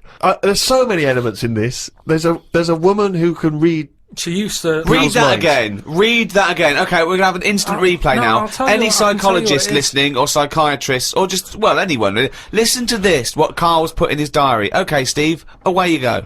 I'd be worried that an alien could read my mind. I had that problem once years ago, when I worked in a studio making cassettes. Some mind-reading woman was having some cassettes made. She waited while I did them. She had a small dog. I knew she was trying to read my mind, so I just thought about the dog. I thought that would confuse her, because she wouldn't understand why I was thinking about her dog. That's amazing. So, firstly, how do you know she was a mind-reading woman? Everybody who came in having cassettes done, you'd find out about what the job is. So, you know, if it's a band or whatever, it might be a police station needing blank cassettes to interview people. Yeah. And she had them to sort of use during a thing where they do mind reading and stuff. So Right. you get A recording, of it. Yeah. And she was just there and she was staring at me like that, just looking over. And a dog was sort of looking worried, and they pick up vibes, don't they? No. They do. And why was it looking What do you worried? mean pick up vibes? Depends what you mean by pick up vibes. Dogs pick up loads of vibes and stuff. I read the other day how they can tell if someone's got cancer and Well, that. they can. Well, yeah. So it's one There's a day. science behind that. They can smell different Yeah. at a cellular level. Yeah, you so know, it's the same 'cause it's sort of like thing. 70 times. But no, they can't go. The dog wouldn't even know you're an idiot. The dog. The dog was sort of looking weird and stuff. It and then knew. She But- was looking at me. But were they looking? I'm not being funny. Were they looking at the roundness of your head? Do you They think? were just looking at me, and I was sort of panicking a bit. And the more that I was thinking she's reading my mind, I was thinking she knows that I know that she's reading my mind. So I just stopped thinking about her reading my mind. Thought about the dog What were you thinking about the dog? just running about on the beach. He remembers what he was thinking. No, just so she thought, oh, hang on a minute, it's not his mind, it's the dog's mind I'm picking up. Oh, so you thought she'd go? Oh no, I'm getting it all tangled up. I've got a cross line here. But why were you worried that she was reading your mind? Because you weren't thinking of anything No, but- unsavory. but- Oh, no, don't. Oh, please. No, I'm just trying to get in his mind. It his doesn't rationale. work, Carl. No one can his- read your mind. No, but wait, what I mean is, even if, let's assume that you thought she could read your mind, why did you think that there was anything wrong with finding out what you were thinking? Because she'd have known that you knew that she could read minds, so if she read your mind and all you were thinking was she can read my mind, she'd think, what, Of he knows course, that I can if read my she mind. really could read your mind, she's Yeah, but- going, there's Carl there trying to make me think that it's the dog. I know he's thinking of the dog. No, but when you sort of try and think of normal things, you think of mental things, don't you? So I was like, Oh, hold on, let's let that Go on. no, I just mean, like, you're going, oh, God, I best not watch what I'm thinking then. What It were you might have been thinking? anything. Tell me you some of the thinking? mental No, there things was you might loads of think. things that was in there. Like, Go there was on. an old woman who used to annoy me in there, who used to give me socks all the time. And Socks? socks, she used to always socks. make loads of socks, and she'd be bringing them in. And no matter what I did, no matter how much I sort of said, look, I'm sick of your socks, she kept bringing them in all the time. And they had, like, pictures on and that. I didn't want socks with pictures on. So I might have been sort of stood there going, oh, there she is with the socks, I'm sick of her. Now, if she can sense that, she'll go over to her and go, watch him, He stop doesn't bringing like him your socks, socks, yeah. or whatever. No one can read minds. No one can contact the dead. Say like me, right? If I sometimes come in the room and that, and I'm fed up, you go, "Oh, Carl's fed up." I haven't even said anything. So it's just that. But that's because you look like a miserable bastard. Yeah, and but- we know what that means. We're human and we understand facial So movements. it's a bit like and that. moves. It's a bit like that. It's a level down from No, that. no. She should be able to read your mind if you're locked in a safe and she doesn't know who you are and she doesn't know whether there's someone in there. No, that's what the that- double-blind test That would is. never work, would it? Because that means she'd never get a rest. That's like You're making up the rules. You're making up the rules. Oh no, the thing is, that's what these people do. Go, oh no, I have to hold your hand. Oh, you have to write it down. Well, why? Why do you? It's the same as these mediums that contact the dead. They go, oh, I'm getting someone. Just ask him who he is. Just give us his full name and address. It's ridiculous. I know the fact that these dead people give him cryptic clues. Ask him about the toaster. What's your name? What's your name? Can't say my name. Might be an uncle. Just give me your fucking name. Back to Carl's diary, Friday the 31st. I read that some fella had been having an affair. His wife found out, so when he was asleep, she superglued his knob to his stomach, one of his bollocks to his leg, and glued his arse cheeks together, then chucked him out. If Suzanne did that, I would definitely not get back with her. Saying that, I would have woke up if someone was putting superglue on me arse. I'm quite a light sleeper. Is that what she did? Is it? Yeah, that's why I'm a bit cautious about wearing earbuds every night. The plunge things. Earbuds, Earbuds, right? So plunge that's so that's not called, right? Plunge things. It's like he makes up words. They taught a chimp to talk, and the chimp had a better grasp of language after about a few years than Carl. Unbelievable. Yeah, that's why I won't wear buds and plunge things. I phoned him up the other day. He went, oh, I've just tried out those new earplugs that mould to your ear. You can't hear a thing except your own voice. And I went, oh, right, they're good, aren't they? He went, yeah. He said, it's weird hearing your own voice, isn't it? Because you're hearing it as other people hear it. I went, no, you're not. He went, you are. He said, you don't usually hear your own voice, because usually when you talk, you're talking over it. Woke up at 9:55 a.m. Soon as I woke up, I looked at Suzanne and she looked at me. I said, did I tell you about... I just think of him opening his eyes and looking at Okay, alright. Okay, so he opens his eyes, he looks at Suzanne, she looks at him. What question, Rick, do you think he immediately asks his girlfriend? Go on. What question do you Well, think? I Have a quick can't- guess. Am I dreaming? I woke up, I said to my girlfriend, did I tell you about... I woke up, I looked at Suzanne, she looked at me, I said, did I tell you about the immune system?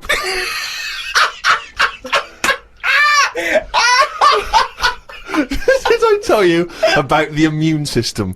Suzanne started laughing. I said, it's amazing. She said, not now. Oh God!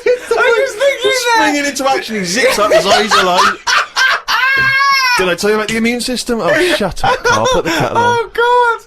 Oh fucking hell! Was talking to Suzanne about how it's odd that Sundays are meant to be the day of rest. I thought God was meant to be born on a Sunday. Or was it the 7th day that he finished making the world? Imagine how good the world could have been if he'd given it an extra day. Sometimes it's best to give yourself a deadline, though, so you don't faff about. I looked at Suzanne. She was leaning back on the bench with her eyes shut with the sun on her face. I never got an answer to my question. Pretending to be asleep. I met up with my mate Laurie. He said he was in a pub at the weekend and saw a bloke whose hands were on the wrong arms. No!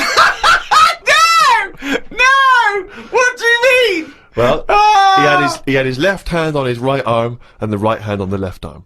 I don't think this will be a problem if he's been like that from an early age. When I was in Ripley's in LA, I saw a bloke whose head was on back to front. That's more annoying, innit, than your hands. Innit? Now then, would you walk? How would you walk? Would you be walking backwards, Carl, so that you could walk? So you're basically walking forwards. I reckon I'd walk sideways so nobody would sort of tell the difference. It just looked like. Oh God! He solved it again. He's thought it through. Ah. Got home and read my magazine. There was a story about a baby that was born that looked like a frog. What magazine's this? That made the news. That was in a proper newspaper in the end. The story used the description to describe it.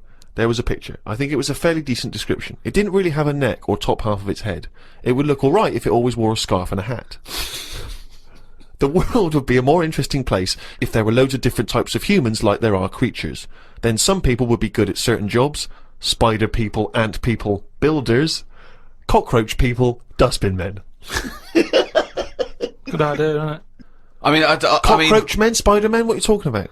I haven't had a normal conversation with you for a year. No. It's getting worse, I think. I think it's because you've left and you've got too much time on your hands and you live in your head for sort of like maybe 8 hours a day, and then you offload when someone calls you, or when you call me, or Suzanne gets the brunt of it. But I mean, I don't know. I really would like to. And the nicest, I still think he's brilliant, right? But I would like to get a little psychiatrist in, just to. Would you mind seeing a No, but psychiatrist? it's just there's nothing wrong. These are all ideas, aren't they? You look at some insects, right? Yeah. They don't have machinery, yet they're getting by, aren't they? They have their lives like we do. They get up, they wander about, they collect food, they tidy up, they fix stuff, they make their own house. We can't do any of that. So what I'm saying is, why aren't we using them? Why are these cockroaches with all these powers and stuff Powers? going about? It's all these But powers. how could we use them? How could we harness I just them? told you, dustbin men. Or whatever that No, person you is. said that if they were also men, if they were cockroach men, we could use them. You've left a big bit out, but when that 1-inch cockroach becomes a 6-foot bloke wearing a jacket. It's just that we always use insects for like a bit of fun. You see flea circuses and all that, which is all very well, but I don't think it's getting the most out of them. Cockroaches can live without a head. I know. Could they still sort out the rubbish if they've got no heads? They could, couldn't they? Except if they were, because you know you want to use them as builders and dustmen, they couldn't whistle at pretty girls, could No, but they wouldn't be doing that job. They're just doing the bins. they? Okay. It's ants that are doing the building. Okay, I'm sorry. And are they getting up early? Are they They disturbing don't you? sleep, do they? But then get you up even earlier. You hate it when builders get you up at 7, then go to breakfast. Yeah, but it wouldn't go on as long, would it? Because the ants would be working hard. So it'd probably be one day of madness, but then it'd be finished. As opposed to builders just stood about whistling, doing nothing, going on for months. And is this ant 6 foot? No. About 3. 3 foot. So how many of them are there? About 30 of them. And what do they look like? Are they just a giant ant with a... Add that on. Just get on with it. I mean, it'd be weird for a bit, but with anything, you get used to seeing But things, don't Karl, you? again, this isn't an idea. It isn't a theory. You can't put this into practice because it doesn't exist. I know. I'm just saying. It's though, like, well, I mean, you wishing for ant builders is the same as you wishing that you didn't have to do any building and your house was just perfect, or you could just wish for it. What's the difference? Why go through this elaborate? But what I'm saying Weird, is isn't that it? your wish is you're not taking shortcuts. You see, it's the same people who goes, "Oh, I wish I could go back in time and put £1,000 on the Grand National." What you mean is you wish you had £1 million. Yeah, So yeah. don't worry about the time travel bit and put in a. Do you wish you were rich? Yeah. It's like so you wish you didn't have to have builders round. That's what you're wishing for. So this elaborate thing of getting a 3-foot ant with a hard hat. Today I got an innovations catalogue. I thought I'd keep it because I like the stuff they sell in it. Brackets, one big slipper. What's that? One big slipper. Just if you don't go out much. But you don't like slippers. No, I know, but I think they're a good idea because they're just there to keep your feet warm. But why one big? Why not two smaller ones? So you can walk around. Yeah, one big slipper's just making it painful. It's and more awkward. sort of roomy, isn't it? Why do you think comfy. that's a good invention? One big slipper. How is that better than two smaller slippers? Because the problem is with slippers, right? You've already said how you nip across the road in them, right? So you muck them up and you have to buy some more. There's no way you'll be nipping to the shops in that one big one. That will always stay where it should be, by the sofa next to the telly. And you go, right, I'm in for the night now, where's my slipper? But couldn't I just put my feet inside a cushion cover or something? What? If you want, but it's only cheap, why not get one? You're right. They're only cheap. Why not get one? But then, Karl, why not get one big glove? If you're not going out, right, just get one big glove. You don't have to do anything, just one big glove. Pop your hands in one big glove. I'm not going out. Gloves, you have to go out and touch stuff. Just one big glove. Why? Well, yeah, why bother putting trousers on? You've got to put legs in both. Why not just wear a skirt? Yeah, pop a skirt on, yeah. Just put on a lady's skirt or a lady's dress. It's one piece, isn't it then? Yeah. Just pop around in One a big lady's- monocle, don't wear glasses, wear one big monocle. Yeah. I mean, it's stupid having two gloves.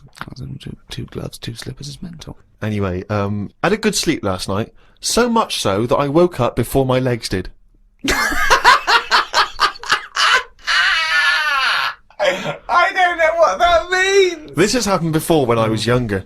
We used to have a phone in the bathroom so that if anyone called and we were on the toilet, you'd still be able to be available. My bedroom was next to the bathroom and the phone rang one morning. My mum and dad were at work and my brother and sister were out somewhere and the phone woke me up. So I jumped out of bed to answer it, but the bottom half of my body was still asleep and I fell to the floor. It's horrible. Has that ever happened to you? Well, hang on. I had to crawl for a bit and reached for the phone. It was a fella selling some bread to my dad for the shop. By the end of the call, my legs were working again. It's a weird sensation. What shop? My mum and dad used to have a butty shop. So Did they? But the thing is, just on the floor, top half, I had to sort of crawl, carrying my weight, and my legs were just like they weren't there. It's really, really weird. You mean you woke up with two dead legs, two pins and needles, knee legs? Are Couldn't you feel sure them. you weren't wearing just one big slipper? You've mentioned him before, Steve, this Peeps fella. Yes. Has he done anything else apart from a diary? Because now I've done a book and a diary.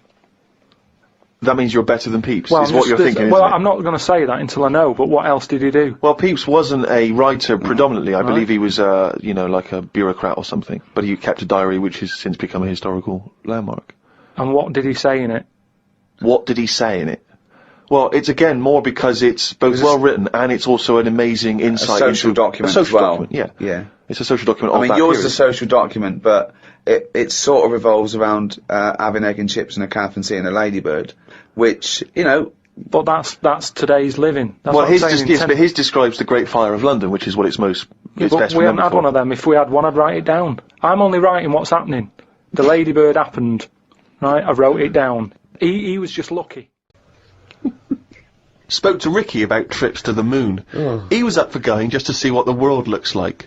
I came up with the idea of a giant mirror on the moon that would reflect the world back. He had a few questions, but I had the answers. Yeah. He changed the subject. I won. Right. My first question was, how would you get it up there? He said bit by bit. That'd be a good mirror then, wouldn't it? I said, how big would it be? He went, you'd still need a telescope. I said, how would you get it on the right side of the moon, always facing the right? He went, what? He went, does the moon move then? I went, yes. And if we don't like the mirror on the moon, we can always wallpaper over it. It's Suzanne's birthday tomorrow, so I've got to get her something. I sometimes think it would be best if we didn't celebrate birthdays. I think people would live a bit longer if they didn't know how old they were. Age puts restrictions on things. She said something about wanting one of them posh badges to put on her coat. I will look for one later. I love the fact that around the time that you've got to buy Suzanne her birthday present, you think that birthday presents are a bad idea. Got up early, it's Suzanne's birthday, gave her the card and present. She was well happy with her posh badge. She wore it to work. It's quite nice to hear a moment where she was actually happy for once in your company. They always say when you get someone a present, you should buy them something they wouldn't buy themselves. Daft rule. I want something I would buy myself if I had the money. When I was young, me Auntie Nora got me a present I wouldn't buy myself. It was a t-shirt with her face on.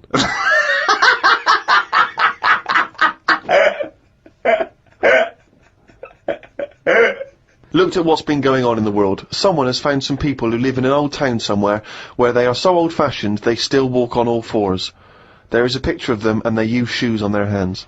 That's not old-fashioned. Why is that old-fashioned? That's some kind of regressive evolution. Yeah, really old-fashioned. Yeah, But it's not true, is it? it is true. It's somewhere in, Well, I believe they have found a group of people that are living and walking around on all fours, but Yeah, I but don't that's- believe they're wearing shoes on their hands. And I don't believe they haven't evolved to standing up. no, they just haven't seen other people walking on 2 feet. Don't talk shit all your life. That's all it's about, though, isn't it? You copy. When you're a baby, if you were stuck in a room, you'd wander about on all fours, because that's the way, that's an easy way of getting about. So you only walk on 2 feet because you see everyone else doing it. Well, I don't believe that is the case, because as I understand it, some of the family are walking on 2 feet. So I don't know what the ins and outs of it are. I know there's a forthcoming documentary on the BBC, so maybe we should watch that and then we'll all know what's going on. Instead of just leaping to conclusions because you read half of it on the internet and then skipped on to something all I'm else. saying is, though, you would wear shoes on your hands if you're roaming about like that. So I mean, you it just didn't- confessed there that you leapt from fact to fiction, did you, in the space of one diary entry? It's just that I saw a little picture.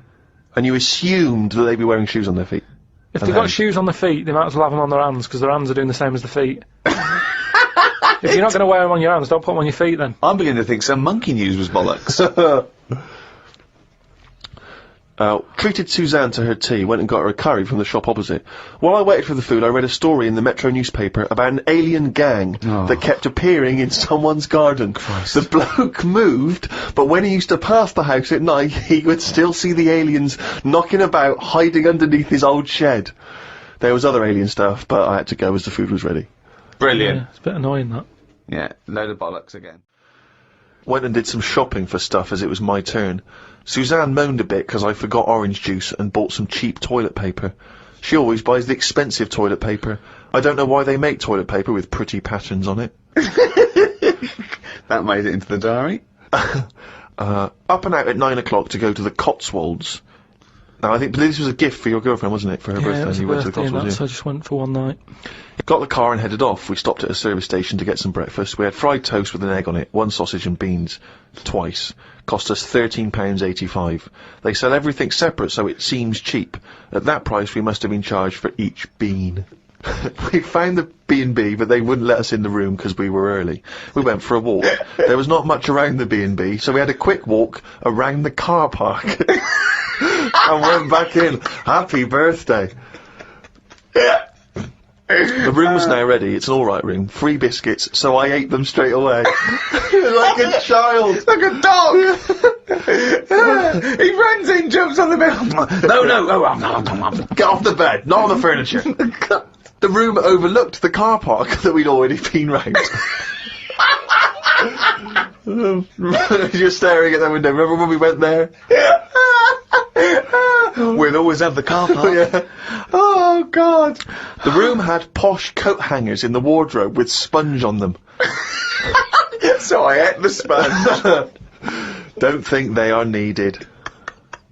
We went and booked a table for Sunday dinner and went on another walk. There was a field that was there just for birds to live on. We couldn't see any, so we went to the pub. Headed back to where we were staying for our dinner, I had beef. It was nice enough, but there was a family of 13 behind us. I don't see the point in going out in large numbers. They annoyed me. One of the family asked for sorbet before his next course. He was only about 11. He thought he was it. I said to Suzanne, I've had enough and needed a kip. Watched Planet Earth on BBC One. They filmed a panda for 4 weeks and all it did was sit in its cave. It did nout. If I was Fiat, I wouldn't name one of my cars after them, as it suggests it won't work or go very far. It'd be like bringing out a Ford Sloth. No one would buy it.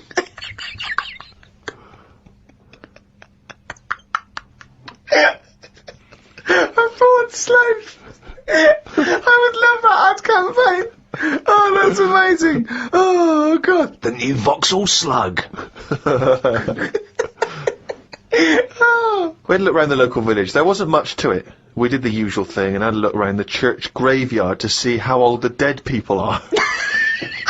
Suzanne's had a hell of a time so far. She's gone to the Cotswolds, the room wasn't ready, she's seen the car park, an empty field, and now let's go and play how old the dead people are. I like the fact that you mentioned we did the usual thing of having a look round the church graveyard. Do you make her do that every That's time what you you go do, away? innit? 'Cause I like the nothing. fact, I want to know what she did for 2 hours when you slept. Did she just like... She went to a club, had a whale of a time. No, she just looked out at the car park, just like, memories.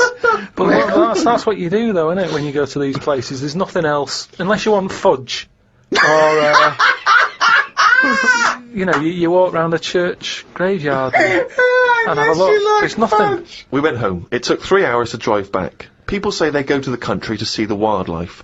I saw rabbits, pheasants and a fox on the way home. They were all dead in the road.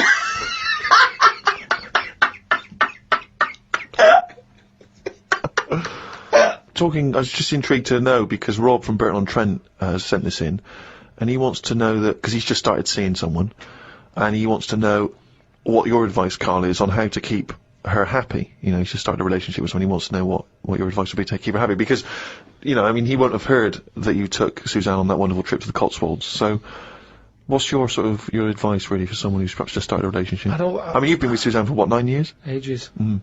I don't think you should have to go out of your way to please them, because then it's not the right person.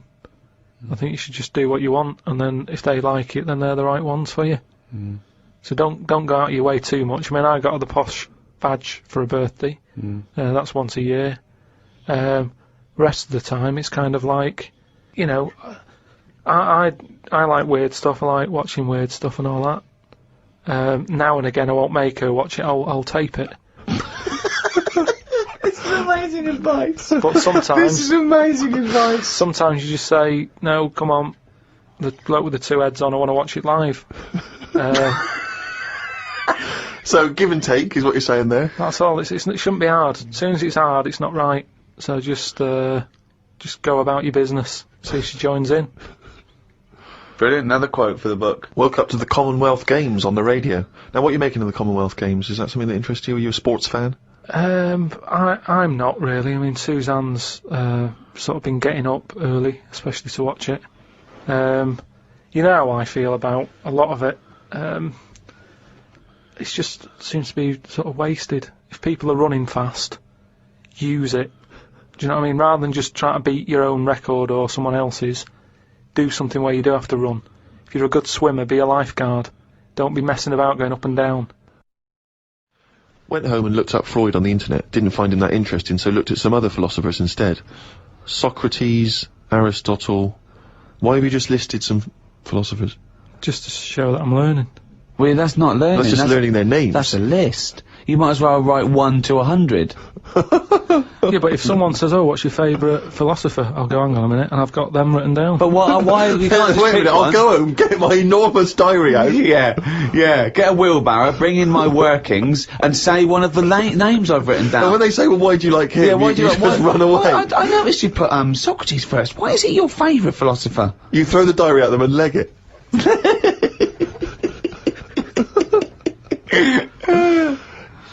Oh, and then you go on to say, it's weird how names have changed, but then there's no other point there.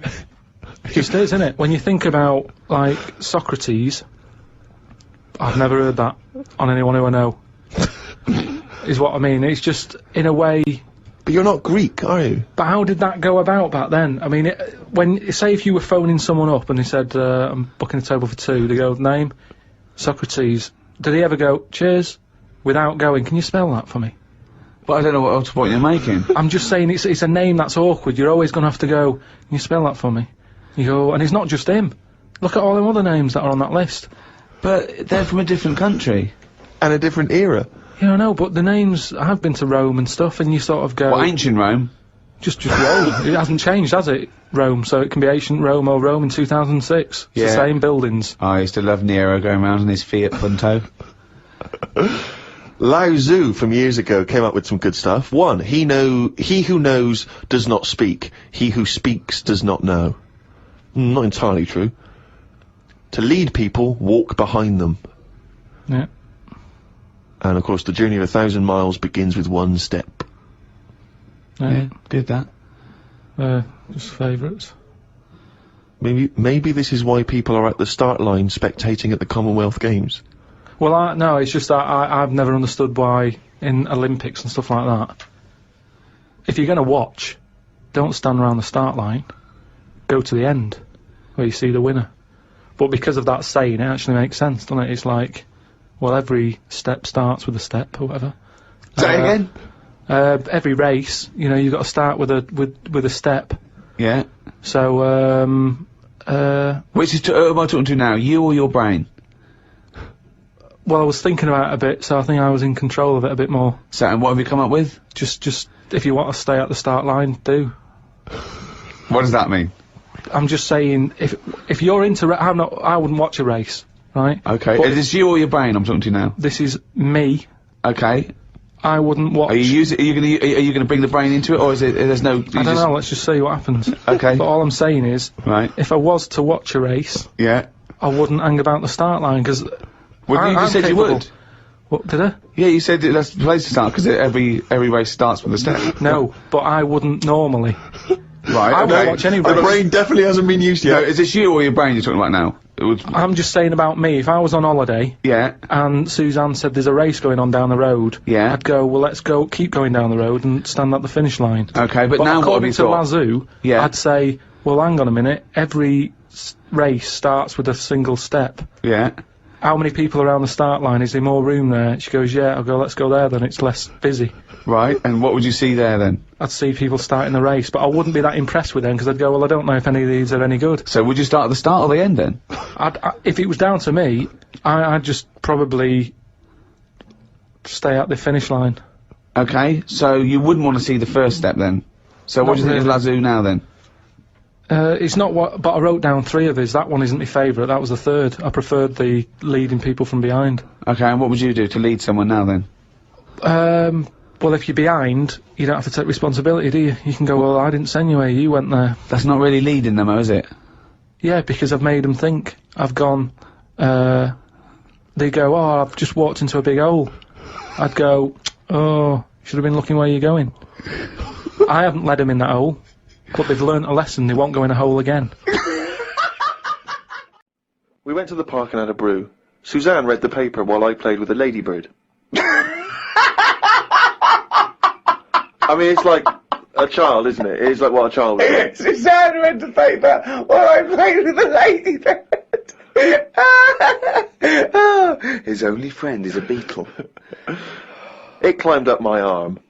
It struggled on me hairs. This is in detail then. Yeah. It kept stopping every now and then and was rubbing its head with its right arm.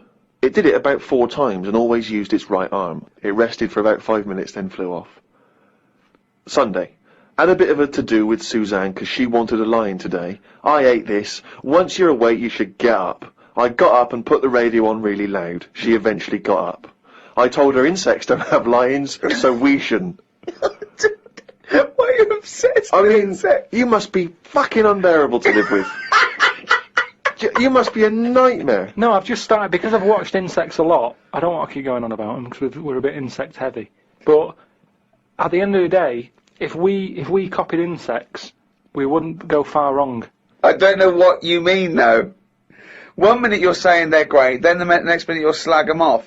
Yeah, I'll slag some of them off if I don't know what they're doing, but because I've studied them a bit longer, I just think they do You it haven't right. studied them though. He thinks he's like Darwin. But you just slagged them off again. Don't you think that insects are doing stuff? They're not. It Yeah, goes there, then ants. it goes back The again. ant was messing about, but only that one.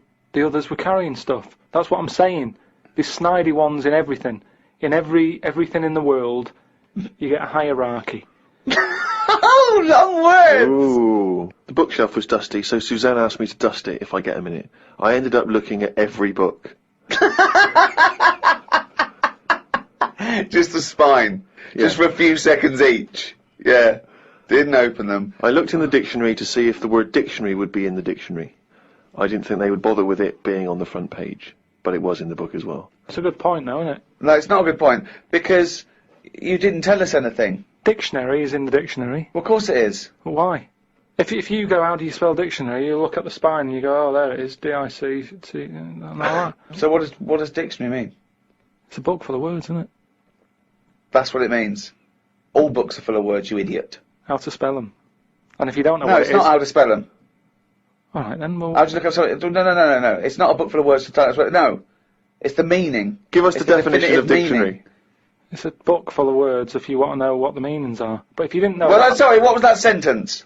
Yeah, but what I'm saying is, if you didn't know that, then you wouldn't be looking in it, because you wouldn't know the book is about that. So, if you don't know the word dictionary and what it means, you wouldn't be looking at the dictionary, you'd be looking at an A to Z. Because you go, Why oh, leave there's it out, letters. though?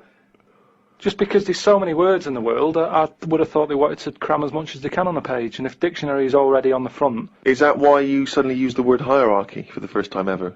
Did you find that in there? Did you see hierarchy in the dictionary? I feel I don't know that where that that big was. word has pushed out about 26 other more useful ones. Yeah, well, Suzanne's been going on about me learning another language, but I sort of think your brain has only got so much room on it. And the rest of it's filled with lard. So, if I've got to learn everything I know, again, but in a different language, it's taking up space, isn't it? You don't learn everything. Oh, God. It's all What do you mean? storage, isn't it? But you don't have to learn it again. You don't have to learn the concepts again. You're merely Do you know how learning many vocabulary. moves there are in the human brain? You don't worry, you won't use them all up. I feel that he has reached his capacity, though. Yeah. Well, you need another sort of, you need an update. You need some more memory. Woke up to some interesting news. It's good when this happens because it sets me up for the day ahead. If it's miserable news, it affects my day. It said on the news that they have found 2 new flies. Fucking hell, more insects! What have you done? Is that all you've done this summer? Bong! Trouble in the Middle East. Bong! 2 new flies found. Ladybird climbs up arm. They were found in the UK and they were found close to each other. Maybe this happened because they were different than the other flies and weren't expected to hang about together, so that's why they knocked about with each other. That would happen, wouldn't it? What do you mean? There's 2 new flies. What do you mean? Does it mean there are 2 new flies that are different species? Yeah, 2 new species, and they found them close to each other, right? Yeah, And but they didn't mean there was one of each. No. Yeah, they did. They found 2 different ones. No. No, they have. Seriously, I know that. That's right. That's a fact. So you've got, like, I don't know the names of them. They give them odd names, don't they? Well, say Yeah. call it A and Fly B, right? Yeah. Fly A, I don't know. Say that's orange. This is just... B. Fly B, yeah. No, This is but, painful, No, but this I'm is just making it painful. easier But for Fly B you. wears a Okay. little hat into a little hat. Alright, yeah, fine. Now, they found the orange one and went, look at this over here. This is a bit weird. And they've gone, oh, that's a new species. Log it, whatever. And then the other one went, oh, keep your pen handy. Look at this one, it's got a hat on. So then they found them both within the same distance. I don't know what that sentence Keep means. going, keep going. They No, found let him them try and both. finish. They found them both within the same distance. But without interrupting him, let him finish this point. Let me just make one thing clear. Karl Pilkins just said they found them both within the same distance. Think of that! Don't know what it means, but go on, let him finish this point. So what I mean is, they weren't knocking about with other normal houseflies because they were probably sort of going, oh, he's a bit weird. Leave it. Yet, because the other one was also odd, they're hanging about with each other. Don't you understand that? Why is that such an odd concept? Because you think of it as like 2 little new kids in school. Yeah. They find out they're both new and they've got something in Yeah, common. they're both goths, so they start hanging out together. Yeah. And this was on the news, was it? Yeah, just on the radio, yeah. I know if I looked into that story, it would be 90% wrong. Bit tired today, because didn't get to sleep as early as I'd wanted due to a moth getting in the bedroom. Fuck me. I got it in a glass and looked at it for a bit and then let it go because Suzanne wanted to go to sleep. Looked up some interesting news. Some people dug up an old body in Ireland. Turns out it's well old and was here when dinosaurs were here. The really weird bit is it had hair gel in its hair. Right, what is it? Fella, Well, no, there wasn't around when dinosaurs were here then. just a bit after. Right, fine. A lot after, yeah, go on. I think any hominid, anything that could even be linked to anything that may become man, is only about 1 million years old, and I think Homo sapien is probably only about 150,000 years old. Dinosaurs are about 150 million to 250 million. Yeah, no, it's not the age bit, that's amazing. It's the fact of, there's a fella, won't have even had shoes on his feet, Right. and yet he was worried about his hairstyle. Right, well that's definitely not true either. This is unbelievable. Well, there was a man on the radio doing poetry, says Karl in his diary. I thought I'd have a go at doing a poem about today. Not really. Steve, I'm a little bit queasy. He hasn't really written a poem. He's written a small poem. No, he hasn't really. Yes. If moths had eyes... Fuck me! Let me read the poem, okay? Oh, fuck. You wouldn't interrupt T.S. Eliot. Okay. Okay. If moths had eyes, would they be happier? How do they know they're not dead? Cavemen hunting for food, but not before they style the hair on their head. What would last longer in dinosaur times? A blind man didn't stand a chance. Not with all them rocks about. I'd rather be a blind moth. Right, it may be the greatest poem Now, ever written. just you know, dissecting it briefly, you attempt to rhyme in the first 4 lines, but abandon the rhyming system in the last 3. Is there a creative decision for that? Can we have Karl read that? By all Sorry, means, yeah. just you read it as you would like to. So this is imagine this, right? Okay, this is going out all over the world. This podcast. And now Karl Pilkington, a new poet from Manchester, now living in London, England, would like to read a poem. If moths had eyes, would they be happier? How do they know they're not dead? Cavemen hunting for food, but not before they style the hair on their head. What would last longer in dinosaur times?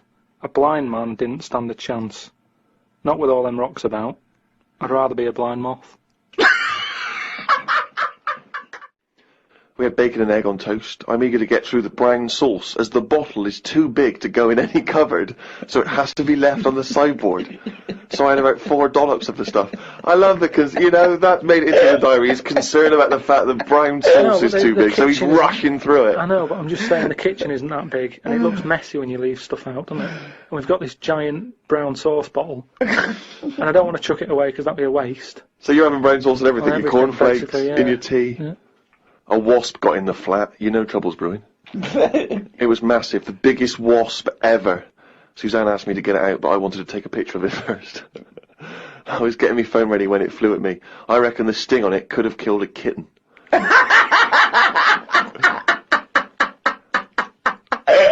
So specific. It ended up flying out the window on its own. Drama averted. Oh God. We went out for tea. You're always in a cafe. That's what this diary. You spend so much time in a cafe. There were loads of flying ants. I kept kicking the table because I could feel them on my legs. I wouldn't be that jumpy normally, but I still had flashbacks of the giant wasp from the morning. Suzanne told me to stop being stupid because I was ruining her night out. A night out in a cab. Brilliant.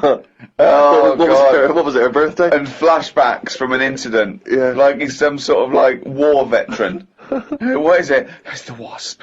It could have killed a kitten. Bought some wallpaper. We got back and got on with it. The wall that we've papered before has got a big mirror under it. We papered on top of it again. I ended up reading my phrase book while Suzanne did the rest of the tidying up. Now, what's your phrase book? This is just you trying to master English, is it? It's just a book that tells you little sayings and how they came about. An interesting phrase is potluck.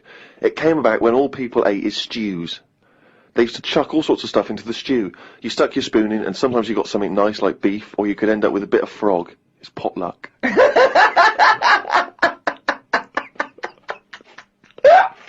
Good, isn't it? That's what it said in the book, did it? A bit of frog. Got up and checked the wallpaper out. There are loads of air bumps and it's buckled on the joins. I wish we'd never done it. Suzanne said the washer was broke and it's out of its warranty. She called up the people who made it and they said it will cost £150 to fix. I don't know how they know that when they haven't even seen it. I want to smash it to bits and see what they can do for 150 quid. So much anger. I want to smash it to bits. That'd be great, wouldn't it? 150, you sure? Come round. Yeah. And it's just like a cube that's been through one of those car crushers. Yeah. 150 quid, there's 150 quid, fix it. I watched the news and calmed down a bit, because there was a story about some Siamese twins who are having an operation. They've got 2 heads, 4 arms, 2 legs, 1 liver. The doctor said they will have 1 leg each. I felt bad worrying about the washer when people have bigger problems like the Siamese twins. Ricky and Steve asked me to do a poem about one day a week, so I thought I'd do one today. I can't obviously do it justice, so I should let the master read it. You've done another poem? Yeah, you said, just do one. If you have a day where you've had a lot of emotions. Well, I loved the poem, and so did the listeners, and I knew they would, so if you can do that every week, that'd be a joy for me. You can't force a poem, though. No, I know. So a diary's easy to do, because you just write down what you're doing. But Yeah. you've got to have some really meaty subject matter to be able to write a poem, Rick, as you'll discover. I know. Right, so, you've heard what problems I had that day. Go on then. Bubbled wallpaper. What a mess. Washer dry and knackered. What a mess. Siamese twins separated. 1 leg less. There was an animal in the paper today that I've never before seen. It's called an alpaca. They are gormless looking. The fellow who breeds them said they are easy to look after because they're used to harsh conditions because they normally live in the mountains. The problem with this is they will turn useless eventually, and then if we tried to bung it back on the Andes, they won't like it. It's like how people win these live like a star for a week competitions. They're not good for anyone. Okay? Do you know what I mean? If something's living somewhere... But he's not But going to why are we send them gonna back bung to it the back? Andes. He's presumably breeding them for something else. Yeah, but say if eventually, the world's getting busy, there's hardly any room, and we go, right, what can we shift here? What's getting in our way that we can shift? Well, those funny-looking things came from the Andes, bung them back. All right, then let's put them back. And they go, oh, they don't like it. They're not surviving, they're dying out. Why did we bring them here? Oh, it was closer. Yeah, but look, we've died out now of the... Sorry, this is an argument with This is a yourself. whole scenario. This isn't happening. They're angry about it, like it just happened and you're sick of it. None of this has happened No, yet. I'm just looking at how it will happen. Leave them where they were. But It's you're like- getting angry about things that you're speculating on now. It's absurd, Karl. Not once have That I was read an here about argument your with anger yourself. about terrorism or international, political injustice. Not once have you written about that. Only about the fact we may send animals back to the Andes. I know, but just because it just annoyed me, that's all. They brought them here, some fella's getting a load of praise because they brought this weird animal into the country, and yet it's like, well, they were on the Andes for a reason. Leave them there. It was happier there. I mean, I feel guilty when I open a bag and a fly flies out of it, and I think, where's that come from? What bag are you opening with flies? What bag? No, just when, like, the bag I took the computer home in, a fly flew out of it, and I thought, when did that get in that bag? Whoever brought that from? And it's the same thing. It doesn't want to be somewhere else. It was where it was. And that's the same with this Polaco, or whatever.